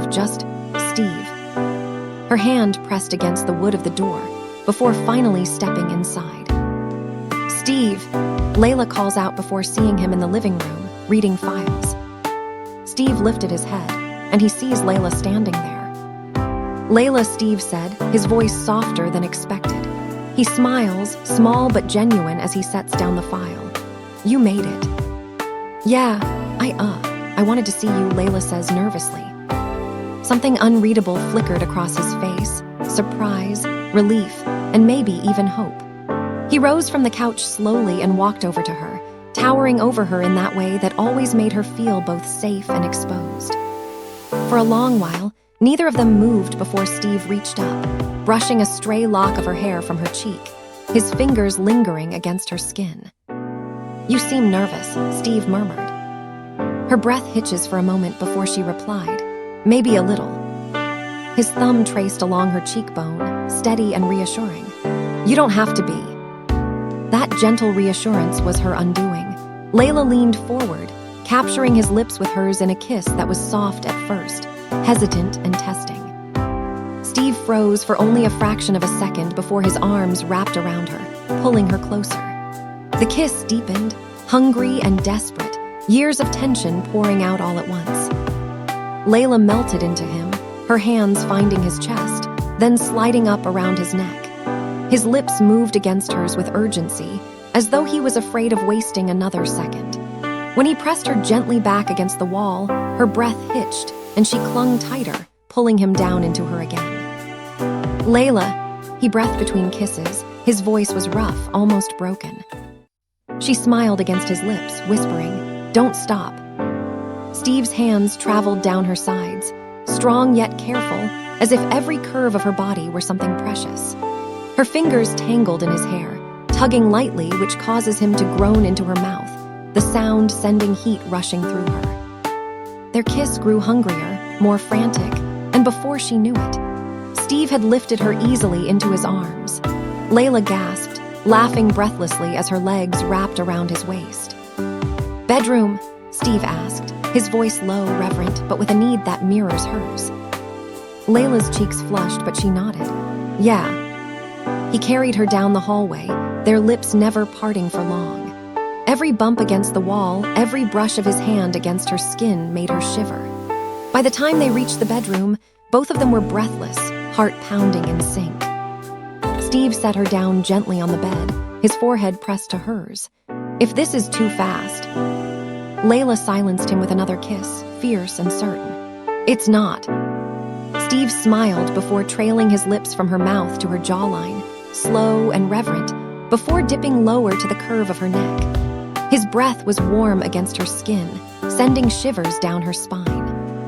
But as his beard brushed along the sensitive spot behind her ear, an unexpected giggle slipped out of her throat. Steve paused, pulling back just enough to look at her, confusion mixed with a hint of amusement. Did I do something? Laila bit her lip, cheeks warming as she laughed again softly. No, it's just your beard, it tickles.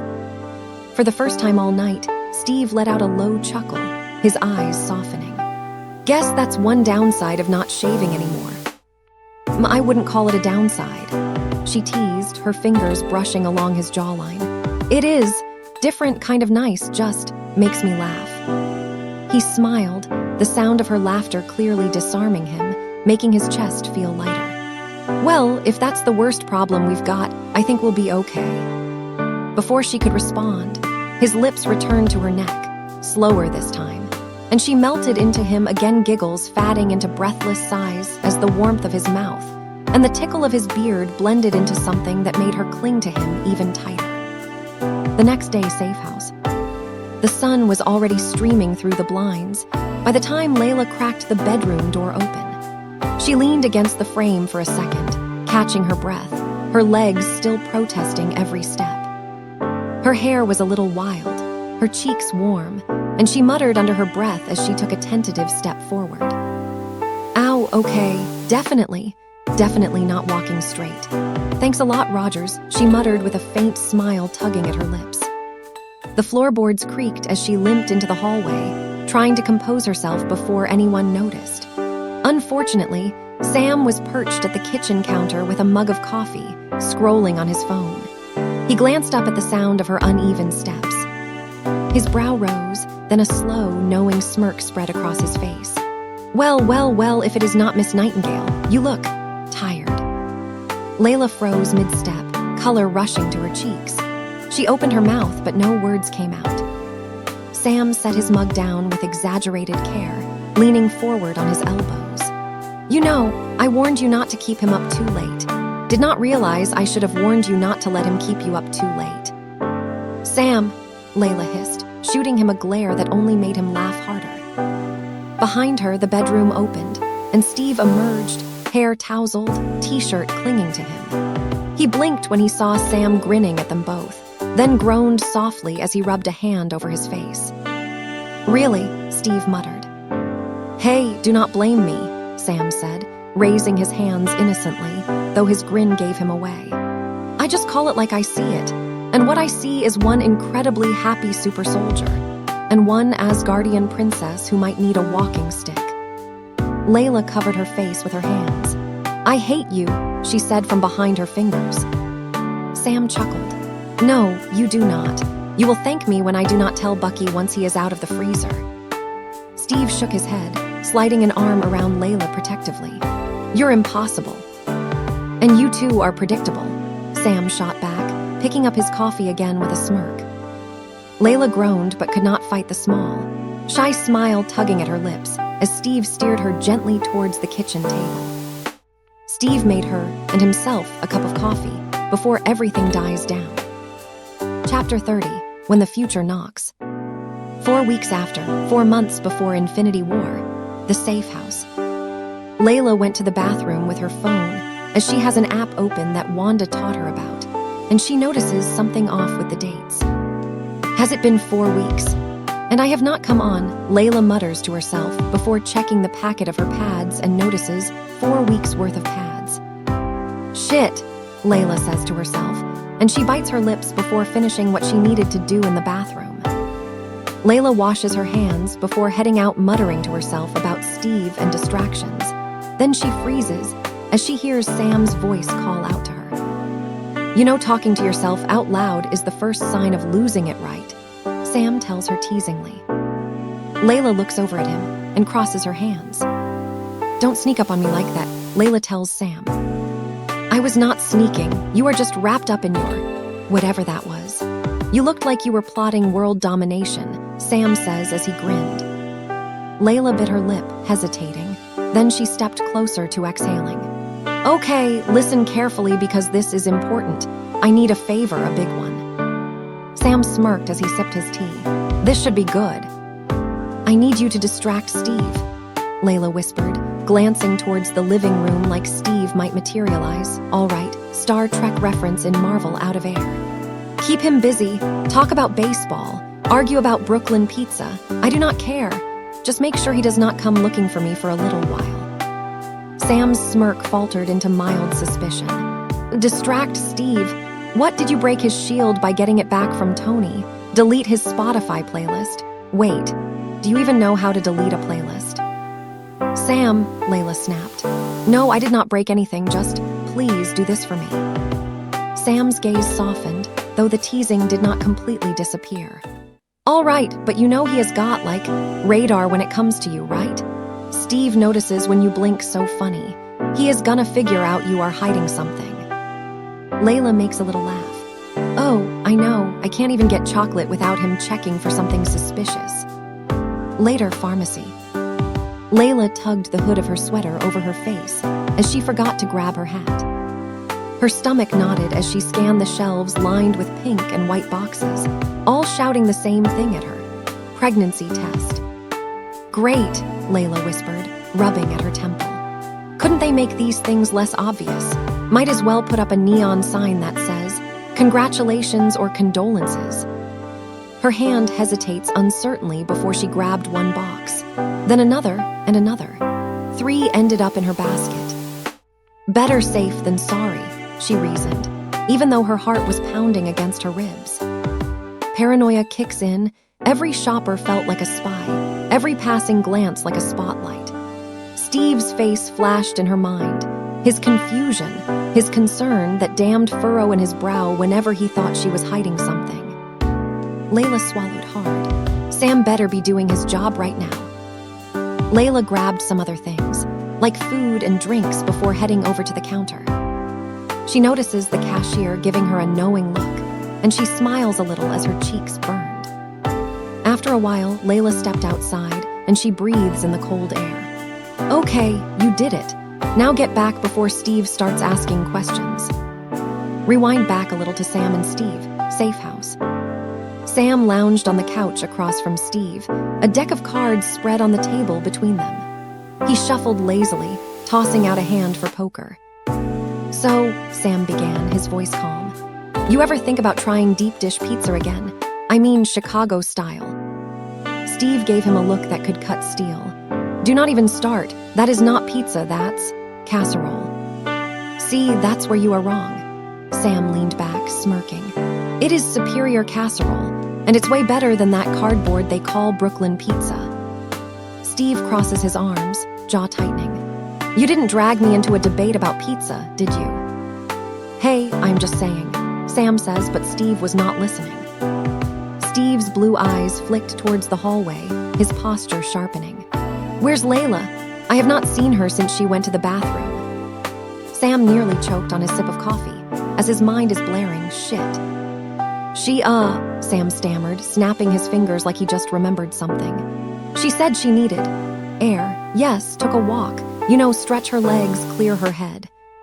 Steve's frown deepened, and Sam quickly leaned forward, dealing with more cards. Come on, Rogers. Best 2 out of 3. Winner gets bragging rights.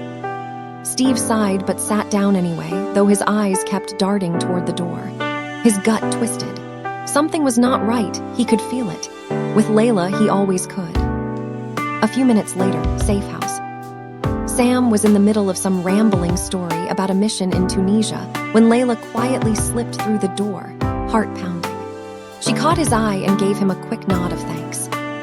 But Steve's head immediately turned. His expression softened in relief, then sharpened with suspicion as his gaze lingered on her flushed cheeks and nervous smile. Where'd you go? Steve asked, his voice calm but laced with concern. Layla froze in the doorway, clutching her hoodie pocket like it was armor. Just needed some fresh air, she said quickly, too quickly. Steve's eyes narrowed ever so slightly. He did not press, not yet, but the way he looked at her made her stomach twist tighter than it already was. He knew something was going on. He always did. Later, safe house bathroom. Laila shut the door behind her, heart thudding in her ears.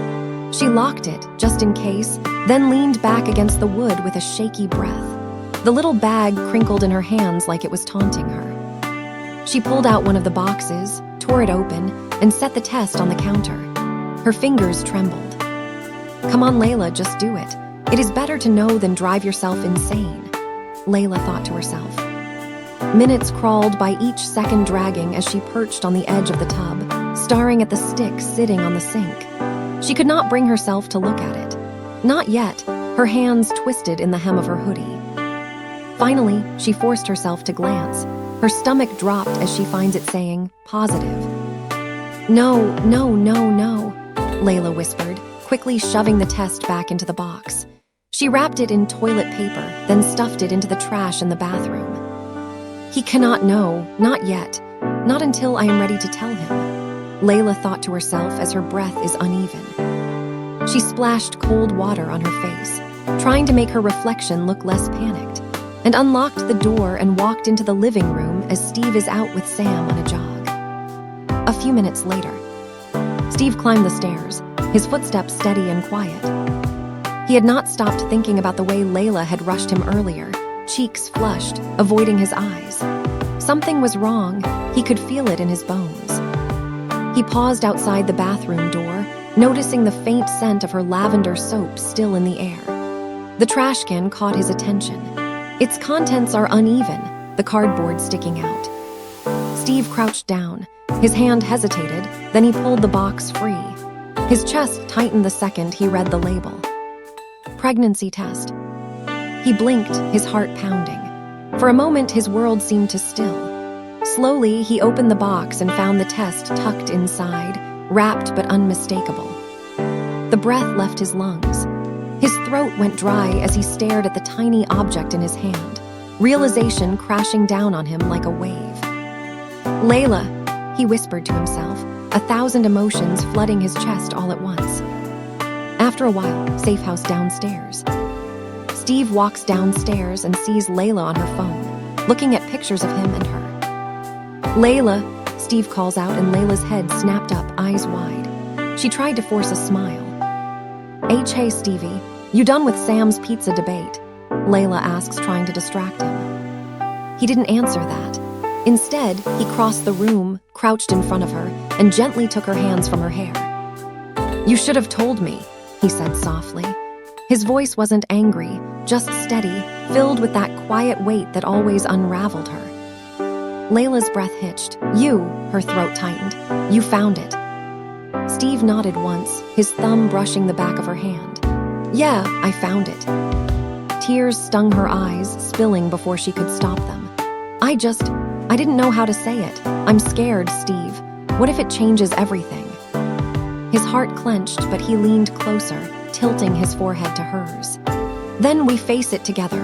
Whatever it says, whatever it means, it's not just on you. You don't have to go through this alone.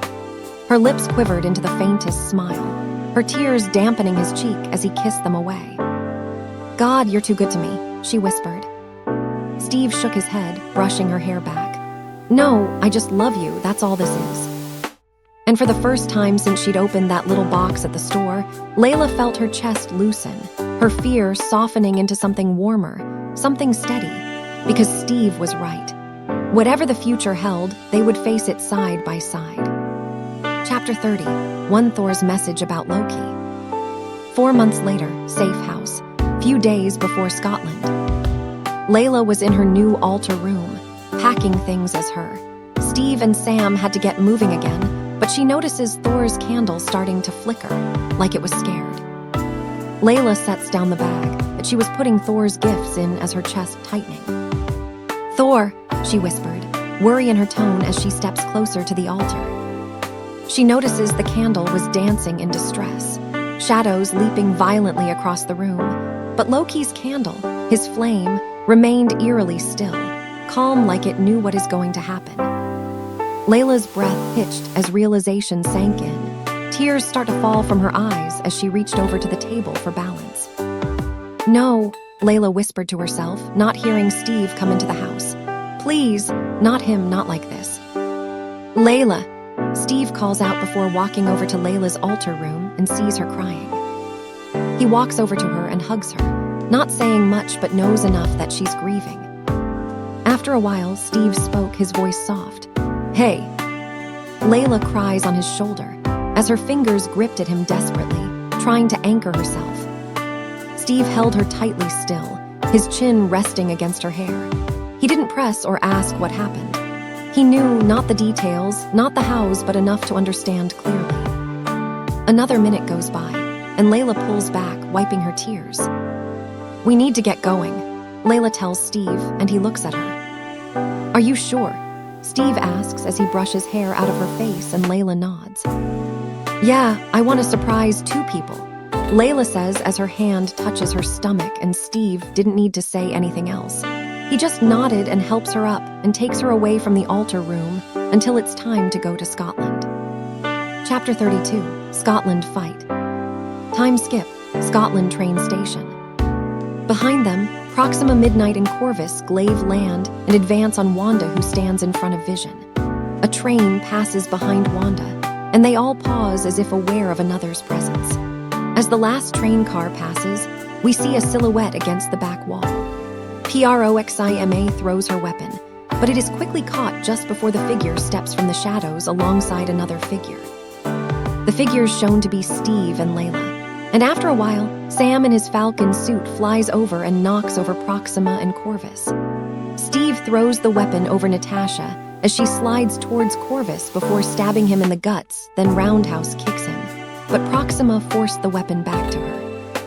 Layla had stayed close to the wall, her eyes tracking every motion. 4 months along, her instincts warned between joining the fray and guarding the quiet weight of life she carried beneath her heart. When Sam came diving again, knocking Proxima away, Layla finally stepped forward. Proxima looks at them before looking at Corvus and hisses, "Get up." "I can't," he replies as he holds onto the wound. "We don't want to kill you, but we will," Natasha says firmly. Layla's voice joined Natasha's, firm but steady. "You heard her. Do not push your luck." Her hand brushed against her stomach briefly before she straightened her spine, as if daring them to challenge her resolve. Proxima looks over to them before spatting back, "You'll never get the chance again." And she presses something on her wrist, and a light shows before they disappear. Layla let out a slow breath she had not realized she had been holding, her palm pressing gently into her midsection before she quickly lowered it, hopping no one had noticed. Sam walks over to Vision and kneels beside him. "Can you stand?" Vision grunts as he gets up with the help of Wanda and Sam. "Thank you, Captain," Vision tells Steve weakly. "Let's get you on the jet," Steve says to Vision, his hand automatically slipping around Layla's back as he spoke. She shot him a quick look, half defiant, half grateful, but didn't shrug him off. Instead, she turned to Wanda, her voice soft but steady. "You did good, Wanda. Do not blame yourself for taking the risk. It is who we are, but next time let us know. We can handle it together." Everyone starts to walk over to the jet, and they start to fly off. Natasha closing the doors to the Quinjet while addressing Wanda. "Now, I thought we had a deal. Stay close, check in. Do not take any chances." "I'm sorry," Wanda tells her as she walks past, voice filled of guilt. "We just wanted time." Wanda's eyes drifted towards Layla, whose hand had once again settled against her stomach. She froze, realization flickering through her mind like lightning. Her eyes softened, widening slightly as the truth sank in. Layla is pregnant. Layla caught her look, and for a moment, they shared a quiet understanding. She gives Wanda the faintest curve of a smile, a silent confirmation, before turning her gaze away. "Where to, Cap?" Sam glances at his side as he is driving the Quinjet before putting his eyes back to the front. Steve's eyes lingered on Layla, protective instinct clear in the tightness of his jaw before he answered, "Home." Chapter 33, Vision's Choice. Time skip, Avengers compound. Still no word from Vision. Ross asks as he looks at Rhodes as a hologram. Satellites lost him somewhere over Edinburgh, Rhodes tells him.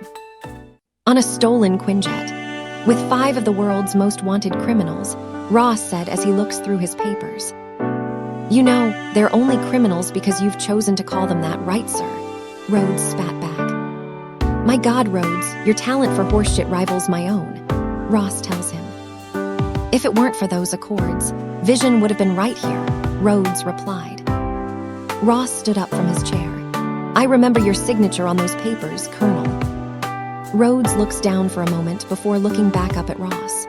That's right, and I'm pretty sure I paid for that. You have second thoughts, Ross asks him. Not anymore, Rhodes replied. Natasha, Steve, Laila, Wanda, Vision, and Sam walk into the room. Mr. Secretary, Steve said as he looks at the hologram. Ross walks over to them, staring at Steve. You got some nerve, I'll give you that. You could use some of that right now, Natasha remarks. Ross looks from Natasha to Steve as he walks over to him. The world's on fire, and you think all is forgiven. Steve looks straight at him. I'm not looking for forgiveness, and I'm way past asking permission.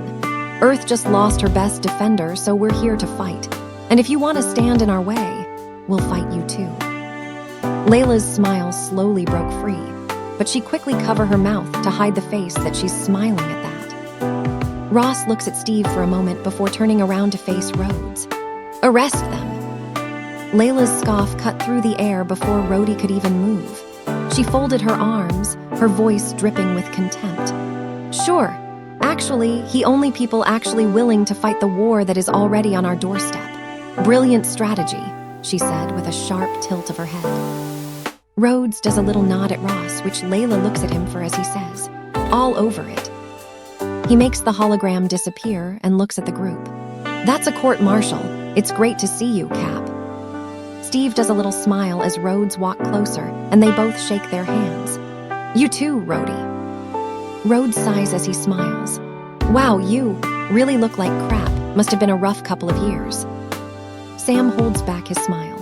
Yeah, well, the hotels weren't exactly 5 stars. I think you look great, Bruce nervously says as he steps out from where he is. Yeah, I'm back. Hi, Bruce, Natasha says as all of them look at him. Bruce does a little nod before replying, Nat. Sam looks at Layla, Vision, and Wanda as he whispers, This is awkward. Layla smirked. Awkward's one word for it, she said under her breath, her teasing tone breaking the tension just enough for Sam to grin. Cut to another room. Everyone is thinking, until Rhodes broke the silence. So, we gotta assume they're coming back, right? Rhodes asks as he looks at the others. And they can clearly find us, Wanda replies as she looks over at Bruce. Bruce raises his hand slightly. We need all hands on deck. Where's Clint?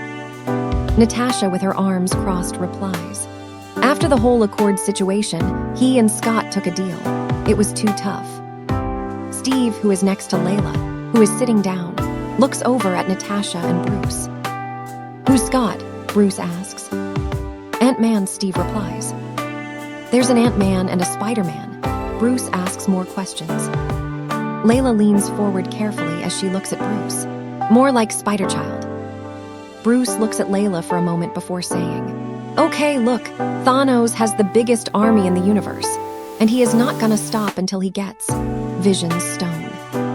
Natasha looks over at Wanda before briefly looking at Layla, as she doesn't know, but Wanda nods to tell her about Layla's pregnancy, as Layla haven't told her yet. Natasha walks over to Bruce. Then we have to protect it. Vision leaning against the column. No, we have to destroy it. Everyone looks over at Vision.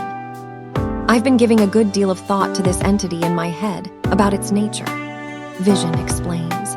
But also its composition. I think if it were exposed to a sufficiently powerful energy source, something very similar to its own signature, perhaps, its molecular integrity could fail. Wanda looks at him. Yeah, and you with it. We're not having this conversation. Eliminating the stone is the only way to be certain that Thanos can't get it, Vision tells Wanda.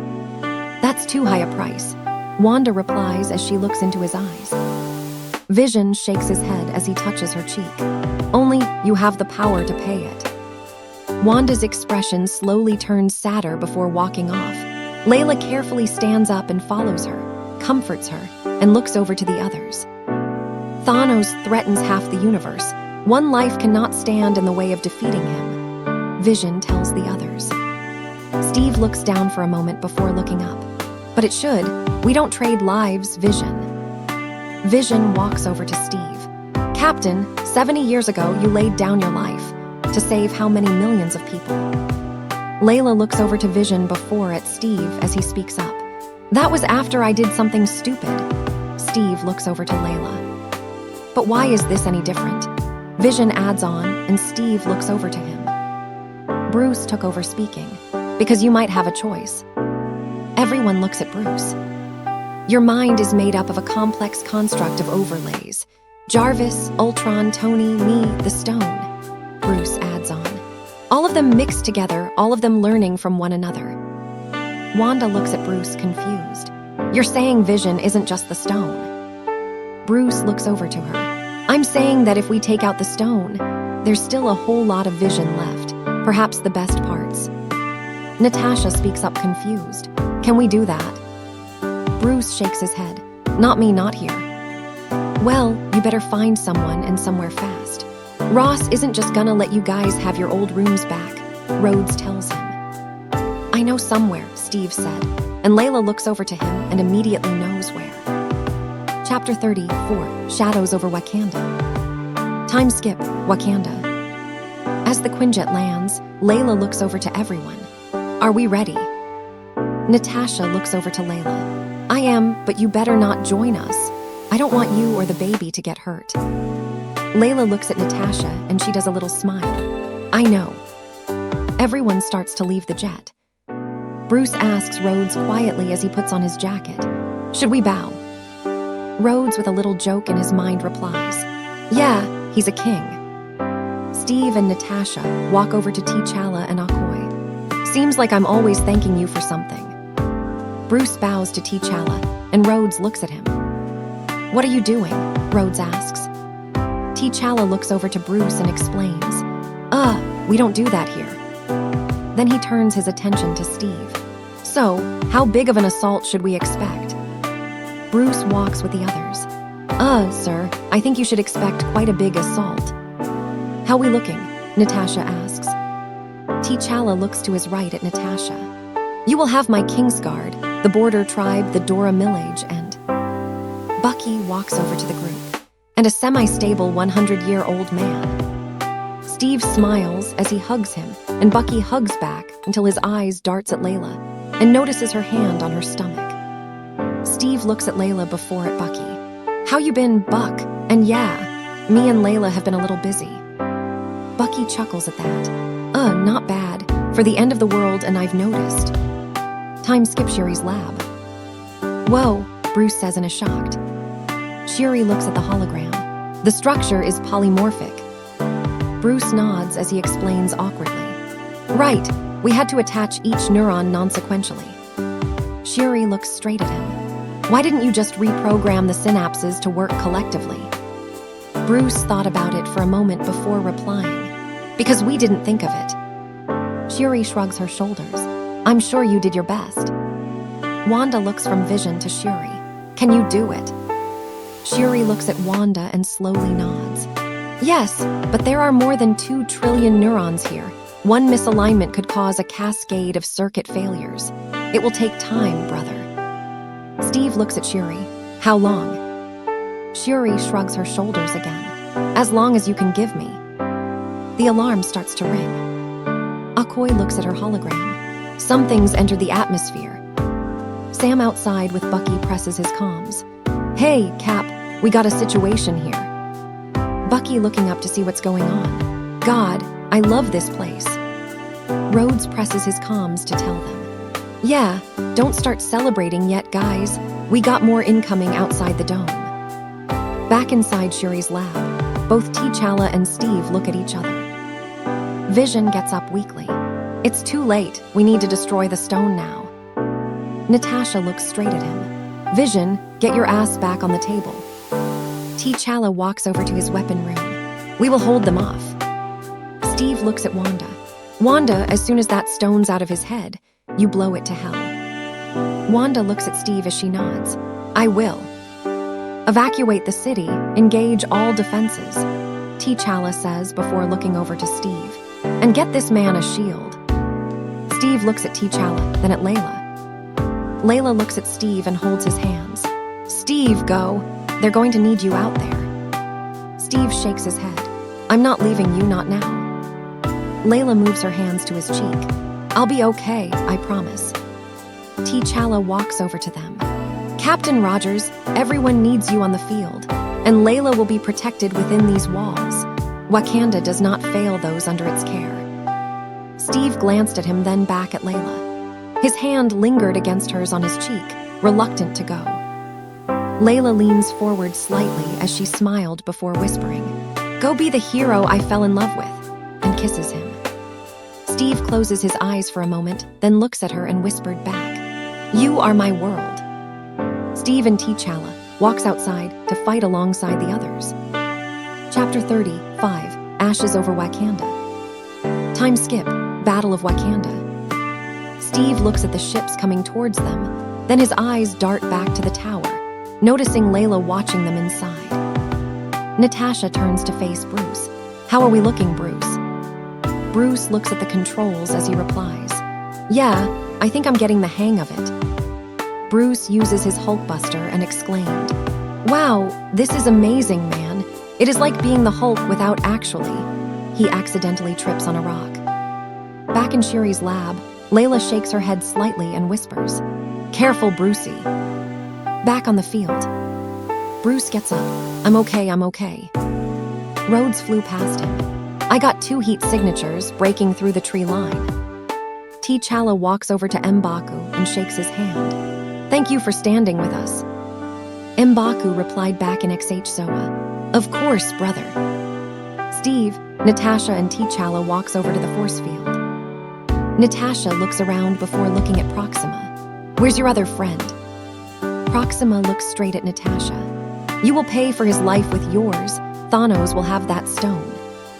Back at the lab, Layla looks over at Shuri, who is working hard, but she doesn't want to distract her and looks back at the battlefield. Over my dead body, you will get this stone. Back on the battlefield, Steve straight at Proxima. That's not gonna happen. T'Challa spoke up. You are in Wakanda now. Thanos will have nothing but dust and blood. Proxima looks at them. We have blood to spare. Bucky asks Steve as he walks back with Natasha and T'Challa. They surrender. Steve stands by Bucky. Not exactly. On the battlefield, as the war broke out, the ship opens and aliens drop and runs towards the force field. T'Challa leads the Wakandans in the war cry, Yibamb, telling them to hold fast as the Outriders bound toward the barrier. Bucky looks at the aliens running towards them. What the hell? Natasha looking to the side. Looks like we pissed her off. Okoy's widen slightly. They're killing themselves. Sam flying around yelling. You see the teeth on those things. Layla back in the lab, but Rhodes call out to him. All right, back up, Sam. You're gonna get your wings singed. Layla mutters to herself as she watched inside. Sam, please, watch your wings. Blue lightning streaked past them, Pietro. He darted through the charging Outriders, knocking rows of them flat before they even reached the line. Try and keep up, he yelled, laughing as he blurred past Bucky to yank an alien off his blind side. Bucky glanced at the empty air where he'd been and shook his head, muttering, Show off. Above them, the sky split red. Clark shot down from the clouds, cape snapping behind him. He plowed straight through a warship, the wreckage exploding into fire, then slammed into the battlefield like a meteor, sending Outriders flying in all directions. Stay down, he warned one hulking brute, searing it to ash with heat vision before lifting off again. Guess we got another alien, Rhodes muttered over comms, watching Clark tear through the enemy line. Not an alien, Steve corrected, panting as he swung his shield. A friend.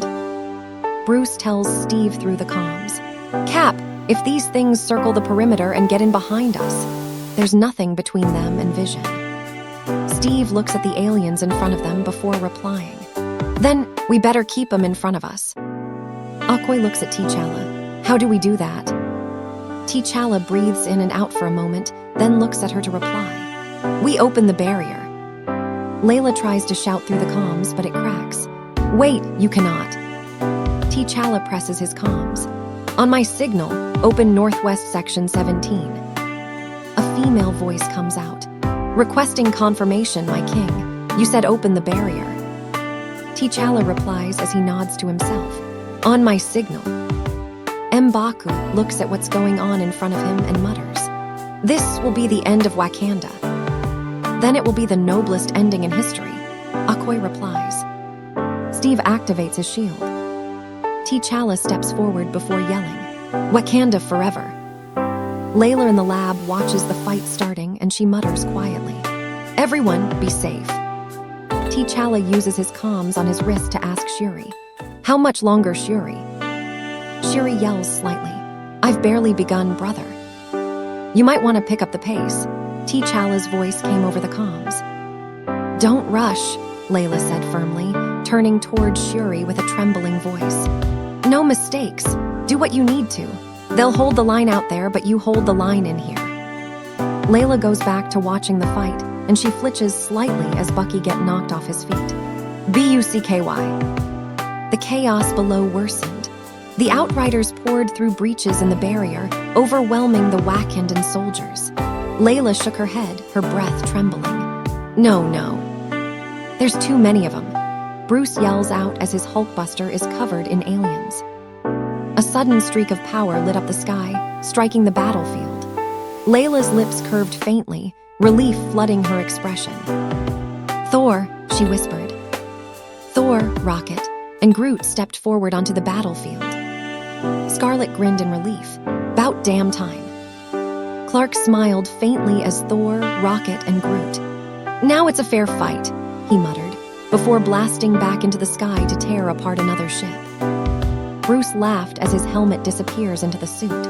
You guys are so screwed now. Further up, Scarlet Stark soared into the fray in her Stark Tech armor, repulsors blazing.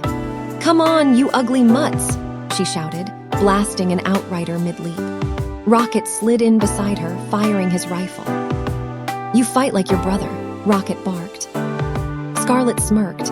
I fight better. She spun, firing her shoulder cannon and wiping out 3 more. Scarlet swooped down low, blasting 2 enemies, pinning down M'Baku. Heads up, tree guy, she shouted as Groot launched his branches to trap a cluster of Outriders. Together, they tore the creatures apart in a violent sweep. I am Groot, Groot says, translating to not bad for a Stark. Scarlet looks over Groot, confused, mixed with shocked. Did the tree just spoke to me? Focus, Rocket yelled, rolling his eyes as he fired. Thor's lightning split the battlefield. Bring me Thanos, he roared, surging forward. Laila allowed herself the tiniest smile, but her gaze flicked back to Shuri. The princess was still working at a maddening pace. Come on, Laila murmured, glancing nervously between the battlefield and the glowing stone. Rocket shoots at the alien army. Come and get some, space dogs. Bucky notices an army coming towards them, so he lifts up Rocket and spins around as he shoots alongside Rocket. Rocket looked up and asked, how much for the gun? Not for sale, Bucky replied, not sparing him a glance. Rocket looks at his arm before asking again, okay, how much for the arm?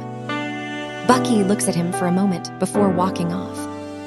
Laila almost laughed, a strangled sound caught in her throat.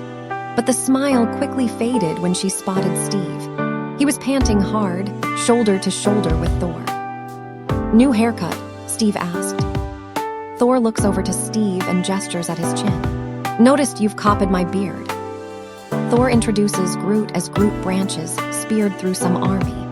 By the way, this is a friend of mine, Tree. Groot lifts up his arm as he looks over to Steve. I am Groot. Steve paused. I am Steve Rogers. Laila giggled softly, shaking her head. Only Steve. But the sound died instantly when the ground rumbled beneath her feet. Wanda walks over to the window where Laila is standing. Laila. I see it, Laila whispered. Her stomach twisted with fear, and she turned to face Wanda, voice urgent. Go, I'll keep Vision safe. Wanda hesitated, but the ship's shadow drove her forward. Pietro zipped in to shove one away from Natasha's flank. Careful, redhead, he teased with a grin. Natasha smirked faintly. I had it handled. Natasha and Ahoy fight side by side, and Natasha notices a ship with spikes heading towards them. Wanda lands in front of them and uses her magic to lift it up, then looked behind her to see more alien army heading towards her, and she slams the ships towards them. Why was she up there all this time? Ahoy asked, not knowing Layla heard her through her comms. Layla couldn't help a sharp, tense laugh. Good question, she whispered. Shuri's hands blurred across her display. Almost there, just a little longer. One of the soldiers looked to his side and sees someone before they attack him. Everyone walks over to attack the alien. Layla stepped forward, shielding her stomach instantly as the alien draws closer. Shuri managed to remove the stone from Vision, and without a second thought, Vision pushed the alien out of the window with him. Vision, she cried, fear cracking her voice. Guys, we got a Vision situation here, Sam says as he watches but get attacked. Steve uses the comms on his shield to yell, someone get to Vision. Clark landed beside Steve, punching an outrider across the field. Need a hand? He asked. Steve braced his shield, chest heaving. Wouldn't miss it. Bruce flew past. I got him. Wanda presses her comms. On my wa. Proxima knocks her off her feet, and she grabs Wanda by the shoulders and forces her to look at her. He'll die alone, as will you, Proxima hissed. She's not alone, Natasha spat back. Inside, Shuri gasped. The stone pulsed in her hands. She had it. I did it, Shuri whispered. Her triumphant eyes darted to Layla. You did it, Layla replies excitedly. Layla smiles before watching the battle again, worried about everyone, and Shuri watches next to her. Vision is trying his hardest to fight back, but keep getting knocked onto his back. Bruce in his Hulkbuster lands in front of him. Bruce raises his hand at each alien that was attacking Vision. Oh no, you don't. This isn't going to be like New York, pal. This suit's already kicked the crap out of the Hulk. The alien with an axe goes in to attack Bruce, and both of them went flying away. Guys, Vision needs backup now, Bruce yells as he fights off the alien. Bruce starts to beg for Hulk to come out, but he screamed, no. Oh, screw you, you big green asshole, I'll do it myself, Bruce yells back at Hulk. Bruce starts to fight the alien again, and he quickly thinks by putting the handle of the arm on the alien and blasting him away. To Vision, he's fighting another alien, but he ends up getting stabbed, and the alien notices he doesn't have the stone as Ahoy, Natasha, and Wanda fight Proxima. Wanda uses her magic to lift her up and kills her by putting her near the ship with spikes. Natasha looks over at Wanda and Ahoy. That was gross. Layla watches in horror as she sees Steve getting choked. Then she sighs with relief as Vision stabs him in the back after Steve went to help Vision. Wanda lands next to Vision and Steve runs over to them. Are you okay? Vision gets a bad feeling and Wanda looks at him confused. What is it? He's here, Vision says as he looks at her and Wanda's face drops. Steve calls out in his comms on his shield. Everyone, on my position, we have incoming. Layla looks over to Shuri worried as she looks back at her with the same expression. Thanos, Layla whispers. Thanos steps out of the blue smoke and everyone starts to charge at him after defeating everyone who is coming at him. He raises his hand that has the gauntlet, and the stone flew out of Shuri's hand and lands into it spot on. Layla watches Thor throw his Stormbreaker at Thanos, which landed on his chest. No, Layla screamed, the sound breaking out of her as if it could stop him. I told you, Thor said as he pushes the Stormbreaker into Thanos' chest more. You'd die for that. You should have gone for the head, Thanos rasped weakly. Thanos lifts his hand up and clicks his fingers. No, Thor yelled. A blinding flash followed by silence. Layla staggered back, a cold, wrong sensation crawling through her body. Her hands trembled as she reached for her stomach. "Steve," she whispered hoarsely. Layla's body turned to dust, scattering before Shuri's wide eyes. The last thing Layla felt was the faint flutter of the life inside of her, gone with her. On the battlefield, Steve looks around before realizing. "Layla," Steve mutters before running towards the lab. Steve stopped as he sees Bucky walking towards him. "Steve," Bucky calls out as he walks over to him, as he looks down at his metal arm as it's dusting away before falling and disappearing. T'Challa crawls towards Okoye. "Up, General, up, this is no place to die." T'Challa also disappears from the dust. Groot, leaning on a broken tree, looks over to Rocket. "I am Groot." Rocket's ears flattened, his voice breaking. "No, no, no, no, no, Groot." His claws scraped uselessly against Groot's fatting form. Wanda and Vision starts to dust away as well quietly. Somewhere in the brushes, Sam also got dusted away. Rhodes missing him by a few seconds. "Sam." And near the rubble, Scarlet Stark froze in place, horror in her eyes as her hands broke apart into ash. "No, Tony." Her voice faltered as she vanished completely. Clark was there in an instant, his cape torn, dirt and blood streaking his face.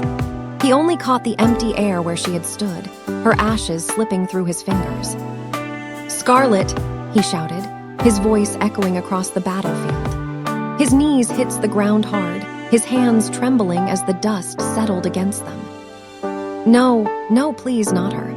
Clark's cry shook with fury, grief, and helplessness even though he couldn't escape. Chapter 36 plans to kill Thanos. 23 days later. Steve stood in the bathroom, his hand hovering over the sink as he thought to himself. He stares at his razor, debating. His beard was fuller than he usually kept it, rough but comforting. Layla had always loved the beard, said it made him look more than just Captain America. Would she love me still if I shaved it off? Steve thought to himself, and he remembers when they first got together officially. He didn't have the beard then. Steve sighs as he rubs his hand on his face, conflicted before noticing the mirror shaking, the sink vibrating. Something outside was rumbling. He knew something is coming. Steve, Natasha, Bruce, and Rhodes stepped outside, and they see a ship flying down to the ground with the help of Captain Marvel. Pepper is watching as well. Captain Marvel lands the ship, and Steve runs over to help Tony out of the ship. "Couldn't save him," Tony mutters to himself as Steve helps him. "Neither could I," Steve says as he puts Tony's arm around his shoulder and walks over to the others. Tony stops him and looks at him. "Hang on, I lost the kid." Steve looks at him for a moment before replying. "Tony, we lost." Tony hesitated for a moment, expecting the worst. He sees Pepper running over to them and sighs with relief. "Oh, good." "Oh my God," Pepper says before wrapping her arms around him as she breaks down in tears. "Oh my God." Tony hugs her back and whispers, "It's okay." Steve watches the interaction, wishing that he could do the same with Layla. But she's not there, thanks to the snap. She was 4 months pregnant when the snap took her. If she was here right now, she would tell me to breathe, to keep moving forward, for her, and for the Bobbies, Steve thought to himself. Steve took Tony inside the Avengers compound as Rocket and Nebula stay outside, mourning. "It's been 23 days since Thanos came to Earth," Rhodes explains. Steve looks at the hologram that shows off the people who has been snapped, but one image made him look away, the picture of Layla smiling. World governments are in pieces, are trying to take a census, and it looks like he did. He did exactly what he said he was gonna do. Thanos wiped out 50% of all living creatures. Natasha says, and she looks over to Steve and knows he's thinking about Layla again. Thor looks down, looking mad and sad at the same time. Tony thinks for a moment before looking over to Steve. Where is he now? Where? Steve sighs for a moment. We don't know. He just opened a portal and walked through. Tony sighs as well before looking over to Thor. What's wrong with him? Thor looks up to him as Rocket speaks up. Oh, he's pissed. He thinks he failed. Tony looks at Rocket for a moment with a little shock in his eyes as Rocket continue. Which, of course, he did. But there's a lot of that going around, ain't there? Steve looks down at that, and Natasha walked over to help him, grounding him. Tony points at Rocket. Honestly, until this exact second, I thought you were a Build-A bear.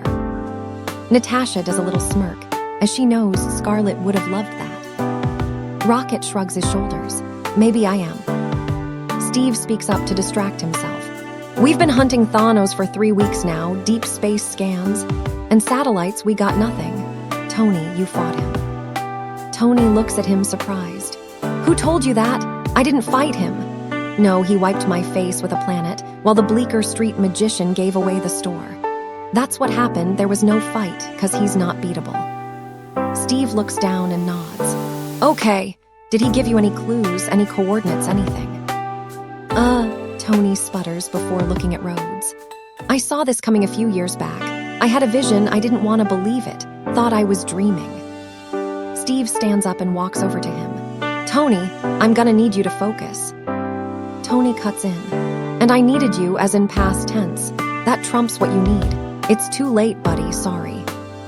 Tony sniffs something. You know what I need? Tony stands, pushing things off the table with a clatter. Everyone winces at the noise. I need to shave. And I believe I remember telling all yous. Rhodes walks over to him. Tony. Both Rhodes and Tony speak over to each other as Tony starts to remove his IVs and looks over to Steve. What we needed was a suit of armor around the world. Remember that? Whether it impacted on our precious freedoms or not, that's what we needed. Tony tells everyone. Well, that didn't work out, did it? Steve questioned.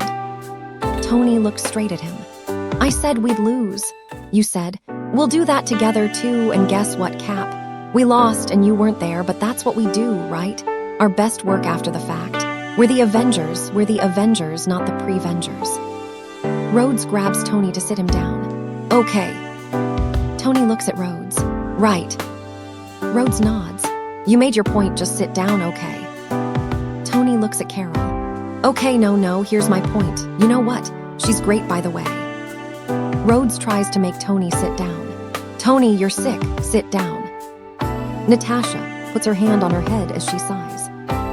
We need you, your new blood. Tony tells Carol but stands in front of Steve. Bunch of tired old mules. I got nothing for you, Cap. I got no coordinates. No clues, no strategies, no options. Zero, zip, nada, no trust, liar. Steve looks affected by Tony's words. The old friends just gaze at each other. After a moment, Tony rips his arc reactor from his chest and shoves it into Steve's hand. Here, take this, Tony tells Steve. You find him, you put that on. You hide. Tony falls to the floor, and everyone quickly gathers around. Tony, Steve yells as he reaches out. I'm fine, let me. Tony falls into a heap unconscious. Rhodes takes Tony to the bed, and Pepper walks over to sit down next to Tony, and Rhodes walks over to the others. Bruce gave him a sedative. He's gonna probably be out for the rest of the day. Carol looks at everyone with her arms crossed. You guys take care of him, and I'll bring him a Zorian elixir when I come back. Carol goes to leave, but Steve spoke out. Where are you going? Carol doesn't stop walking. To kill Thanos. Steve and Natasha looks at each other before looking back at Carol, before walking over to her. Hey, Natasha calls out to her and Carol looks over at her. You know, we usually work as a team here, and between you and I, morale's a little fragile. Steve spoke up as Rhodes leaned against the wall. We realize up there is more your territory, but this is our fight too. You even know where he is? Rhodes asks. Carol looks at them. I know people who might. Nebula's voice cuts through. Don't bother, I can tell you where Thanos is. Everyone looks at her, before gathering around the table again. Thanos spent a long time trying to perfect me. And when he worked, he talked about his great plan. Even disassembled, I wanted to please him. I'd ask, where would we go once his plan was complete? And his answer was always the same. Nebula continues as she walks over to the table and leaned on it. To the garden. Rhodes nods as his eyebrows rise for a moment. That's cute. Thanos has a retirement plan. Steve paces back and forth. So where is he? Rocket starts a hologram of different planets. When Thanos snapped his fingers, Earth became ground zero for a power surge of ridiculously cosmic proportions. No one's ever seen anything like it. Until 2 days ago, Rocket shows another planet that isn't Earth. On this planet, Nebula nods as she looks over to everyone. Thanos is there. Natasha leaned on the table to check the planet. He used the stones again. Bruce calls out as he chuckles. Hey, we'd be going in shorthanded, you know. Rhodes looks over to Bruce. Look, he's still got the stones, so. Carol cuts in. So let's get them, use them to bring everyone back. Bruce looks at her. Just like that. Steve nods. Yeah, just like that. Steve and Carol share a knowing look. Even if there's a small chance that we can undo this. I mean, we owe it to everyone who's not in this room to try. Natasha says, and she looks over at Steve. Steve goes quiet again, as he knows Laila would have tried, and he uses that thought to make himself ready for it. Bruce looks at Natasha. If we do this, how do we know it's gonna end any differently than it did before? Carol spoke out quickly. Because before you didn't have me. Everyone looks at her and Rhodes speaks up. Hey, new girl. Everyone in this room is about that superhero life. Carol shot him a look as he continues. And if you don't mind my asking, where the hell have you been all this time? Carol stares straight at him. There are a lot of other planets in the universe, and unfortunately they didn't have you guys. Well, except for one, kind of. Steve looks at her for a moment, and Thor stands up after eating and walks over to her, and lifts his arm near her as rumbling sounds is heard. And Thor catches his Stormbreaker near Carol, who just smile at that. Thor nods as he says, I like this one. Steve allowed himself the faintest smile, not because of Carol, but because Laila would have liked her before breaking the tension. Let's go get this son of a bitch. Natasha, as everyone is on their way to Benatar, whispers to Steve. When Laila comes back, I'm going to tell her you swore again. Steve froze in place for half a second. His lips slowly curved into the faintest smile. He let the thought linger, holding onto it like a lifeline.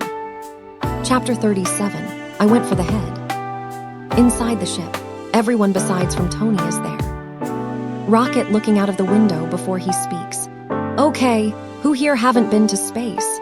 Rocket looks behind him at everyone. Steve, Natasha, and Rhodes raises their hands. Why? Rhodes asks as Carol chuckles. Rocket look back as he answers. You better not throw up all over my ship. Approaching jump in 3, 2, 1, Nebula says as her voice is calm. Everyone grips the handle of their seats as the jump starts. Their eyes seize the stars flashing past them. Steve closes his eyes, and he thought about Laila smiling, talking to Natasha about baby names before opening them back up again, and sees the planet that Thanos is on. Carol leaves the ship first and spoke over the comms. I'll head down for recon, before she flew to the planet. Everyone watches her before Natasha looks over to Steve and notices pain in his expression as he looks at the picture of Laila in his wallet. Natasha makes a little smile before looking at Steve again as her smile disappears. This is gonna work, Steve. I know it will, Steve tells Natasha before looking over to her. Cause I don't know what I'm gonna do if it doesn't. Carol flies back to everyone. No satellites, no ships, no armies, no ground defenses of any kind. Bruce looks confused, and Thor looks determined. It's just him, Carol said flatly. Nebula looks at Carol with Rhodes next to her, and that's enough. Time skip, a scenic lush tropical fauna. A scarecrow made of Thanos armor is seen before we cut to a shot focusing on the burnt Infinity Gauntlet on Thanos. 2018, arm. He's walking among his crops, harvesting fruit, and putting them in a sack. He walks over to the shed with a dragging quality to his legs, like it pains him to walk, presumably his living quarters, and tries to sit down, and we see his full face. His whole left side is burnt black with blisters. He looks ridiculously pathetic compared to when we saw him last. Suddenly, Carol Danvers flies through the roof, knocking Thanos down and grabbing his neck. Bruce in the Hulkbuster armor bursts from the ground and grabs Thanos' 2018 Infinity Gauntlet arm. Rhodey flew in next and grabbed his other arm, holding it back. Thor flies in and slices off the Infinity Gauntlet. Steve walks in his Winter Soldier outfit, with Natasha right behind him, staring murderously at Thanos' 2018. Rocket goes over to the sliced-off Infinity Gauntlet and rolls it over, as everyone realizes that there are no stones in it. Rocket looks up. Oh, no. Steve and Natasha look at each other before they look at Thanos' 2018. Where are they? Steve asked, his voice calm but cold. Carol tightened her hold on Thanos' 2018's neck. Answer the question. Thanos 2018 groaned. The universe required correction. After that, the stones served no purpose beyond temptation. You murdered trillions, Bruce yells as he pushes Thanos. Thanos looks straight at Bruce. You should be grateful. Bruce punches him across the face, and Natasha slowly walks over. Where are the stone? Natasha asks, her voice sharp and trembling. Thanos looks at Natasha. Gone, reduced to atoms. You used them 2 days ago. Bruce yells, confused. Thanos slowly gets up. I used the stones to destroy the stones. The words hung there. Steve's world tilted. His chest tightened. His breath caught in his throat. In his mind, a flash of Laila's face, smiling after she teased him with incredibly hot guy with blonde hair. Thanos looks at them. It nearly killed me, but the work is done. It always will be. I am inevitable. Rhodes looks at everyone. We have to tear this place apart. He has to be lying. Nebula's voice cuts through the noise. My father is many things. A liar is not one of them. Thanos looks over to Nebula. Ah, thank you, daughter. Nebula starts to feel uncomfortable and looks down, and Steve walks over to her and puts his hand on her shoulder, knowing it's the same thing Laila would have done. Perhaps I treated you too harshly. Thanos finishes before Thor uses his Stormbreaker and cuts off Thanos' head. Nebula wipes off some of the blood spatter. Bruce looks at Body. What? Rocket looks over to Thor. What did you do? Thor looks broken, realizing what he has done. I went for the head. Thor leaves while everyone stayed. Steve mutters quietly to himself. Laila, I'm sorry that I failed. Chapter 38, Hope Isn't Lost. 5 years later, therapy session. It cuts to an abandoned cafe with a poster on the wall labeled, Where do we go now that they're gone? A therapy session is taking place with Steve Rogers and 7 other people. So, I went on a date the other day, Joe explains to the group. It's the first time in 5 years. I'm sitting there at dinner. I didn't even know what to talk about. What did you talk about? Steve asks after he makes a little smile and a little nod. Steve's mind told him she would have loved this kind, honestly. A same old crap, how things have changed. My job, his job, how much we miss the Mets. Joe replies as he thinks to himself before finishing off. And then things got quiet when he cried as they were serving the salads. Jim spoke up to ask, what about you? I cried just before dessert, Joe answers, but I'm seeing him again tomorrow, so. Steve nods as he does a little smile. That's great, you did the hardest part, you took the jump, you didn't know where you were gonna come down. Steve looks at the others as he continues. And that's it, that's those little brave baby steps we gotta take to try and become whole again, try and find a purpose. He thought to himself for a moment, thinking about the past after he got in the serum before speaking again. I went in the ice in 45, right after I met the love of my life. She was a nurse. I accidentally shot her down thinking she was Hydra after she escaped. Woke up 65 years later. She did the same thing. He stops talking for a second, thinking about the guilt and the relief he felt seeing her again before continuing. You gotta move on, gotta move on. The world is in our hands, it's left to us guys, and we gotta do something with it otherwise, Thanos should have killed all of us. Another skip, San Francisco. Inside the U-Store IT storage, a rat crawls over the van's rear windshield and accidentally activates the controls for opening the quantum realm, haphazardly activating the quantum tunnel. The rear door busts open, flinging Lang outside the van. Scott groans and grunts as he removes the cushion off his body and deactivates the helmet, but still grunting in pain as he sweeps away sparks from an electrical failure out of his suit, then try to stand up. What the hell? Scott gets up as he looks around confused. Hope. Inside a security office, a security guard reading a book as he looks upon his security screen, seeing something going on in one of the storage facilities. In the cameras, it shows Lang in his casual clothing, shouting, waving a sign with the word help written on it. Outside the facility, he pulls out a pushcart and looks back, seeing the guard giving a stern look from far. He walks around until he reaches his hometown, finding a post filled with missing posters, abandoned houses, a wrecked car, nothing but desolation. He then sees a kid in a bike passing by. Kid, hey kid, Scott yells at the kid, and the kid stops and looks over to him. Scott looks at the kid confused. What the hell happened here? The kid looks like he's about to cry, but looks away to bike away, which made Scott looks more confused before he goes to the memorial. Scott looks at the engraved stones before muttering, "Oh my God," before he starts to look for Hope's and Cassie's name. "Oh please, please, please, no, no, no, no, excuse me, sorry, no, Cassie, no." Scott finds a space where his name is, and he looks confused. What? Before he notices another name that he recognized. Laila Jenkins. Scott stops short, staring at it. "Oh, no," he whispered. His mind flashed to Steve, to Natasha, to the way Steve had once spoken about her with such quiet devotion. She was pregnant, he remembered dimly. His stomach turned. "Steve," he muttered to himself as he started running again.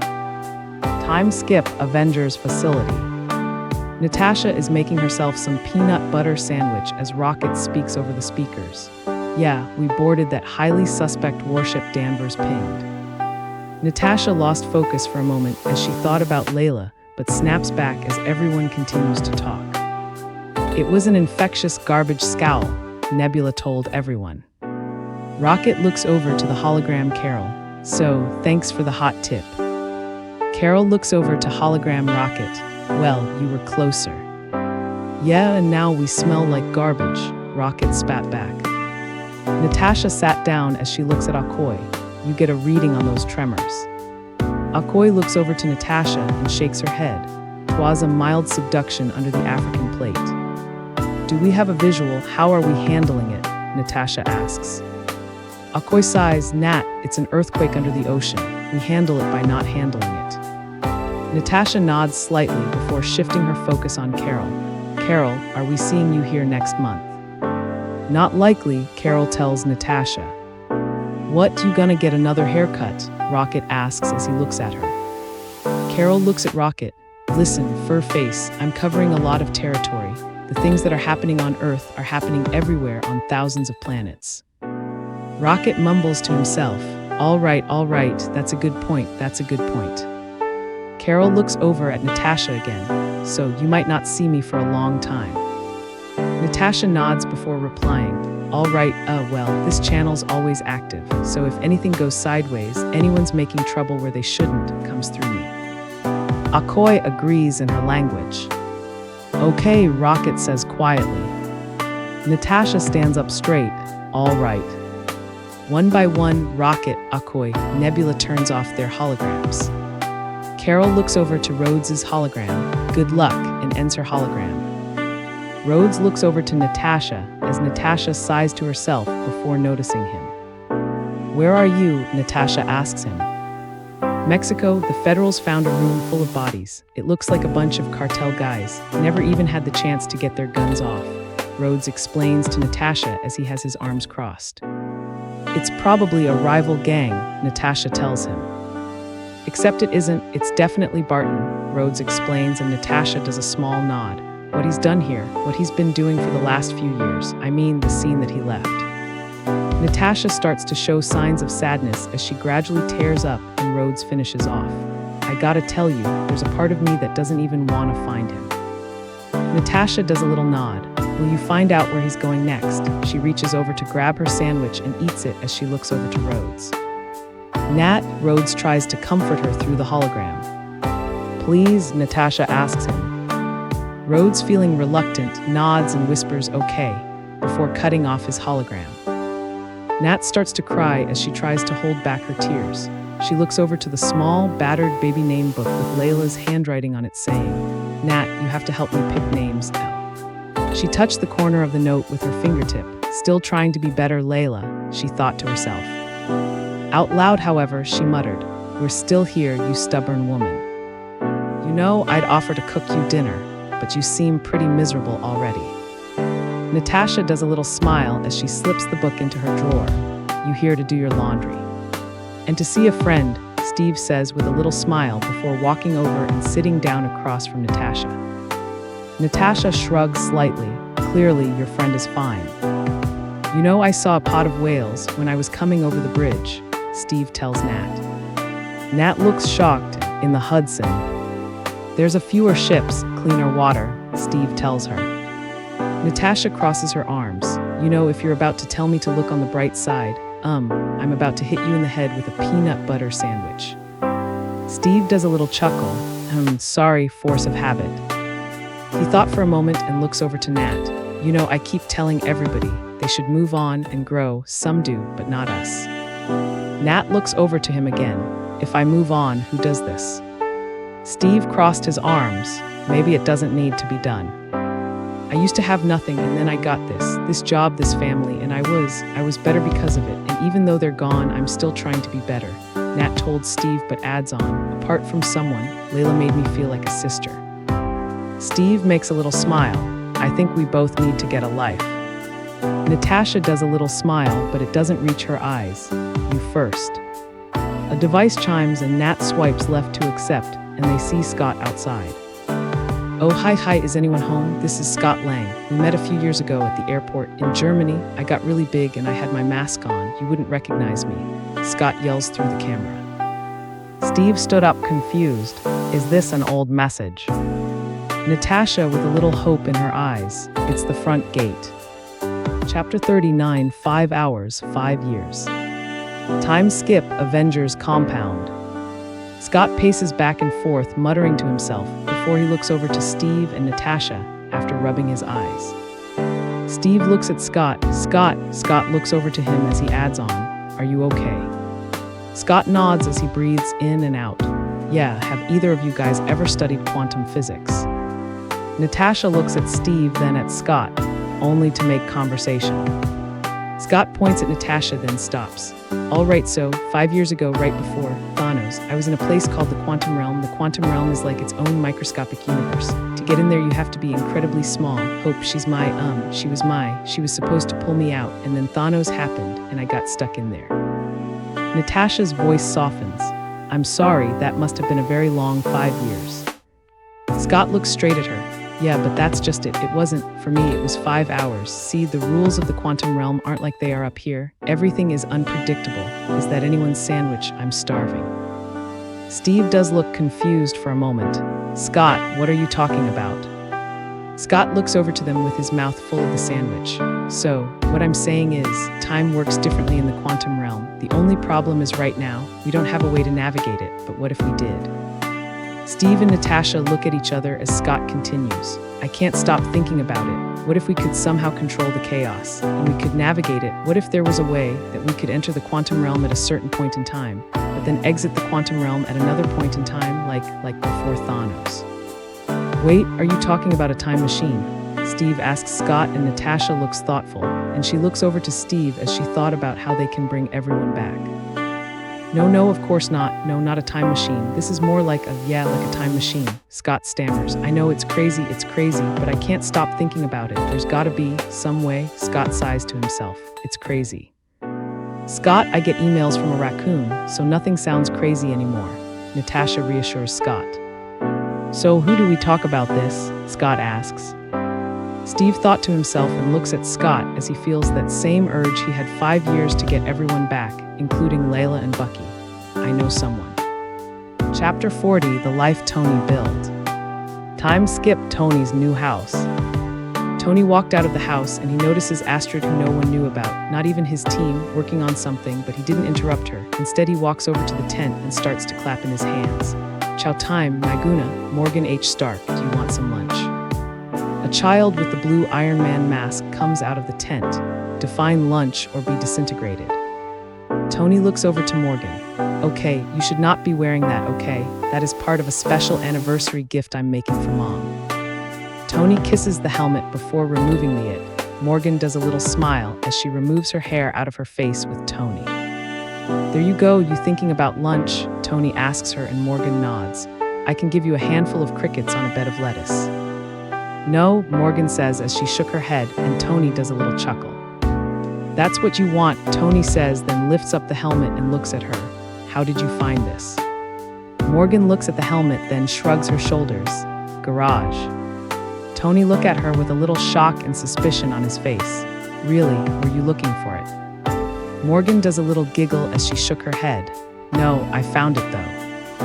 Astrid does a little smirk as she overheard their conversation, but she doesn't interrupt. So you like going in the garage, huh? Tony asks Morgan before standing up and lifting Morgan up. So does Daddy. Tony teases Morgan as he walks over to the house. It's fine, actually. Mom never wears anything I buy her. As Tony walks back over to the house, he notices Astrid, his eldest daughter, walking over. You promised not to tell anyone I helped you with the helmet designs, remember? Astrid calls out teasingly. Tony stops and raised a brow. Yeah, and you promised not to leave your prototypes all over my workbench. Astrid puts her hand on her chest in mocking of offense. That's called collaboration, Dad. She laughs and she sees Morgan trying to wiggle free from Tony before Tony puts her down, and Morgan runs over to her, and she lifts her up. Morgan giggles as she tells Astrid, Astai, Daddy said he'd give me bugs for lunch. Astrid laughs, gross, but knowing him, I wouldn't put it past him. Tony looks at her with offended look in his eyes. Excuse me, I'm a man of fine culinary standards. Lettuce and crickets are organic protein, thank you very much. Astrid rolled her eyes, walking toward the porch. Mom's making grilled cheese, genius. Before Tony can follow, however, a sleek back Audi pulls up and he sees Steve, Natasha, and Scott exit the car. Astrid looks over to Tony as she sees the look on his face. Avengers business. Tony looks over to her as Astrid put Morgan down. Yeah, don't worry about it, kiddo. Go help your mom inside, all right. Astrid hesitated. Are you sure, Dad? Tony nods before hugging her. Yeah, I got it. Astrid nods before taking Morgan's hand. As they walk back toward the house, Morgan waves enthusiastically at Steve. Hi, Captain, Morgan calls out cheerfully. Steve smiled gently, watching them disappear inside, and his mind flickers to Laila for a moment. Morgan would be older than his child right now before his gaze fell back on Tony. Time skip porch of the cabin. Scott stammers as he explains his theory. No, we know what it sounds like. Steve cuts in. Tony, after everything you've seen, is anything really impossible? Quantum fluctuation messes with the Planck scale, which then triggers the Deutsch proposition. Can we agree on that? Tony says as he passes everyone a glass. In layman's terms, it means you're not coming home. I did, Scott spoke up. Tony looks back at him. No, you accidentally survived. Tony sighs to himself. It's a 1,000,000,000 cosmic fluke, and now you want to pull it. What do you call it? Scott hesitates for a moment. A time heist. Tony chuckles. Yeah, a time heist. Of course. Why didn't we think of this before? Oh, because it's laughable, because it's a pipe dream. Steve looks at Tony. The stones are in the past. We could go back. We could get them. Natasha adds in. We can snap our own fingers. We can bring everybody back. Tony looks over to Natasha. Or screw it up worse than he already has, right? Steve shakes his head. I don't believe we would. Tony raises his hand at Steve. Gotta say it, I sometimes miss that giddy optimism, however. High hopes won't help if there's no logical, tangible way for me to safely execute said time heist. Tony sat down. I believe the most likely outcome will be our collective demise. Scott stood up. Not if we strictly follow the rules of time travel. All right, it means no talking to our past selves, no betting on sporting events. Tony takes a sip of his drink before realizing the movie he's referring to. I'm gonna stop you right there, Scott. Are you seriously telling me that your plan to save the universe is based on Back to the Future, isn't it? Scott does a little chuckle. No. Good, you had me worried there, because that would be horseshit. Tony tells Scott, that's not how quantum physics works. Natasha, after looking down, she looks at Tony. Tony, we have to take a stand. Tony looks at her. We did stand, and yet here we are. Scott speaks up again. I know you got a lot on the line.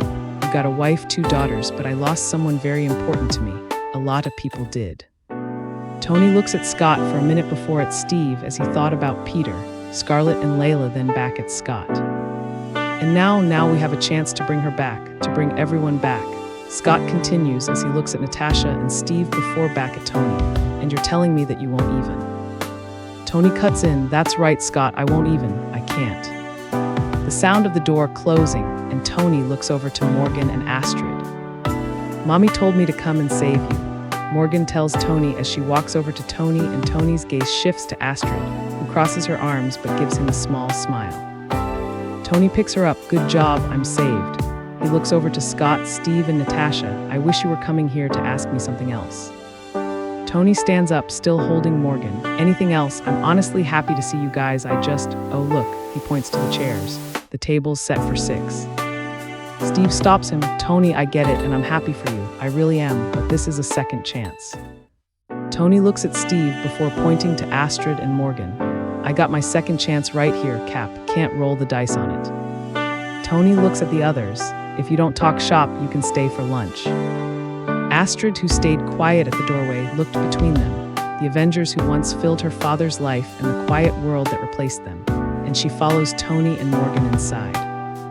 Natasha, Scott, and Steve walked back to the car. Well, he's scared, Natasha suggested. He's not wrong, Steve tells her before looking at Scott. Yeah, but I mean, what are we gonna do? Scott asks as he looks at Steve. We need him. What are we gonna stop? Steve shook his head. No, I want to do it right. We're gonna need a really big brain. Scott looks back at the house before at Steve, bigger than his. Chapter 41, Quest to Time Travel. Time skip, cafeteria. Natasha, Steve, and Scott looks at Bruce, or shall I say Professor Hulk. Come on, I feel like I'm the only one eating here. Try some of that. Bruce tells them as he pushes the eggs over to Scott. Have some eggs. Scott looks at him confused. I'm so confused. Bruce chuckles. These are confusing times. Scott shakes his head. Right, no, that's not what I meant. Now I get it, I'm kidding, Bruce tells Scott as he lifts his arm up. I know it's crazy, I'm wearing shirts now. Scott nods but still confused. Yeah, what, how, why? 5 years ago we got our asses beat, except it was worse for me, because I lost twice. First Hulk lost, then Banner lost, and then we all lost, Bruce explains. Natasha shakes her head slightly. No one blames you, Bruce. Bruce looks at her. I did. For years, I've been treating the Hulk like he's some kind of disease, something to get rid of. But then I start looking at him as the cure. 18 months in the Gamma lab. I put the brains and the brawn together. And now, look at me, best of both worlds. Steve thinks to himself as he knows how sassy Layla would have gotten, but he doesn't speak and notices a family walking over to Bruce. Excuse me, Mr. Hulk, one child says to get Bruce's attention. Yes, Bruce looks at the family smiling. Can we get a photo? Another child asks. 100%, little person Bruce accepts and takes a photo with them as Scott took the picture. Scott looks over to the kids. Did you want to grab one with me? I'm Ant-Man. The children didn't answer, so Scott shook his head. They're Hulk fans, they don't know Ant-Man, nobody does. Bruce tries to reassure him. No, he wants you to take a picture with him. Scott shakes his head. No, I don't want a picture.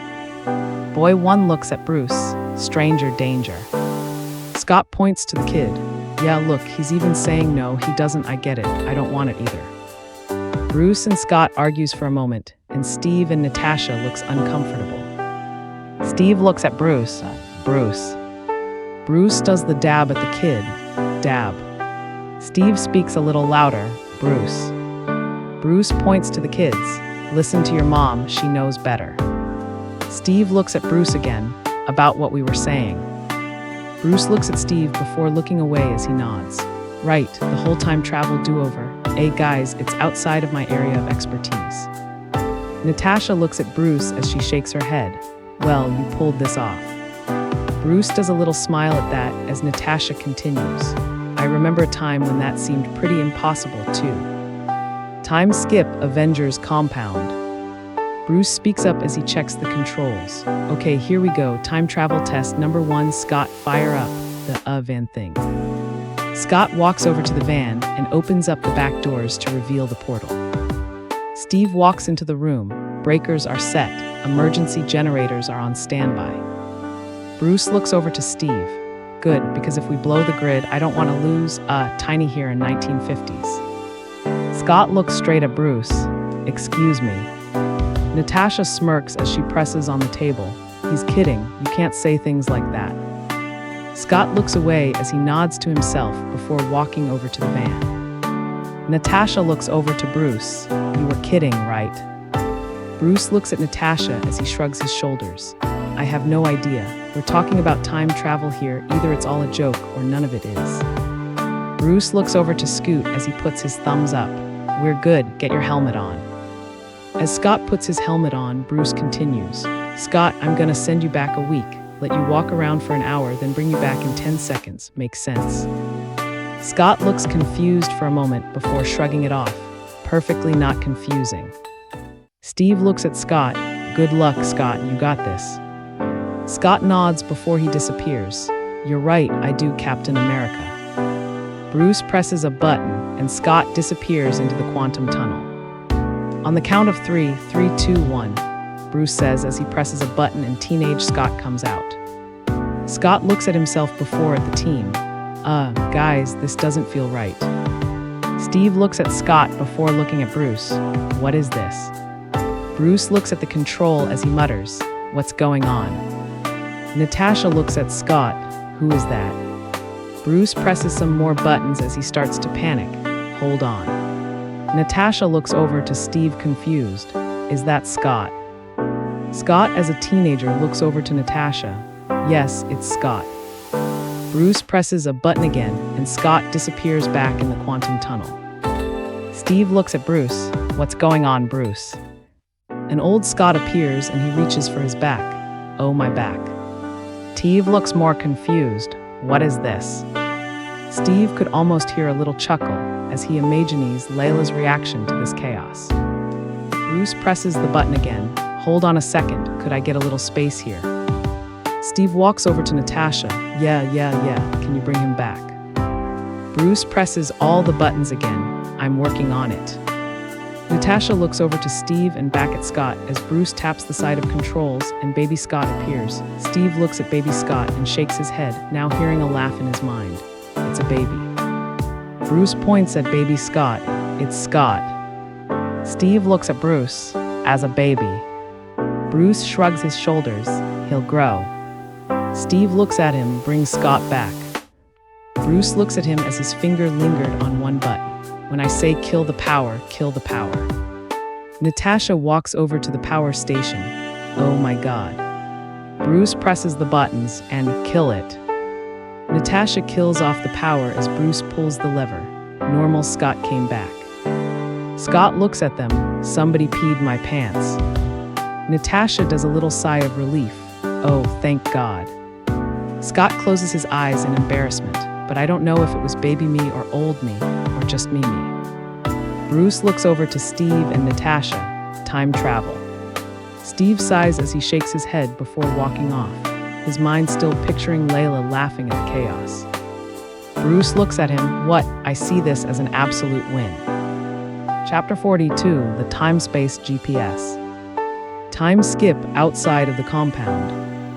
Steve walks over before leaning against the pillar as he sighs as he thinks to himself before he hears engine roaring and he looks over to the noise. A black car pulls up and Tony winds down his window before looking at Steve. Why the long face? Let me guess, he turned into a baby. Steve looks up and makes a little nod. Among other things, yeah, what are you doing here? Tony looks at him as he gets out of the car. It's the EPR paradox. Instead of pushing Lang through time, you might have wound up pushing time through Lang. It's tricky, dangerous. Someone could have cautioned you against it. You did, Steve replies as he looks at him. Tony looked away for a moment before looking back at Steve. Oh, did I? Well, thank God I'm here. Regardless, I fixed it. Tony raised his hand and a device is shown. A fully functioning time-space GPS. I just want peace.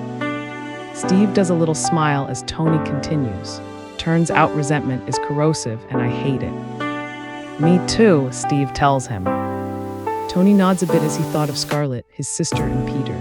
We got a shot at getting these stones, but I gotta tell you my priorities. Bring back what we lost, I hope. Yes, keep what I found, I have to at all costs. And maybe not die trying would be nice. Steve nods before taking his hand out to shake Tony's hand. Sounds like a deal.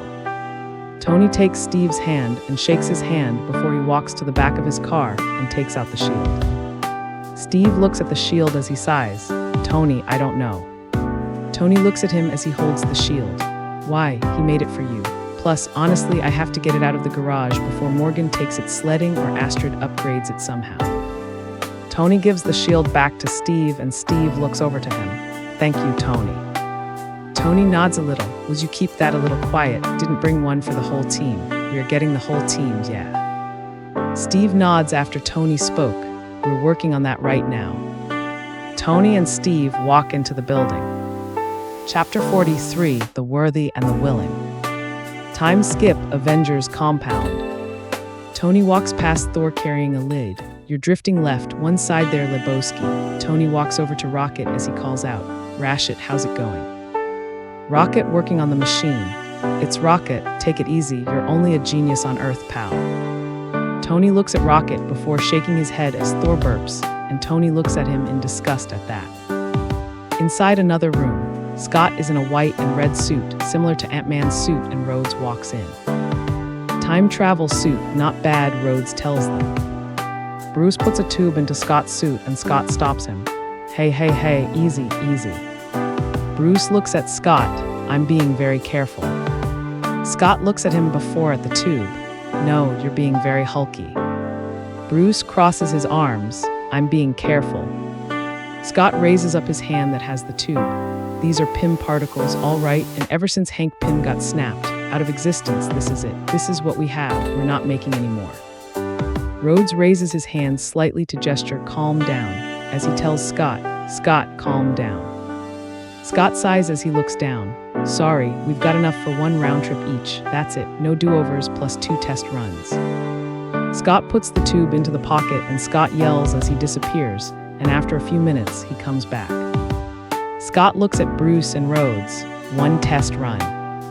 Rhodes sighs to himself and shakes his head. Scott sighs to himself as well, but to hype himself up. All right, I'm not ready for this. A voice calls out, I'm game. Everyone looks over to Clint. I'll do it. Another voice cuts through. Me too. Everyone looks over to Ashley. Bruce does a little nod to her knowing she lost Loki before he tells Ashley that Clint is doing the test, and Ashley nods. Nebula touches the hologram to finish something up as Bruce speaks. Clint, now you're gonna feel a little discombobulated from the chronoshift. Don't worry about it. Rhodes cuts in. Wait a second, let me ask you something if we can do this. Go back in time. Why don't we just find baby Thanos, and he gestures a way to kill baby Thanos. Bruce looks at him. First of all, that's horrible. Rhodes looks confused. It's Thanos. Bruce cuts him off. And secondly, time doesn't work that way. Changing the past doesn't change the future. Scott speaks up. Look, we go back, we get the stones before Thanos gets them. Thanos doesn't have the stones. Problem solved. Clint looks from Scott to Bruce. Bingo. Nebula shakes her head. That's not how it works. Clint looks over to Nebula. That's what I heard. Bruce looks confused at Nebula. Wait, but who? Who told you that? Rhodes lists off the shows with help from Clint and Scott. Star Trek, Terminator, Time Cop, Time After Time, Quantum Leap, Wrinkle in Time, Somewhere in Time, Hot Tub Time Machine, Bill and Ted's Excellent Adventure. Basically, any movie that deals with time travel. Scott shrugs his shoulders. Die Hard, no, that's not one. Rhodes cuts him off to finish off. This is known. Bruce raises his arms. I don't know why everyone believes that, but that isn't true. Think about it. If you travel to the past, that past becomes your future, and your former present becomes the past, which can't now be changed by your new future. Nebula agrees with Bruce. Exactly. Scott looks down, so Back to the Future is a bunch of bullshit. Time skip, another room. Clint is standing on the machine as everyone is gathered around. Bruce presses the buttons. All right, Clint, we're going in 3, 2, 1. Bruce starts the machine and Clint disappears. After a while, Bruce brought back Clint back. Laila, Clint yells as he's back but distracted before looking up, and everyone runs over to him. Natasha helps up Clint. Hey, look at me, you okay? Clint looks at her before looking away. Yeah. Natasha and Clint looks over to Tony. It worked, as he throws something at Tony. Time skip war room. Steve looks at the hologram. Okay, so the how works. Now we gotta figure out then when and the where. Steve looks over to everyone. Almost everyone in this room has had an encounter with at least one of the 6 Infinity Stones. Tony speaks up, or substitute the word encounter for damn near killed by one of the 6 Infinity Stones. Scott tells them, well, I haven't, but I don't even know what the hell you're all talking about. Bruce cuts in, regardless, we only have enough PIM particles in a lot of different places throughout history. Tony speaks up, our history, so not a lot of convenient spots to just drop in, yeah. Clint tells everyone, which means we have to pick our targets. Tony points at Clint before looking away. Correct. Steve speaks up, so let's start with the Aetha. Thor, what do you know? Everyone turns to look at Thor, who is asleep on a chair.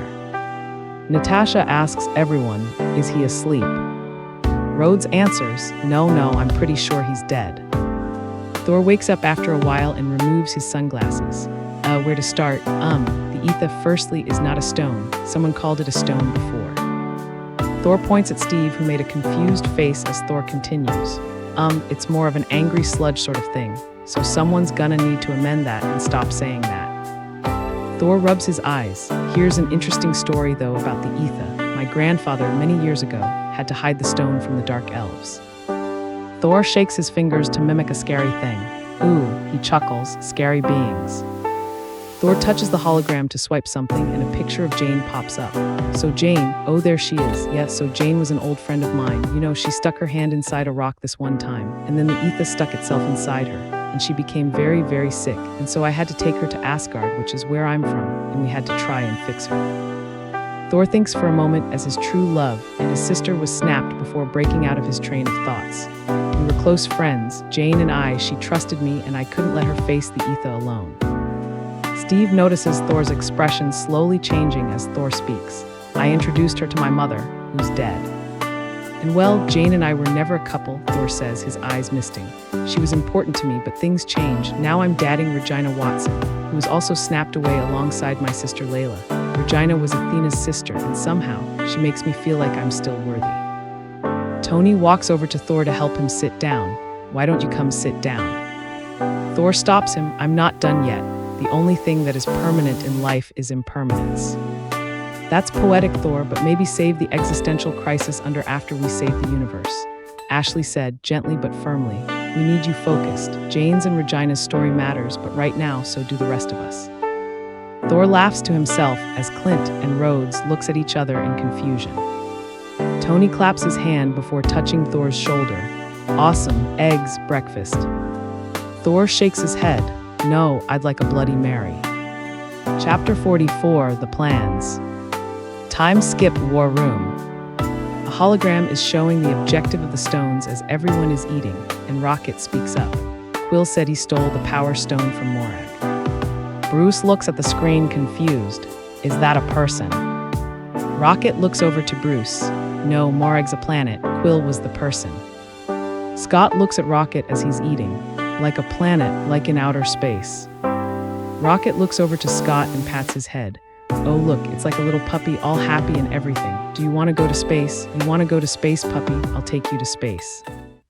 Ashley hides her smile behind her cup, but her shoulders shake, signaling she's laughing. Then she clears her throat. You'd better pack snacks, she says dryly.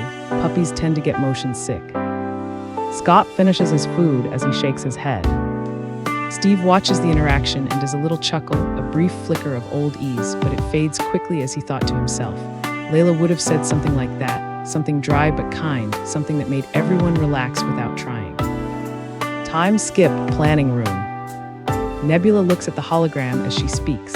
Thanos found the Soul Stone on Vormir. Natasha is writing down the plan.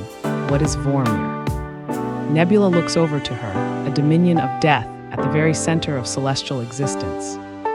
Everyone looks over to her as Nebula looks away from everyone. It's where Thanos murdered my sister. Everyone besides Steve looks at her in sadness. Steve looks down in sadness and he sighs. Ashley exhales slowly before she starts to speak. Vormir, Loki mentioned it once. He didn't think much of it as he didn't know the stone was there. Steve glances at her quietly, respectfully before looking back at Nebula. Even though how it happened was different, he lost Laila from the snap, Ashley lost Loki from Thanos. Ashley had already made up her mind, not knowing that Clint and Natasha thought of the same thing. Scott looks around for a moment before speaking up to break the silence. Not it. Time skip dinner table. Everyone looks over to him before looking at the hologram again. Natasha looks at the hologram, that time stone guy. Bruce looks at her, Doctor Strange. Natasha looks confused. Yeah, what kind of doctor was he? Tony speaks up, ear, nose, throat meets rabbit from hat. Bruce looks at the ceiling. Nice place in the village, though. Tony rubs his eyes. Yeah, on Sullivan Street. Bruce checks his glasses. On Bleecker Street. Natasha looks confused again. Wait, he lived in New York. Tony shakes head. No, he lived in Toronto. Bruce looks over to them. Yeah, on Bleecker and Sullivan. Tony raised his hands. Have you been listening to anything? Natasha looks at them. Guys, if you pick the right year, there are 3 stones in New York. Bruce and Tony sits up fast and Bruce says, shut the front door. Time skip, planning room again. Steve paces back and forth as he speaks. All right, we have a plan. 6 stones, 3 teams, 1 shot. Ashley nods, eyes flickering towards the soul stone's glowing mark. There's a heaviness in her chest that she doesn't voice. Time skip, quantum room. Everyone gather at the quantum platform, and Steve stepped forward and looks over to everyone. 5 years ago, we lost, Steve starts. All of us, we lost friends, family. Steve stopped speaking for a moment as he thought about Laila, remembering how calm she was at Thanksgiving dinner 4 months earlier of Civil War and how threatening she was at Pietro before he speaks again. We lost a part of ourselves. Steve pauses again, taking a deep breath before looking back at the team. Today we have a chance to take it all back. You know your teams, you know your missions. Get the stones, get them back, 1 round trip each. No mistakes, no do-overs. Most of us are going somewhere we know. That doesn't mean we should know what to expect. Be careful, look out for each other. This is the fight of our lives, and we're gonna win. Tony does a little smile as he listens to Steve before both of them look at each other, and Steve finishes it off with, whatever it takes. They both look away, and Steve tells the group, good luck. Ashley nods and she looks over to Natasha, and Clint as Rocket looks over to Scott. He's pretty good at that. Scott nods as he looks at Rocket, then Steve. Right. Tony speaks up. All right, you heard the man. Stroke those keys, Jolly Green. Clint looks at the tiny Ben at her as Bruce tells Tony, trackers engaged. Rocket looks at Clint. You promised to bring that back in one piece, right? Clint looks at Rocket before looking away. Yeah, okay, I'll do my best. Rocket crosses his arms. As promises go, that was pretty lame. Natasha does a little smile as she looks over to Steve. See you in a minute. Steve smiled back before looking away. Ashley breathes in and out as the machine starts, and everyone puts on their helmet on and they jump through time. Chapter 45, Echoes of 2012. Time skip, New York 2012. The Chitauri snarls as they land on the side of the buildings as the 2012 Avengers prepare for battle, but across the street, Steve, Tony, Bruce, and Scott from 2023 appears. Steve steps forward looking at the city. All right, we all have our assignments. 2 stones uptown, 1 stone down. Stay low, keep an eye on the clock. 2012 Hulk smashes one of the cars that caught everyone's attention, but the Hulk ran off to fight more Chitauris, which makes Bruce cringe a little as Steve looks at him. Steve tells Bruce, maybe smash a few things along the way. Bruce sighs as he looks at Steve before ripping off his shirt. I think it's gratuitous, but whatever. Bruce walks over to the car and roars softly as he doesn't want to it and punches an abandoned taxi before lifting up a motorbike and throwing it away. Steve and Tony walks over to the Stark Tower as they're walking over, a voice caught Steve's attention, and he looks at one of the streets and sees 2012 Thor next to a brown-haired woman, who turned around to reveal that it's 2012 Laila. Who the hell is doing all of this? Laila asks Thor, at the time both of them not knowing that they're brother and sister. My brother Loki, well, my adoptive brother, Thor replies as he throws his Mjolnir at one of the ships. Wow, what an asshole, Laila tells him. Steve froze for a moment as he watches the fight where Laila and Thor teamed up to stop the Chitaurus before Tony snaps him out of it and he walks to the Stark Tower again. With Bruce, a rooftop. Bruce jumps on top of a roof and he walks over to the doors of the rooftop before a female voice calls out, I'd be careful going in that way, we just had the floors waxed. Bruce looks over to the woman who is named as the Ancient One. She looks at Bruce as Bruce walks over to her. Bruce hesitates with a soft smile on his face. Yeah, I'm looking for Doctor Strange. The Ancient One looks at him with raised brows for a moment. You're about 5 years too early. Stephen Strange is currently performing surgery about 20 blocks that way. She points to her right before looking at Bruce again. What do you want from him? Bruce notices the time stone in the eye of Agamotto that is on her, and he points it out. That, actually. She looks down before looking back at Bruce. Ah, I'm afraid not. Bruce shrugs his shoulders as he walks over to her. Sorry, but I wasn't asking. The Ancient One looks at Bruce. You don't want to do this. Ah, you're right, I don't, but I need that stone, Bruce tells her as he walks closer, and I don't have time to debate it. The Ancient One pushes Bruce's astral form out of his body. Bruce, who is now in astral form, looks at her horrified. Chapter 46, A Mother's Shadow. Time skip old Asgard, 2013. Loki from 2013 is trapped in prison, his mind thinking about Ashley, after she was the one who didn't back down at Loki's words when he tried to make her bow. Unbeknownst to Loki, 2023 Thor and Rocket sneak past his cell, then hides behind the pillars and Thor notices Jane, his old friend. For you, Lady Jane, one of the Asgardian maiden tells Jane as she passes her some clothes. Jane looks at the clothes before back at the maiden. So you have anything with pants? The maiden looks confused. Pants. Jane shakes her head as she smiles. Never mind, these will be fine, thank you. The maiden bows to her. Yes, milady, before she walks away. Thor looks at Jane, still behind the pillar. Oh, there's Jane. As the maiden and Jane disappears, Rocket and Thor comes out of hiding. Rocket speaks up, all right, here's the deal, Tubby. You're gonna charm her and I'm gonna poke her with this thing, and extract the reality stone and get gone lickety-split. Thor sniffs before lifting a finger up for a moment. I'll be right back, okay? The wine cellar is just down here. Thor points down the hall. My father used to have this huge barrel of Iconian ale. Rocket looks at him confused as Thor continues to head down the other way. I'll see if the scullery has a couple of to-go cups. Rocket whisper yells at Thor. Hey, aren't you drunk enough already? The door opens and closes, which causes Thor and Rocket to hide. Thor looks down the corridor and notices 2013 Frigga talking to one of the maidens. If you could send Loki some soup. The second maiden nods. Yes, milady. Frigga continues, and ask our librarians to pull some volumes from the astronomy shelf. Thor's face softens as he watches his mother walk past, and Rocket jumps onto the ledge and looks at him. Who's the fancy broad? Thor's voice comes out sadder. That's my mother, she dies today. Rocket looks over to him, feeling guilty for asking as he notices the sadness in Thor's face. Oh, that is today. Thor looks down as he starts to breath heavily.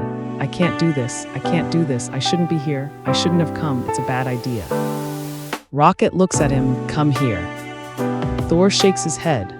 No, I think I'm having a panic attack. Rocket tells Thor, come here, right here. Thor rambles on, I shouldn't be here, this is bad. Rocket slaps Thor across the face. You think you're the only one who lost people. What do you think we're doing here? I lost the only family I ever had. Quill, Groot, Drax, the chick with the antenna, all gone. Thor looks at Rocket, then he thought about Laila, the past. How Frigga stayed in her room most nights knowing that she lost her daughter forever, not even knowing it was Loki's doing. Rocket looks at Thor as he continues. I get you miss your mom, but she's gone, really gone, and there are plenty of people who are only kind of gone, and you can help them, including your sister, Layla. Thor can feel his tears fall from his eyes as he looks at Rocket as Rocket softens slightly. So, is it too much to ask that you brush the crumbs out of your bead, make Schmoopy talk to Pretty Pants, and when she's not looking, suck out the Infinity Stone, and help me get my family back? Thor sighs to himself as he nods. Okay. Rocket notices the tears. Are you crying? Thor shakes his head, clearly lying as his voice breaks as he cries. No, yes, I feel like I'm losing it. Rocket puts his hand on his shoulders. Get it together, you can do this. Thor looks at Rocket before breathing in and out as Rocket does a little smile. You can do this. Rocket sees Thor taking deeper breaths. All right. Thor nods with determination on his face. Yes, I can. Rocket jumps down. Good. Thor smiles to himself. I can do this. I can do this. I can't do this. Thor turns around and runs off the other way. Rocket, not knowing Thor disappeared. All right, Heartbreaker, she's alone. This is our shot. Rocket looks behind him. Thor, Rocket groans. Chapter 47, Double Trouble, Captain versus Captain. Time skip back at Tony's tower, 2012.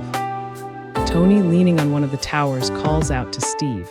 Better hustle, Cap. Things look like they're just about wrapped up here. Steve speaking through the comms. Got it, I'm approaching the elevator now. Tony flies into his old tower and hides behind a wall. Loki from 2012 speaks to the Avengers. If it's all the same to you, I'll have that drink now. 2012 Tony speaks up as Tony himself watches. All right, get him on his feet. We can all stand around posing up a storm later. By the way, feel free to clean up. Tony watches his past self leave, and he notices 2012 Steve walk past and he scoffs. Mr. Rogers, I almost forgot that suit did nothing for your ass. Steve rolls his eyes and speaks through the comms again. No one asked you to look, Tony. It's ridiculous, Tony finishes up, but Scott speaks up. I think you look great, Cap. As far as I'm concerned, that's America's ass. Scott does the patriotic salute. Natasha from 2012 speaks up. Who gets the magic wand? 2012 Steve walks over to her. SDRIKE team's coming to secure it. Tony looks over to the elevator as Rumlow walks out, and Tony quickly hides somewhere else. 2012 Sitwell walks over to Natasha. We can take that off your hands.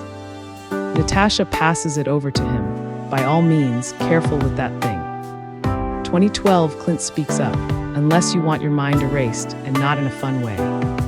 Sitwell puts the Spectre in the case. We're promised to be careful. Scott asks Tony, who are these guys? Tony replies, they are SHIELD. Well, actually Hydra, but we didn't know that yet. Scott looks at Tony. Seriously, you didn't. I mean, they look like bad guys. Tony pulls a confused face as he watches what's going on. You're small, but you're talking loud. 2012 Steve walks past. On my way down to coordinate search and rescue. 2012 Loki turns into Steve and mimics what he said. Loki looks over to Thor. I mean, honestly, how do you keep your food down? 2012 Thor puts something on Loki's mouth. Shut up. Thor drags him away. 2023 Tony notices a chance. Ooh, all right, you're up, little buddy, there's our stone. Scott crouches. All right, flick me. Tony flicks Scott over to the briefcase, and he runs up 2012 Tony's arm. 2023 Tony presses his on his arch to activate his suit before jumping out of a building and flies away. 2012 Hulk walks over to the elevator. Move. Thor raises his hand. Whoa, whoa, whoa. Tony looks over to Hulk.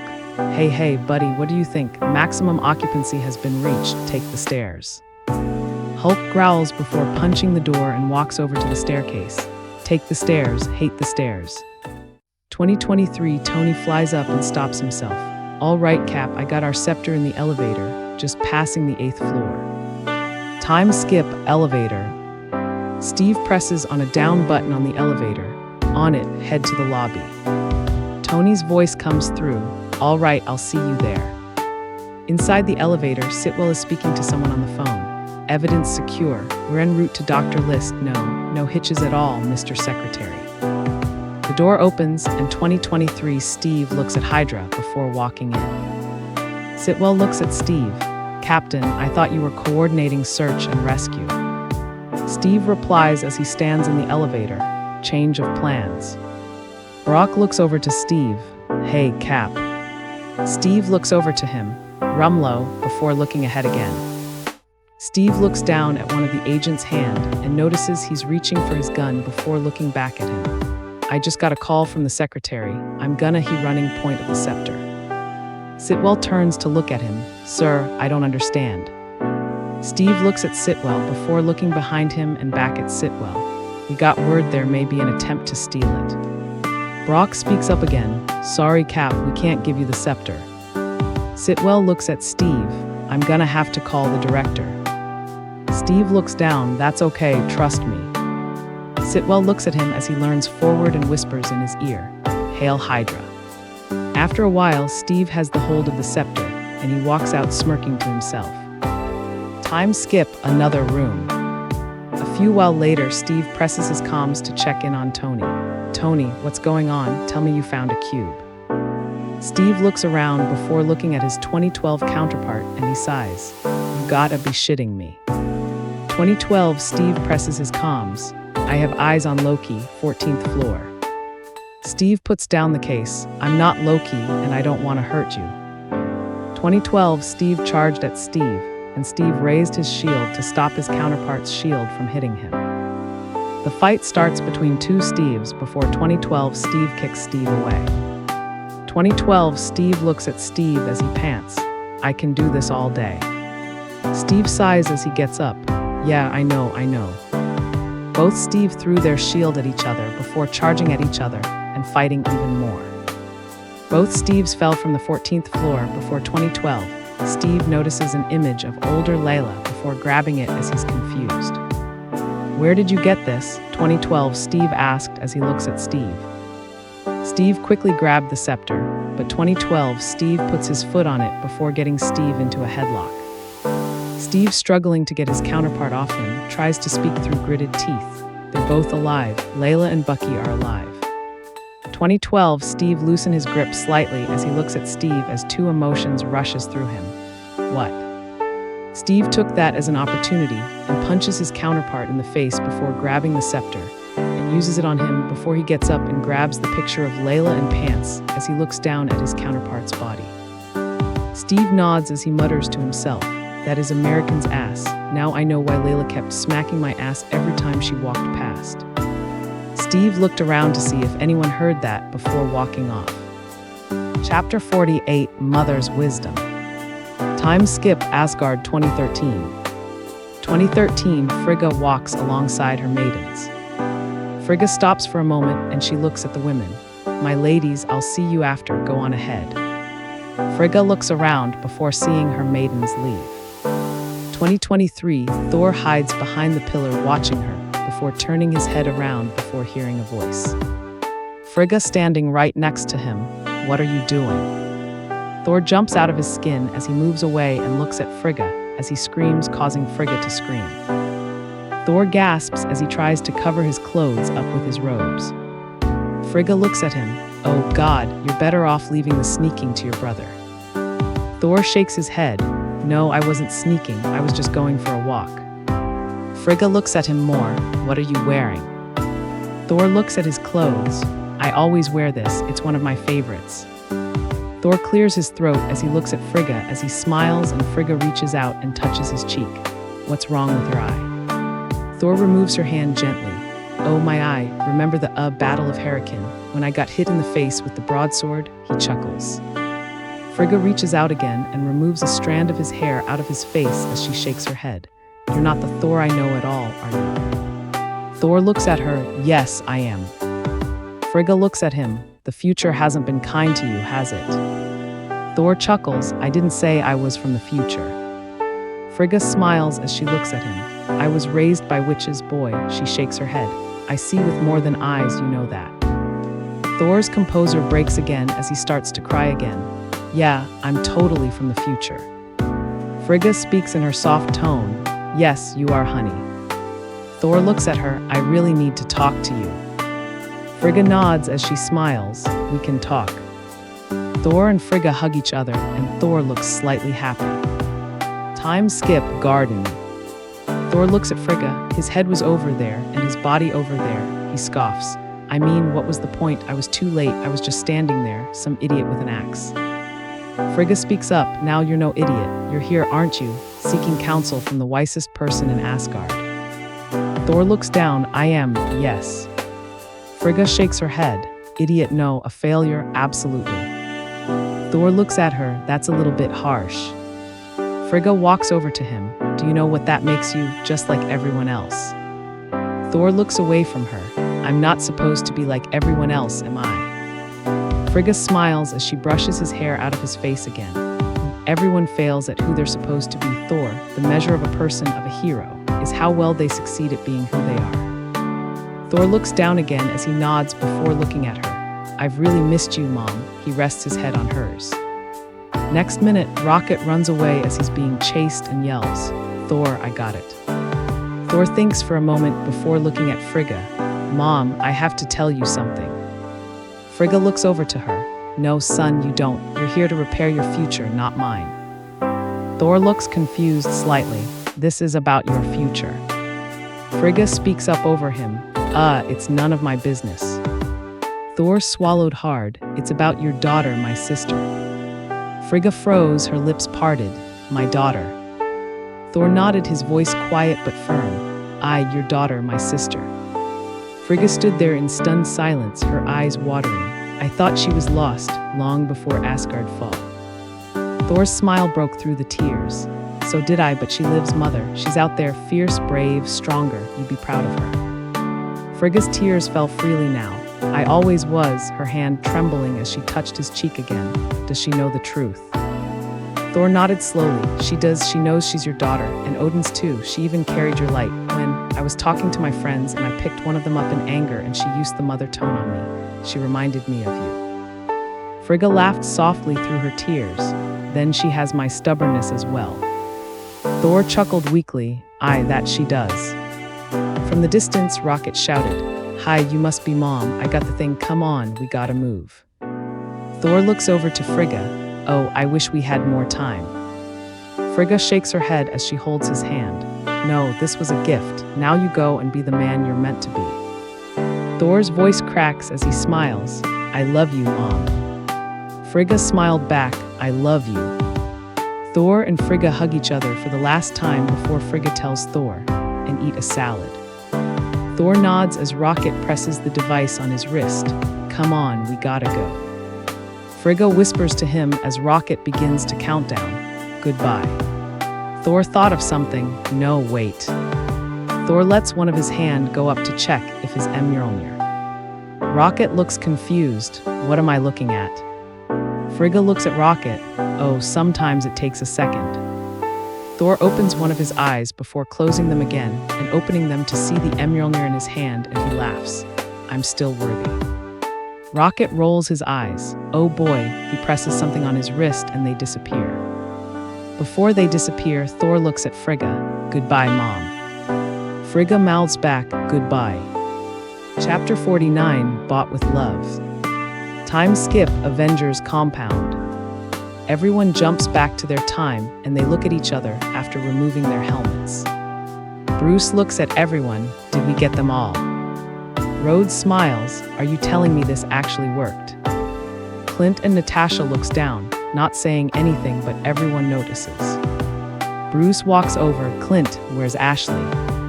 The silence hit harder than any explosion. Natasha's lips quivered, Clint's jaw tightened. Finally, Clint whispered, She's gone. The room went still. Tony's eyes widened. What do you mean, gone? Clint's voice cracked. Vormir, the soul stone, there has to be a sacrifice, he said, forcing each word past the grief in his throat. Natasha stepped forward, tears falling freely. She jumped, she said. She looked at us and smiled, said Layla's children would want their aunt and uncle. Steve froze, his chest ached as he whispered, Ashley. Clint nodded, his hands shaking. She said Laila deserves her future. Time skip outside. Tony looks around at everyone before looking down again. Do we know if she had family? Steve nods, yeah, us and Loki. Thor walks over to them, what? Tony looks at him, huh. Thor looks at Tony, what are you doing? Just asked him a question, Tony replied. Thor shakes his head. Yeah, no, you're acting like she's dead. Why are we acting like she's dead? We have the stones, right? As long as we have the stones, Cap, we can bring her back. Isn't that right? So stop this shit. We're the Avengers. Get it together. Clint shakes her head. Can't get her back. Thor looks over to Clint. What's he? What? Clint speaks up again. It can't be undone. It can't. Thor laughs to himself. Look, I'm sorry, no offense, but you're a very earthly being, okay? And we're talking about space magic. And can't seems very definitive, don't you think? Natasha steps forward then, her face wet with tears. He's right, Thor, she says softly. We tried, we both did, Ashley wouldn't let us. Thor stares at her, disbelief flickering in his eyes. Wouldn't let you, he repeats. Natasha nods, voice trembling. She made the choice herself, she says. Said someone had to give everything for the soul stone. She didn't hesitate, not for a second. Thor looks over to Clint. Clint looks at Thor. Yeah, look, I know that I'm way outside my pay grade here, but she still isn't here, is she? Thor speaks up. No, that's my point. Clint shakes his head. It can't be undone, or that's at least what the red, floating guy had to say. Maybe you want to go talk to him, okay? Go grab your hammer and you go fly and you talk to him. Thor goes quiet and he looks away. Clint looks down then at Steve. It was supposed to be me. Tony looks at Clint. Clint continued, she sacrificed her life for that goddamn stone for us. For Layla, she bet her life on it. Bruce grabs one of the benches and throws it away in anger before looking at everyone. She's not coming back. We have to make it worth it. We have to. Steve stands up. We will. Natasha wipes her cheeks, voice low but firm. She said something before she fell, she says quietly. Said, tell the team I'm proud and tell Layla's little ones their world was bought with love. The team stands in silence. The wind ripples the surface of the lake, sunlight glinting like fragments of a shattered soul stone. Thor stares at the horizon, his voice barely audible. She gave us everything, he says, and now we owe her everything. Steve exhales, eyes damp but determined. Then we make this right, he says, for her, for everyone she died to save. Natasha nods, whispering, for Ashley. The group falls silent again, grief binding them, but hope flickering faintly in their eyes. Ashley's name lingers in the air, a promise they all silently make to keep. Chapter 50, Everyone Comes Home. Time skip inside the compound. Tony carefully places the stones in the gauntlet, and Rocket looks over to Tony and Bruce. Boom. Rocket yelled as both Tony and Bruce jumped a bit, then they looks at Rocket. Rocket chuckles mischievously, then they walk to another room and they lift the brand new gauntlet. As Rocket lifts the gauntlet up with Tony, he speaks up. All right, the gloves ready. Question is, who's gonna snap their freaking fingers? Thor walks over. I'll do it. Tony looks at him. Excuse me. Thor lifts his hand as Steve and Clint looks over to him. It's okay. Everyone stops Thor as Tony speaks up. Stop. Slow down. Steve steps in. Thor. Just wait. We haven't decided who's gonna put that on yet. Even Natasha's sharp voice cut through the noise. Thor, stop. Thor looks at Steve. I'm sorry, what? We're just sitting around waiting for the right opportunity. Scott speaks up. We should at least discuss it. Thor puts his hands on Scott's shoulders. Look, sitting here staring at the thing is not gonna bring everyone back. I'm the strongest Avenger, okay? So, this responsibility falls upon me. Tony walks over to him as he speaks over Thor. Normally, you're right. Thor continues. It's my duty. Tony puts his hands on Thor's shoulder. It's not about that. Thor tries to shush everyone up, but Tony tries to calm him down as Bruce is thinking to himself. Tony tells Thor, look, it's not just the fact that glove is channeling enough energy to light up a continent. I'm telling you. You're in no condition. Thor looks at Tony. What do you think is coursing through my veins right now? Rhodes speaks up unimpressed. She's whiz. Thor points at Rhodes before grabbing Tony's shoulders. Lighting. Tony nods. Yeah. Lighting. Bruce looks over to them. Lighting won't help you, pal. It's gotta be me. You saw what those stones did to Thanos. They almost killed him. None of you could survive. Steve speaks up. How do we know you will? Bruce grabbing the gauntlet. We don't, but the radiation's mostly gamma. It's like I was made for this. Natasha's stomach twisted. She took a small step closer. Bruce, you don't have to prove anything. He looked at her and gave a faint, pained smile. This isn't about proving something. It's about bringing them home. She hesitated, then nodded. Then make it count. Time skip time to start the quest of bringing everyone back. Tony looks at Bruce after a moment. Good to go, yeah. Bruce looks at Tony and nods. Let's do it. Tony leans against a table. Okay, remember, everyone Thanos snapped away 5 years ago, you're just bringing them back to now, today. Don't change anything from the last 5 years. Bruce breathes in and out. Got it. Everyone starts to suit up, and Tony speaks to Friday. Friday, do me a favor and activate barn door protocol, will YA. Friday speaks up. Yes, boss. Avengers facility goes on lockdown. Bruce looks at the gauntlet as he puts it on. Everyone comes home. Bruce groans as the gauntlet is activated as the power is overwhelming him. Thor yells. Take it off. Take it off. Steve raises his arm at Thor as he looks at Bruce. No, wait. Bruce, are you okay? Bruce is unable to answer. Tony speaks up. Talk to me, Banner.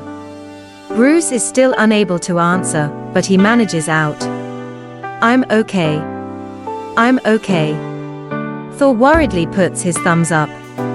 Bruce yells in pain as he snaps his fingers, then he passes out. Everyone runs over to him as Steve speaks up. Bruce? Tony speaks up as Clint kicks the gauntlet away. Don't move him. Bruce groans before grabbing Steve's arm. Did it work? Steve looks around, but Thor speaks up again. We're not sure. It's okay. Scott walks over to the windows and lockdown is stopping and the sounds of birds chirping before Clint's phone starts to ring and he goes to answer it. Clint's lips quivers as he sees who is calling him before he picks up. Honey. Laura's voice comes through. Clint. Clint sighs of relief to himself. Honey. Scott in amazed. Guys. I think it worked. Bruce looks up and notices Thanos' ship is above them and the ship starts shooting at the compound. Bruce managed to hold some debris up. Rocket freaking out as the rocks are on him. I can't breathe. I can't breathe. Natasha blinked through the dust, heart pounding. Rocket, she shouted. Rhodes groans. Canopy, canopy, canopy. He manages to get out of his suit. Bruce yells at them. Rhodey, Rocket, get out of here. Natasha pulled herself upright, coughing as she stumbled through the dark. Banner, where are they? Rocket yells. Let me up. Let me up. Come on. Rhodes grabs wires and rocks and throws them away. Natasha jumped down through the gap in the fractured floor, landing hard beside Rhodes, who was crawling towards Rocket as Rocket managed to get out. Bruce yells. Rhodey. Rhodes looks up and sees the wave of water hitting them. Scott pushes his way out of the rumble as Rhodes's voice cuts through the comms. Mayday, mayday. Does anyone copy? We're on the lower level. It's flooding. Scott presses his comms. What? What? Rhodes yells into the comms. We are drowning. Does anybody copy? Mayday. Scott replies. Wait. I'm here. I'm here. Can you hear me? The flood swallowed the reply. Natasha clawed at the debris, lungs burning, until her hand finally found a ledge. She pulled herself up, gasping for air, half submerged in rising water. Rhodes. She coughed. Rocket. Somewhere to her right, a muffled voice answered. Still alive, barely. Rocket called. Keep talking, she shouted back, but another surge of water silenced him. With Clint, he grunts as he pulls himself up. He pulls out a flashlight and looks around before looking up to see a hole. Cap? Clint yelled. Clint walks around before he finds the gauntlet, but senses he's not alone down there. He shoots an arrow with light towards the dark tunnel and finds hordes of outrides. Under his breath, Clint said, "Damn." He grabs the gauntlet and runs towards the opposite direction, while the outrides chase after him. Chapter 51, The Last Snap. Time skip, destruction compound. Natasha found a hole where she is and she yells for Rocket, Rhodes and Bruce, but none of them are answering back. She hesitates before getting out, and she looks around. Tony walks over to Steve and taps his side with his foot, and Steve wakes up gasping. Tony looks at him, holding Steve's shield. "That's my man. You lose this again, I'm keeping it." Steve looks around. What happened? Tony looks angry. You mess with time, it tends to mess back. You'll see. Tony helps up Steve. They walk around to see the damage before they see Thor. As they walk out of the hole, they notice 2014 Thanos sitting there. Tony speaks up. What's he been doing? Thor shrugs his shoulders. Absolutely nothing. Steve looks at Thor. Where are the stones? Tony keeping his eye on Thanos. Somewhere under all this. All I know is he doesn't have M. Steve nods. So, we keep it that way. Thor looks over to them. You know it's a trap, right? Tony sighs to himself. Yeah. I don't much care. Thor nods as well. Good. Just as long as we're all in agreement.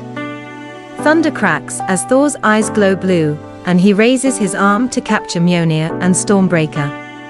Let's kill him properly this time. Thanos looks up and he notices Steve, Tony and Thor walking over to him, and he smirks. You could not live with your own failure. Where did that bring you? Back to me. They ignore him, but he continues. I thought by eliminating half of life, the other half would thrive. But you've shown me that's impossible. And as long as there are those that remember what was, there will always be those that are unable to accept what can be. They will resist. Tony looks at Thanos. Yep, we're all kinds of stubborn. Thanos looks at his sword. I'm thankful. Because now, I know what I must do. I will shred this universe down to its last atom. And then, with the stones you've collected for me, create a new one, teeming with life, that knows not what it has lost, but only what it has been given. Steve looks at Thanos as he mind thought about Layla. He could hear her say prologuing much. Thor starts to light himself up as Thanos looks at them. Thanos speaks up again. A grateful universe. Steve looks at him. Born out of blood. Thanos looks at Steve. They'll never know it. Because you won't be alive to tell them. Thor yells and they start to attack Thanos. Tony flies down after a while as his suit opens. "Okay, Thor. Hit me." Thor yells as lighting goes to him and his hammers before he slams the hammers together, and the lighting shoot at Tony and it powers up the back at his suit and Tony shoots at Thanos. Thor lifts up his Mjolnir and hits it with his Stormbreaker, and it shoots at Thanos, but Thanos made it hit Tony instead. Friday speaks up. "Boss, wake up." Steve attacks Thanos, but is thrown away, and Thor's attack is blocked by Thanos' sword. Thor is beaten and choked by Thanos as he punches him. Mjolnir is flicked away as Thanos relentlessly beats up Thor, throwing him into a tree and socking him before throwing him over rubble and socking him again. Thor tries to grab Stormbreaker, but Thanos grabs it and uses it against Thor as he tries to defend himself. Mjolnir starts to float off the ground while Thanos is digging it into Thor, when suddenly Mjolnir flies into Thanos, zooms past and flies back. Both look on in amazement as Steve picks up the hammer. Thor with amazement in his tone. "I knew it." Thanos kicks Thor away before looking at Steve, and Steve starts to swing Mjolnir and runs over to Thanos. He uses the Mjolnir to knock Thanos off his feet, and as Thanos gets up, he throws his shield to attack Thanos and uses the Mjolnir and throws it at his shield, creating a shockwave and knocking Thanos off his feet again. Steve goes on the offensive on Thanos, throwing his shield first at Thanos and quickly hitting it back at him again with Mjolnir. He lines his arm back up and underarms a channel of lighting on Thanos, who gets the upper hand as he removes helmet, stabs Steve on the leg and knocks Mjolnir out of his hand. Thanos proceeds to destroy Steve's shield with his double-bladed sword and throws him across the battlefield. Steve struggles to stand up. Thanos looks over to Steve. "In all my years of conquest, violence, slaughter, it was never personal. But I tell you now, what I'm about to do to your stubborn, annoying little planet. I'm gonna enjoy it very, very much." Thanos' entire army is summoned to the ground, which include the children of Thanos, Chitauri, Sakarans, Outrights and Chitauri gorillas. Upon seeing the army descending on Earth, Steve slowly gets back on his feet. With a fierce determination, he tightens his broken shield to his arm and stands against Thanos' giant army alone. Suddenly, a crackling comes in on his communicator. "Hey, Cap, do you read me?" a voice comes out. Steve stops and looks around. Sam's voice comes out again. "Cap, it's Sam. Can you hear me?" Steve, breathing hard, presses his comms as Sam's voice comes out again. "On your left." Steve turns around and he notices a portal opening and Chala, Okoye, and Shuri steps out. Sam comes flying out of the portal as other portals open. One by one, everyone steps out of their portals, but one caught Steve's attention that was near Wanda. Laila steps out of her portal, holding her stomach. Her armor was replaced by a protective Asgardian cloak that shimmered faintly. At her side, Scarlet, armor glinting with Stark Tech silver, her jaw set. The moment Natasha spotted them, her heart dropped. "Laila," she whispered, disbelief cutting through the chaos. Then her eyes dropped, and she froze completely. "No." Her body moved before her mind caught up. She shoved past Rocket and Wong and stormed straight toward Doctor Strange, who was already directing soldiers through portal. "Strange," she yelled, her voice raw. "Get her out of here." Strange blinked, startled. "What?" Laila looks over to Natasha and Strange. Natasha points at Laila. "She's pregnant. Do you hear me? She's pregnant. Get her out now." Laila looks at Strange. "It's okay, do it." Strange looks at Laila before he nods before opening a portal to Steve's apartment, and Laila steps through, but before Strange closed it, Laila looks at Natasha. "Tell Steve, I'll be waiting for him." Natasha nods as Strange closes the portal. She breathes in and out shakily, the adrenaline still racing through her veins. Then she turned back to the field, just as Steve lifted Mjolnir. Strange looks over to Wong. "Is that everyone?" Wong looks back at him. "What? You wanted more?" Scott comes out of the destroyed compound with Bruce, Rocket, and Rhodes. Steve looks back at Thanos as Thanos lowers his sword.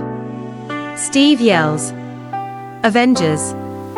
He grabbed the Mjolnir as it flew back to him. "Assemble!" Everyone yells and starts to attack Thanos' army. Thor used Stormbreaker to attack the army. Wanda and Pietro fought side by side, a blur of blue and red energy, tearing through the ranks of Outrides. Scarlet soared overhead beside Pepper, twin repulsors glowing white-hot. Regina hurled orbs of violet magic that exploded through enemy lines. Natasha sprinted into the fray, her batons crackling, her expression a storm of fury and determination. Clint shouted through the comms, "Cap! What do you want me to do with this damn thing?" Steve threw the Mjolnir one side of the army before using the shield to block an attack, and fought off the attack as he yells, "Get those stones as far away as possible." Bruce yelled, "No. We need to get M back where they came from." Tony speaks up, "No way to get M back. Thanos destroyed the quantum tunnel." Scott realized something as he shrinks down. "Hold on. That wasn't our only time machine."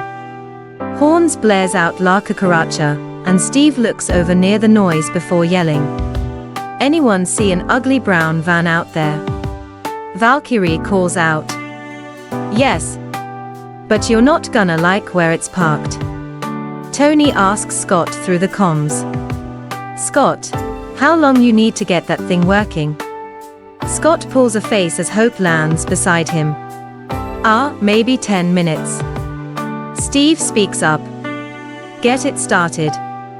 We'll get the stones to you." Hope speaks through her comms, "We're on it, Capital." Hope and Scott looks at each other as they re-engage their helmets. Strange traps a group of Chitauri in his magic and sends them through portals as Tony joins him. Tony walks over to Strange. "Hey, you said 1 out of 14 million, we win, yeah? Tell me this is it." Strange looks at Tony. "If I tell you what happens, it won't happen." Tony looks away for a moment before looking back at Strange. "You better be right." Hope and Scott land in the van and tries to start the machine. Hope looks at the back of the van. "It's a mess back here." Scott presses the button to try and activate the tunnel before saying, "It's dead." Hope looks at the thing.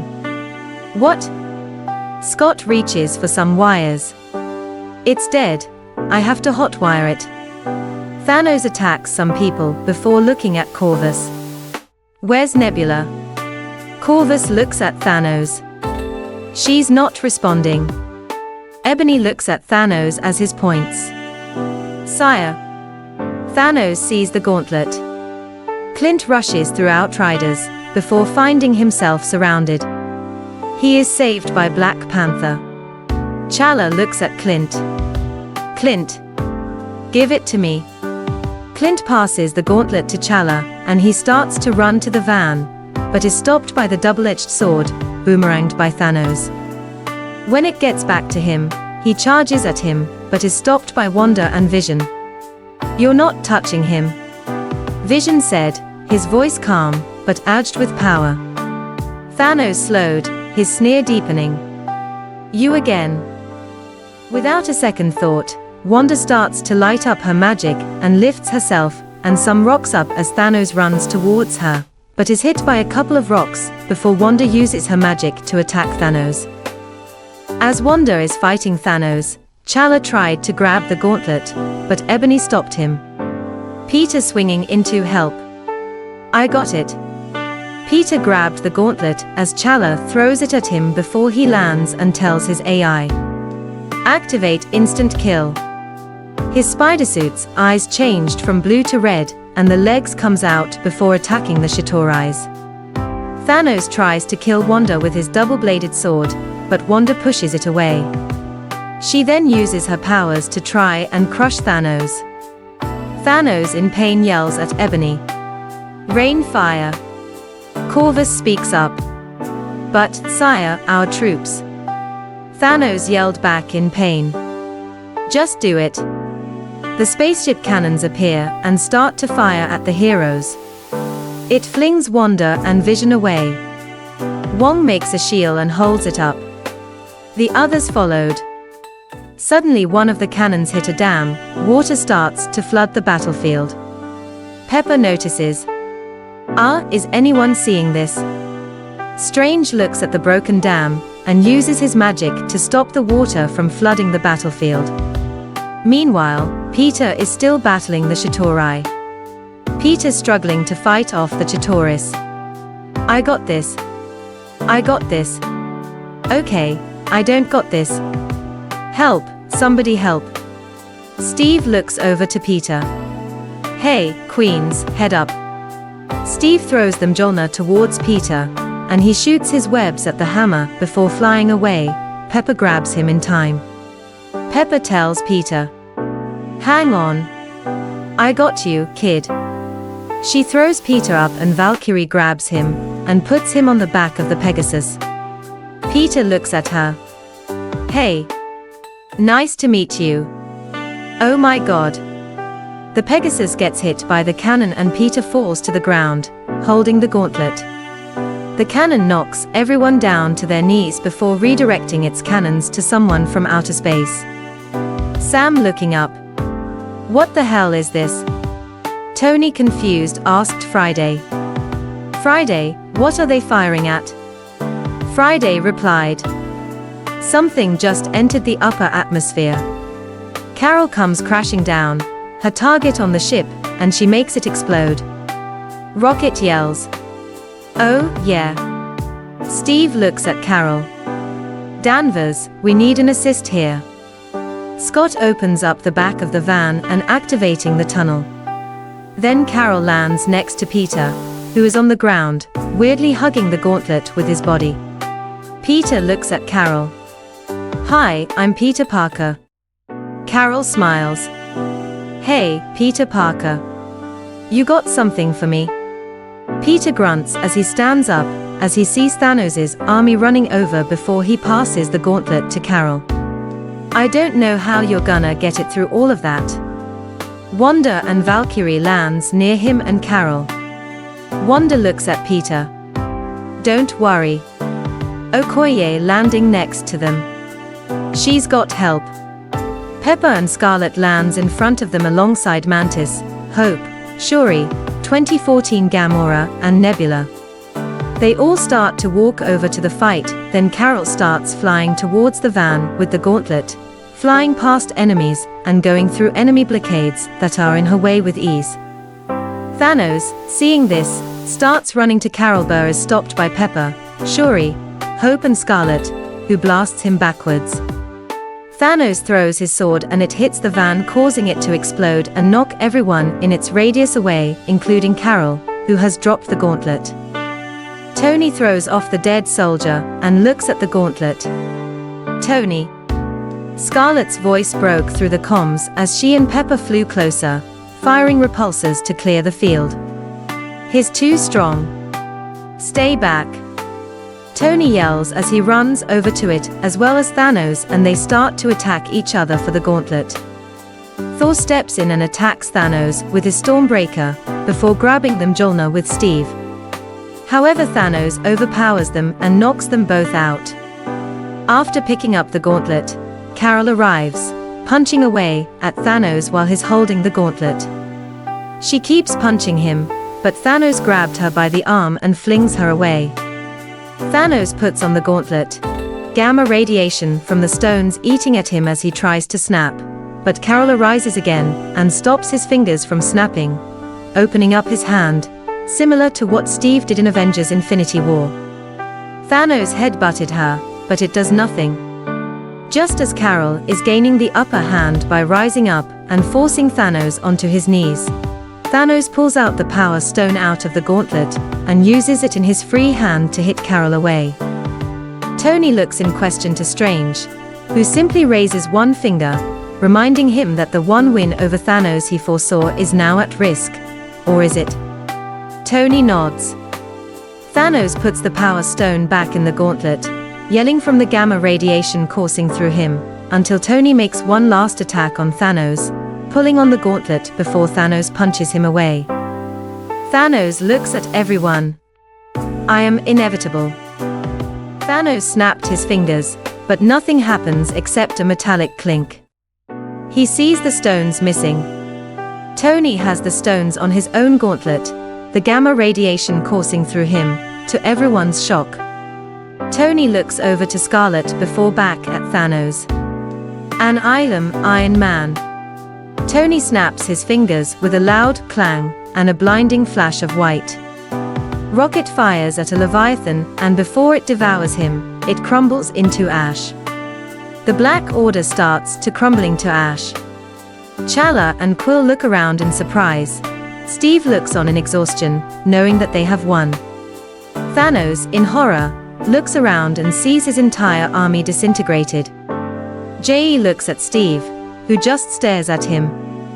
Thanos sits down and mourns before slowly being erased from existence himself.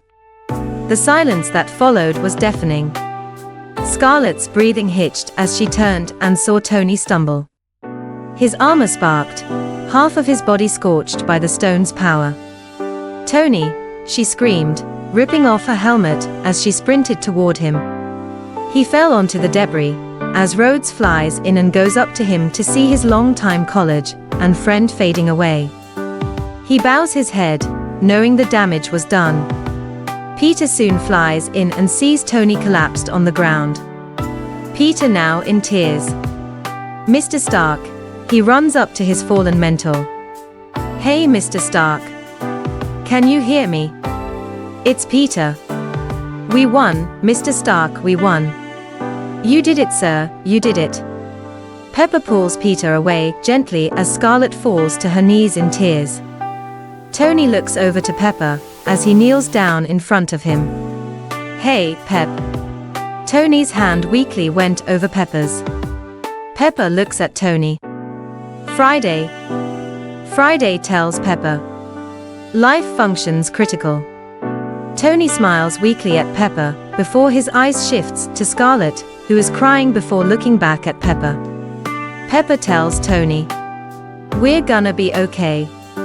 Scarlet weakly gets up as she's crying and kneels down beside Pepper before reaching out and grabbing his hand. Pepper tries her best to hold back her tears as she tells Tony, you can rest now. Both Scarlet and Pepper hear Tony's breathing stop and they start to cry again. Tony's arch reactor was blue, now it went dark. Everyone is in tears as they watched the scenery. Scarlet stared down at her brother, the man who raised her, argued with her, believed in her. Her voice trembled. You saved us all, Tony. She whispered. You stubborn, beautiful bastard. Chapter 52, He lit the way home. Time skip, Tony's funeral. After hologram Tony gave his speech, his family, Rhodes, Happy, Pepper, Scarlet, Astrid and Morgan was watching. Some have a smile, but it's a sadness smile. After a while, everyone arrives for the funeral. Pepper walks out holding the first arch reactor, with it engraved, proof that Tony Stark has a heart. With Morgan, Happy and Astrid. Everyone is standing there watching Pepper walk over to the lake, and she puts the wreath in the lake and pushes it to make it float away. Everyone stayed quiet as they watch the wreath float away before Scarlet whispers to herself, goodbye, brother. Astrid stands behind her, expression quiet but heavy. Her fingers clutch the small arc reactor pendant Tony made her when she was a child. She ran her thumb over it gently, her voice barely a whisper. He always said he'd light the way, guess he still is. Scarlet turned her head slightly, eyes glancing at her niece. She gave a weak, knowing smile. Steve stands a few feet away, Layla's hand in his. Her other hand rests on her small baby bump. Despite his worried look, she remained still. Eyes locked on the lake. He leaned over to her whispering, "You sure you're okay?" Layla looks at him. "He'd scold me for staying behind. I'm not missing this," she said with a teary smile. Steve nodded quietly, his thumb brushed over her hand as she exhaled, trying not to cry. He didn't trust his voice to speak. Layla looks down as she whispers, "Even if he denied it, he was like a little brother to me." Steve looks at her as he held her. Natasha stands with Clint and Wanda, who is standing with Clint's family. Her gaze stays on the wreath. She swallowed hard before speaking. "He did what none of us could." Clint looked down, nodding once. He clenched his jaw, grief written all over his face. "Yeah, he saved all of us." Wanda nodded faintly beside them, her eyes never leaving the lake. She took a slow, shuddering breath. Vision, who's standing next to Wanda, watches the wreath float away. Even though his face is neutral, he's feeling Wanda's sadness, which helps him feel sad as well. Regina stands a little apart from the group, her hands folded neatly in front of her. For once, her confident composure falters. Her voice is soft, reverent. He wasn't just a genius, he was the spark that started everything. Thor, standing beside her, let out a shaky breath. He looked at her, eyes heavy with sadness. "I, the bravest mortal I've ever known," he said quietly. After that, everyone is scattered. Clint and Wanda are at the lake, talking to each other. Steve and Layla sat on the porch watching them. Natasha with Peter and Aunt May. Scarlett with Astrid, Happy, Pepper and Morgan. Bucky and Sam together talking about how Bucky will never apologize now that Tony is gone, after everything he did. Wanda with Vision helping him understand grief.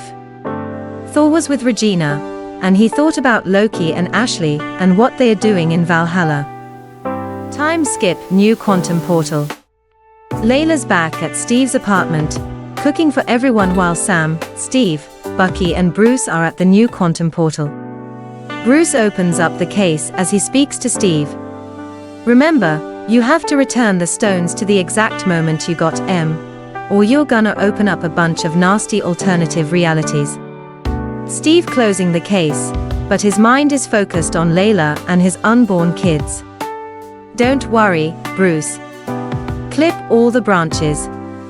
Bruce's face softens into sadness for a moment. "You know, I tried. When I had the gauntlet, the stones, I really tried to bring her back.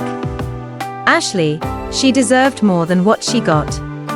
Steve's expression softens as he steps closer. He places a hand on Bruce's shoulder. "We all wish she'd made it home, but I believe she's happy now in Valhalla." Bruce nods slowly, swallowing the emotion in his throat. He forces a faint sad smile. "Yeah. I just wish that had been enough." A few minutes of silence passes between them before Sam steps forward. He clears his throat to break the tension. "You know, if you want, I can come with you." Steve walks over to the portal as he looks over to Sam and smiles. "You're a good man, Sam. This one's on me, though." Bucky, off to one side, watches the interaction and Steve walks over to him. Steve looks at Bucky. "Don't do anything stupid till I get back." Bucky does a little smile. "How can I? You're taking all the stupid with you." They hug tight, brotherly, real. There's no sadness. Just trust. Bucky pulls away. "Go get her, buddy. And don't forget, I want Godfather rights when those kids show up." Steve laughs. "Deal. You'll spoil them rotten, won't you?" Bucky smirks. "Absolutely." Steve pulls on the quantum suit and picks up the Mjolnir. The team steps back. Sam, looking over to Bruce. "So, How long is this gonna take? Bruce looks at Sam. For him. As long as he needs. For us. About 5 seconds. Steve smiles as he looks at everyone. Then I'll see you in 5. Bruce presses some buttons to start the machine. Ready, Cap. All right, we'll meet you back here. Steve looks at Bruce as he nods. You bet. Bruce gets the machine ready. Going quantum. 3, 2, 1. Bruce presses the start button, and Steve disappears and Bruce checks the time before continuing. And returning in 5, 4, 3, 2, 1. 5 seconds pass. Suddenly, the platform flashes again, but this time, Steve steps out, still young, still strong. His suit vanishes, replayed by casual clothes, like he's already moved into a new chapter. But Bucky notices his hair grew slightly longer, before noticing that Steve is holding a shield that isn't broken. Sam grinning wide. Knew you couldn't stay gone for long.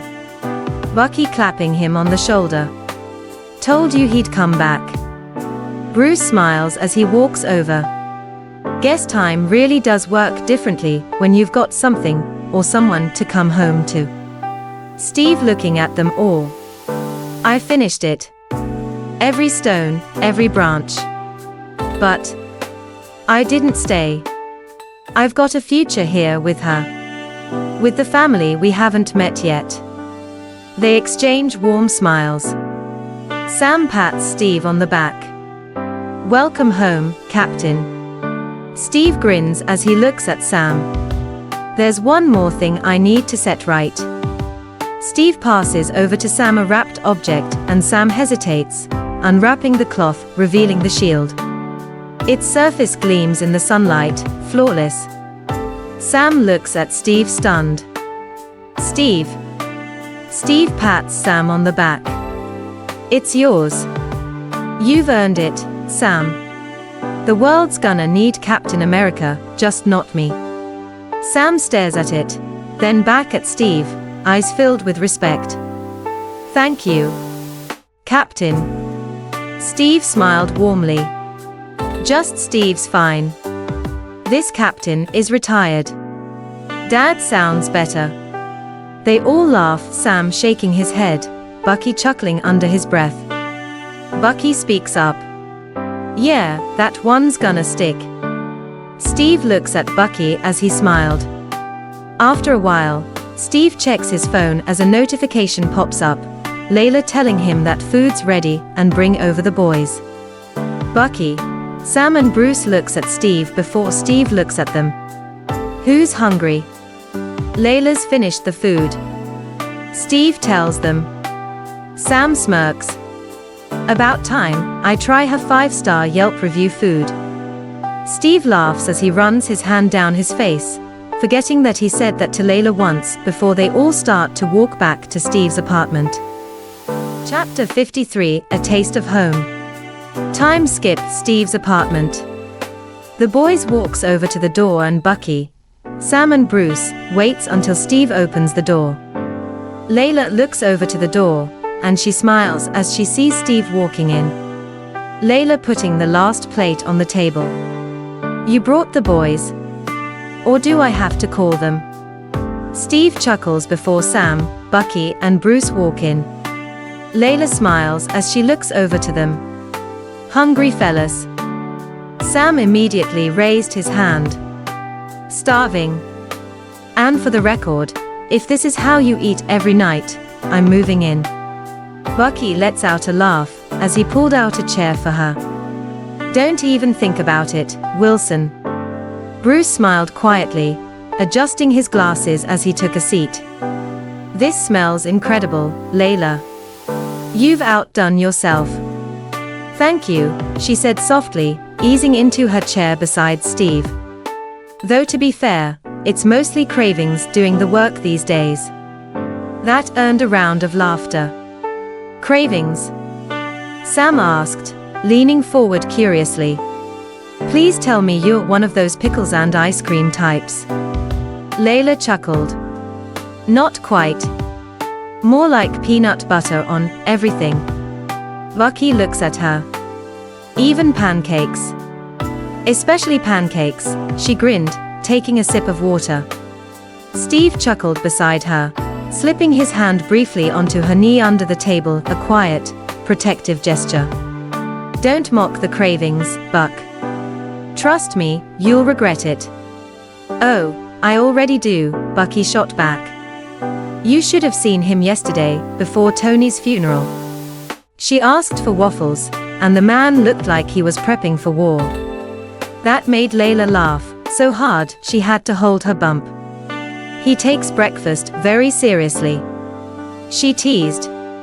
As they started to eat, the apartment filled with laughter and easy conversation. Bruce asked about the baby's progress. Sam jokingly offered to be the godfather, which earned a glare from Bucky as Steve promised him.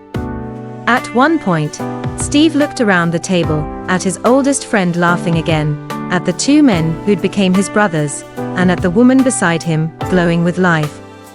It felt peaceful. Something he never thought he'd have again. When Laila caught his gaze and gave him that small, knowing smile, he realized this was home. Chapter 54. 5 months later. Warning sign # trigger warning. This chapter contains themes of childbirth complications, character death, grief, and emotional distress.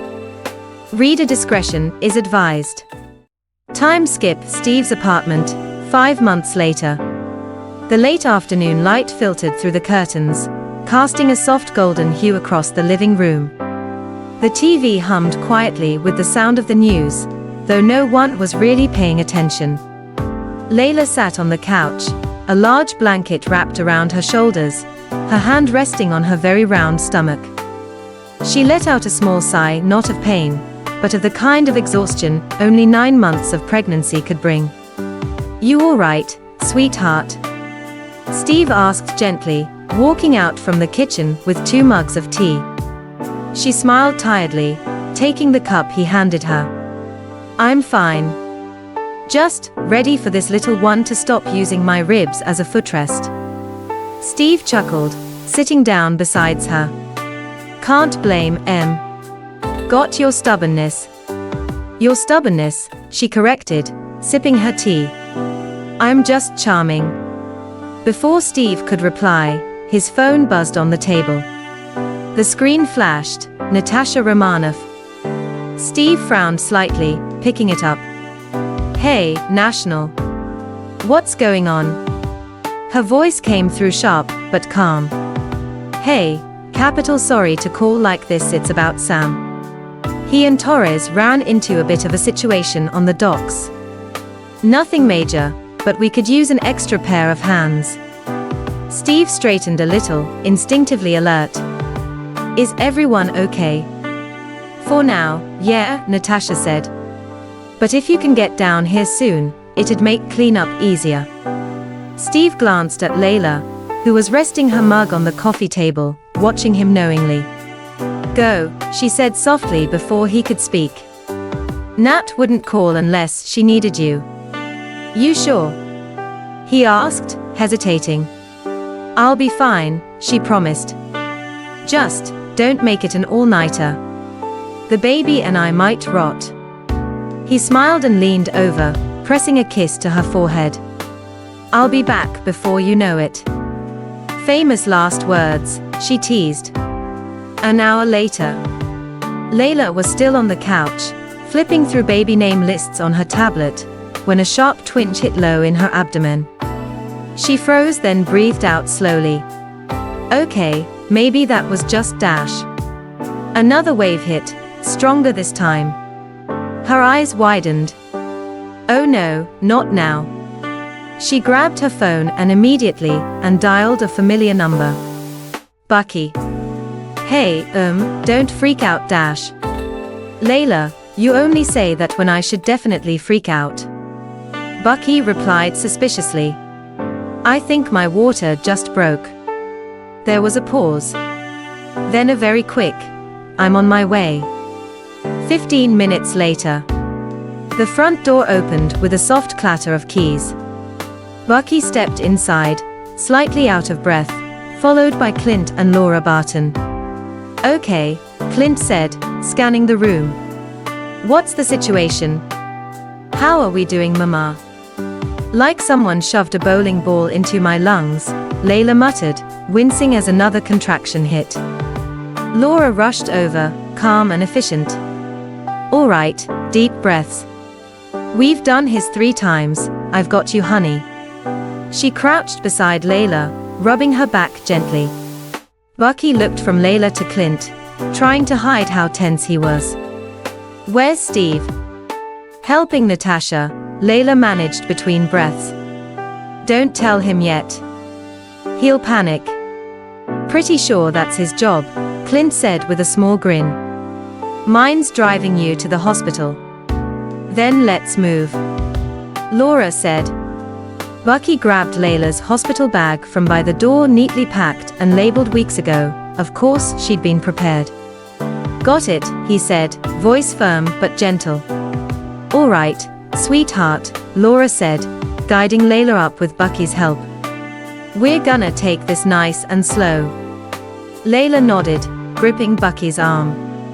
"You're way too calm for someone who jumped out of a helicopter." Bucky smirked. "That was easier than this." "Good to know," she breathed out as they reached the door. Clint hurried ahead, holding it open. "Cars running. No speeding tickets this time, we're doing this Barton style." "Which means what?" Bucky asked as they helped Layla into the back seat. "Controlled chaos," Clint replied, shutting the door. At the hospital later that night, the soft beeping of monitors filled the room. Layla lay back on the bed, hand in Laura's, while Bucky paced in the corner like a restless watchdog. "You're doing great, Layla. Almost there," the nurse said encouragingly. "You keep saying that," Layla said weakly. Bucky stops pacing and now standing by the window, arms folding tight, jaw set. He looked like he wanted to fight the clock. Layla laughed softly through a breath. "You two look worse than I do," she said. Bucky shook his head as he tries to smile. "Not possible." Hours passed in fragments, voices, dim lights, soft encouragements. And then 2 cries. Sharp, clear, alive. Her whole body trembled. 2 girls, she said, barely able to breathe. 2 healthy baby girls, the doctor said with a relieved smile. A nurse placed one tiny bundle on her chest, warm and pink and impossibly small. "Natasha," she whispered, kissing her forehead. The nurse brought the second, and Layla cradled her gently. "And Wanda," she said, tears slipping down her cheeks. The room blurred. She felt lightheaded, like her body was drifting away from itself. "Her pressure's dropping," a nurse said. Layla blinked slowly, her vision narrowing. "I feel dizzy," she said, her words slurring slightly. "Okay, stay with me," Laura said quickly, tightening her grip. "You're just tired, Layla. Stay with me." The doctor's tone changed, low, professional. "She's bleeding internally. Prep the OR, now." Layla's breathing came shallow. The babies were lifted gently from her arms, voice overlapping in the background. She caught Laura's sleeves weakly. "Tell him," she said, her fluttering. Laura leaned close, tears already spilling down her face. "Tell him what, sweetheart?" she said softly. Layla's lips curved faintly, a tired, peaceful smile. "That he gave me my best years, all the time." The monitors grew louder, then steadied into a single tone. And just like that, the room went quiet. Hours later, the elevator doors opened, and Steve stepped out, still in his combat gear, mud splattered down one sleeve. His heart pounded against his ribs. He found Bucky, Clint and Laura in the hallway. Their faces said it before their words could. "Where is she?" he said, his voice was barely audible. Laura's eyes filled immediately. "Steve, she didn't make it," she said softly. There was internal bleeding. They couldn't stop it. He blinked at her, as if she'd spoken another language. "What?" Clint took a small step forward, his voice gentle. "The babies are safe. 2 healthy girls." But Steve wasn't listening. His body moved before his mind caught up. He pushed open the hospital door. The world inside was too still.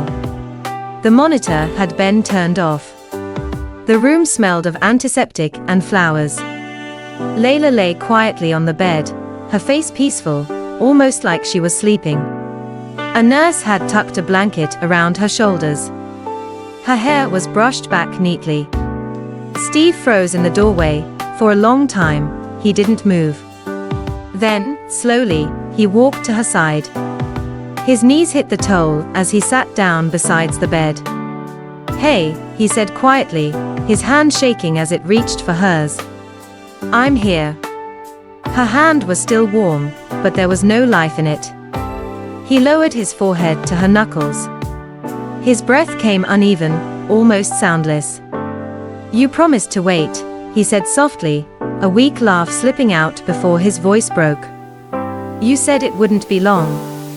His shoulders trembled. The sound that escaped him wasn't a scream or a sob, it was something smaller, quieter, like a man who'd been holding the world up and finally couldn't anymore. Bucky stood outside the door, head bowed. He didn't interrupt. He just waited. Steve lifted his gaze, his thumb brushing across Laila's cheek. "You did it, sweetheart," he said softly. "You brought them here." He stayed like that for a long time, one hand in hers, the other pressed to his chest as if holding in a wound no one could see. Few hours later, nursery room. Later that night, Steve stood in front of the glass, looking at the 2 small cribs. Natasha Aurora Jenkins Rogers. Wanda Rose Jenkins Rogers. Both babies slept peacefully, wrapped in soft pink blankets. "She's be so proud of you," he said quietly. "You already got her spirit." His reflection wavered in the glass, the retired soldier, the boyfriend or soon-to-be husband, the father. And beneath it all, just a man trying to keep breathing. Chapter 55, Laila's funeral. Time skip, Laila's funeral. The chapel was small, just the way Laila would have wanted. No press, no grand ceremony. Just warmth and sunlight filtering through stained glass, painting soft colors across rows of familiar faces. Outside, the air smelled of rain. Inside, it smelled of flowers. Wildflowers, to be exact, her favorite. They covered the simple oak casket at the front, a few sprigs tucked neatly beside 2 white roses. Steve stood at the front, his hands clasped, his uniform replaced by a black suit. His tie was slightly uneven. Bucky had fixed it for him that morning when his hands wouldn't stop shaking. Every seat was filled. Bruce sat quietly beside Vison, eyes down, thumb rubbing circles over his wrist. Sam stood near the aisle, head bowed, shoulders squared. Natasha sat beside Clint and Laura, her usually composed face breaking only when she thought no one was watching. Wanda sat behind her, Pietro besides her, both silent. Thor sat with Regina, her hand threaded through his, a grounding touch to her husband, who rarely knew silence. The twins were way too young to understand. They were safe back at the compound, asleep in Laura's arms earlier that morning. Steve cleared his throat softly. The quiet in the room deepened. "Laila Jenkins," he said, voice low, controlled, "wasn't defined by the fight. She was defined by her heart." He glanced toward the casket, his jaw tight. "She believed people could be better. She believed I could be better. And somehow, she was always right." He paused, trying to steady his breath. "She gave her life bringing 2 new ones into the world," he said quietly. And I want you all to know their names." His voice trembled, just once. "Their names are Natasha Aurora Jenkins Rogers and Wanda Rose Jenkins Rogers." Natasha's lips parted slightly, tears slipping down her cheeks before she could stop them. Wanda covered her mouth, eyes shining with emotion. Pietro reached out and squeezed his sister's hand. Regina's expression softened. She leaned against Thor, whispering something too quiet to hear. "They carry her name," Steve said softly. "And I gave them yours because I wanted them to grow up knowing the same strength, the same compassion that saved me more than one." Nat sniffed quietly, shaking her head. "She'd be so proud of you, Steve," she said softly. He gave small, pained smile. "I hope so," he said, his gaze dropping to the casket. "Because everything I am now is because of her." Bucky stepped forward and rested a hand on Steve's shoulder. "She'd tell you to keep going, pal," he said quietly. Steve nodded, his throat too tight to answer. The service ended with no grand speeches, just silence, the kind that spoke louder than words. Later, the gathering at the compound. The Avengers compound felt heavy that night. Not loud or chaotic, just quietly full of people who didn't know what to say. Wanda sat on the couch, Vision's arm around her shoulders. Natasha leaned against the counter, her drink untouched. Sam and Bucky talked quietly by the window. Regina and Thor stood near the fireplace, both still dressed in black, their presence bringing a kind of calm to the room. Peter with MJ and Ned, talking quietly about how Laila didn't want to hurt him, but had no choice as he was technically shooting webs at her. Steve sat near the window, holding a framed photo of the twins that Laura took, both wrapped in pale pink blanket, asleep and peaceful. She'd have loved this picture. Natasha said softly, sitting beside him. "Yeah," he said, his thumb brushing the glass. "She always said Laura never take a bad picture. Guess she was right." Natasha smiled faintly. "You did right by her, Steve." The names, the service, she'd had wanted that. He nodded slowly, swallowing. "Natasha Aurora," he said quietly. "For you, Anne, because of the Sleeping Beauty princess. Because Laila said you were light even when it got dark, especially since that day with me and Tony." Nat looked down, emotion flickering across her face. "And Wanda Rose," he continued. "Because she always thought roses were like you, Wanda, beautiful, but stronger than anyone thinks." Wanda smiled softly, blinking back tears. "Thank you," she said, "for giving her memory that kind of love." Steve's voice softened. "They deserve to know who she was. And who their names came from." Thor stepped forward, his voice calm but full. "Layla's name will live in the halls of New Asgard," he said solemnly. "And her spirit in your children. You have our word." Regina touched his arm, then looked at Steve with that rare gentleness few people ever saw from her. "She loved fiercely," she said quietly. "It's clear she chose someone who does the same." Peter watched the interaction, not speaking as he didn't really know much about her, but from everyone talking, he thinks she would have been his favorite second aunt. Steve gave Regina a small, grateful nod. The room fell quiet again, not awkwardly, just the kind of silence where everyone was thinking the same thing, how much she had meant to them all. Bucky eventually broke it, his voice low. "You should get some rest, Steve," he said. "They'll need you in the morning." "I know," Steve said quietly. I'm not ready to stop hearing her name yet." Bucky didn't push. He just sat nearby, quiet company in the dark. Later that night, hours passed. The compound was finally still. The stars hung low and clear, and the world outside seemed too peaceful for how broken he felt. Steve walked along the path outside, hands in his pockets, head down. The gravel crunched softly under his boots. His breath made small clouds in the cool night air. He stopped near the field, the one where Laila used to train early in the morning, sunlight hitting her hair just so. He could almost see her there if he tried hard enough. "Hey, sweetheart," he said quietly, voice trembling just slightly. "They are perfect. You'd be proud." He breathes in and out shakily, blinking back tears. Then a soft sound. A faint mew. Steve turned, frowning slightly. A small brown kitten sat a few feet away, tiny against the wide darkness. Its fur was messy, wet from the grass, its tail flicking curiously. "Hey, little one," he said softly, crouching down. The kitten tilted its head, then walked closer, letting out another soft meow. Steve smiled faintly. "You lost," he said, holding out his hand.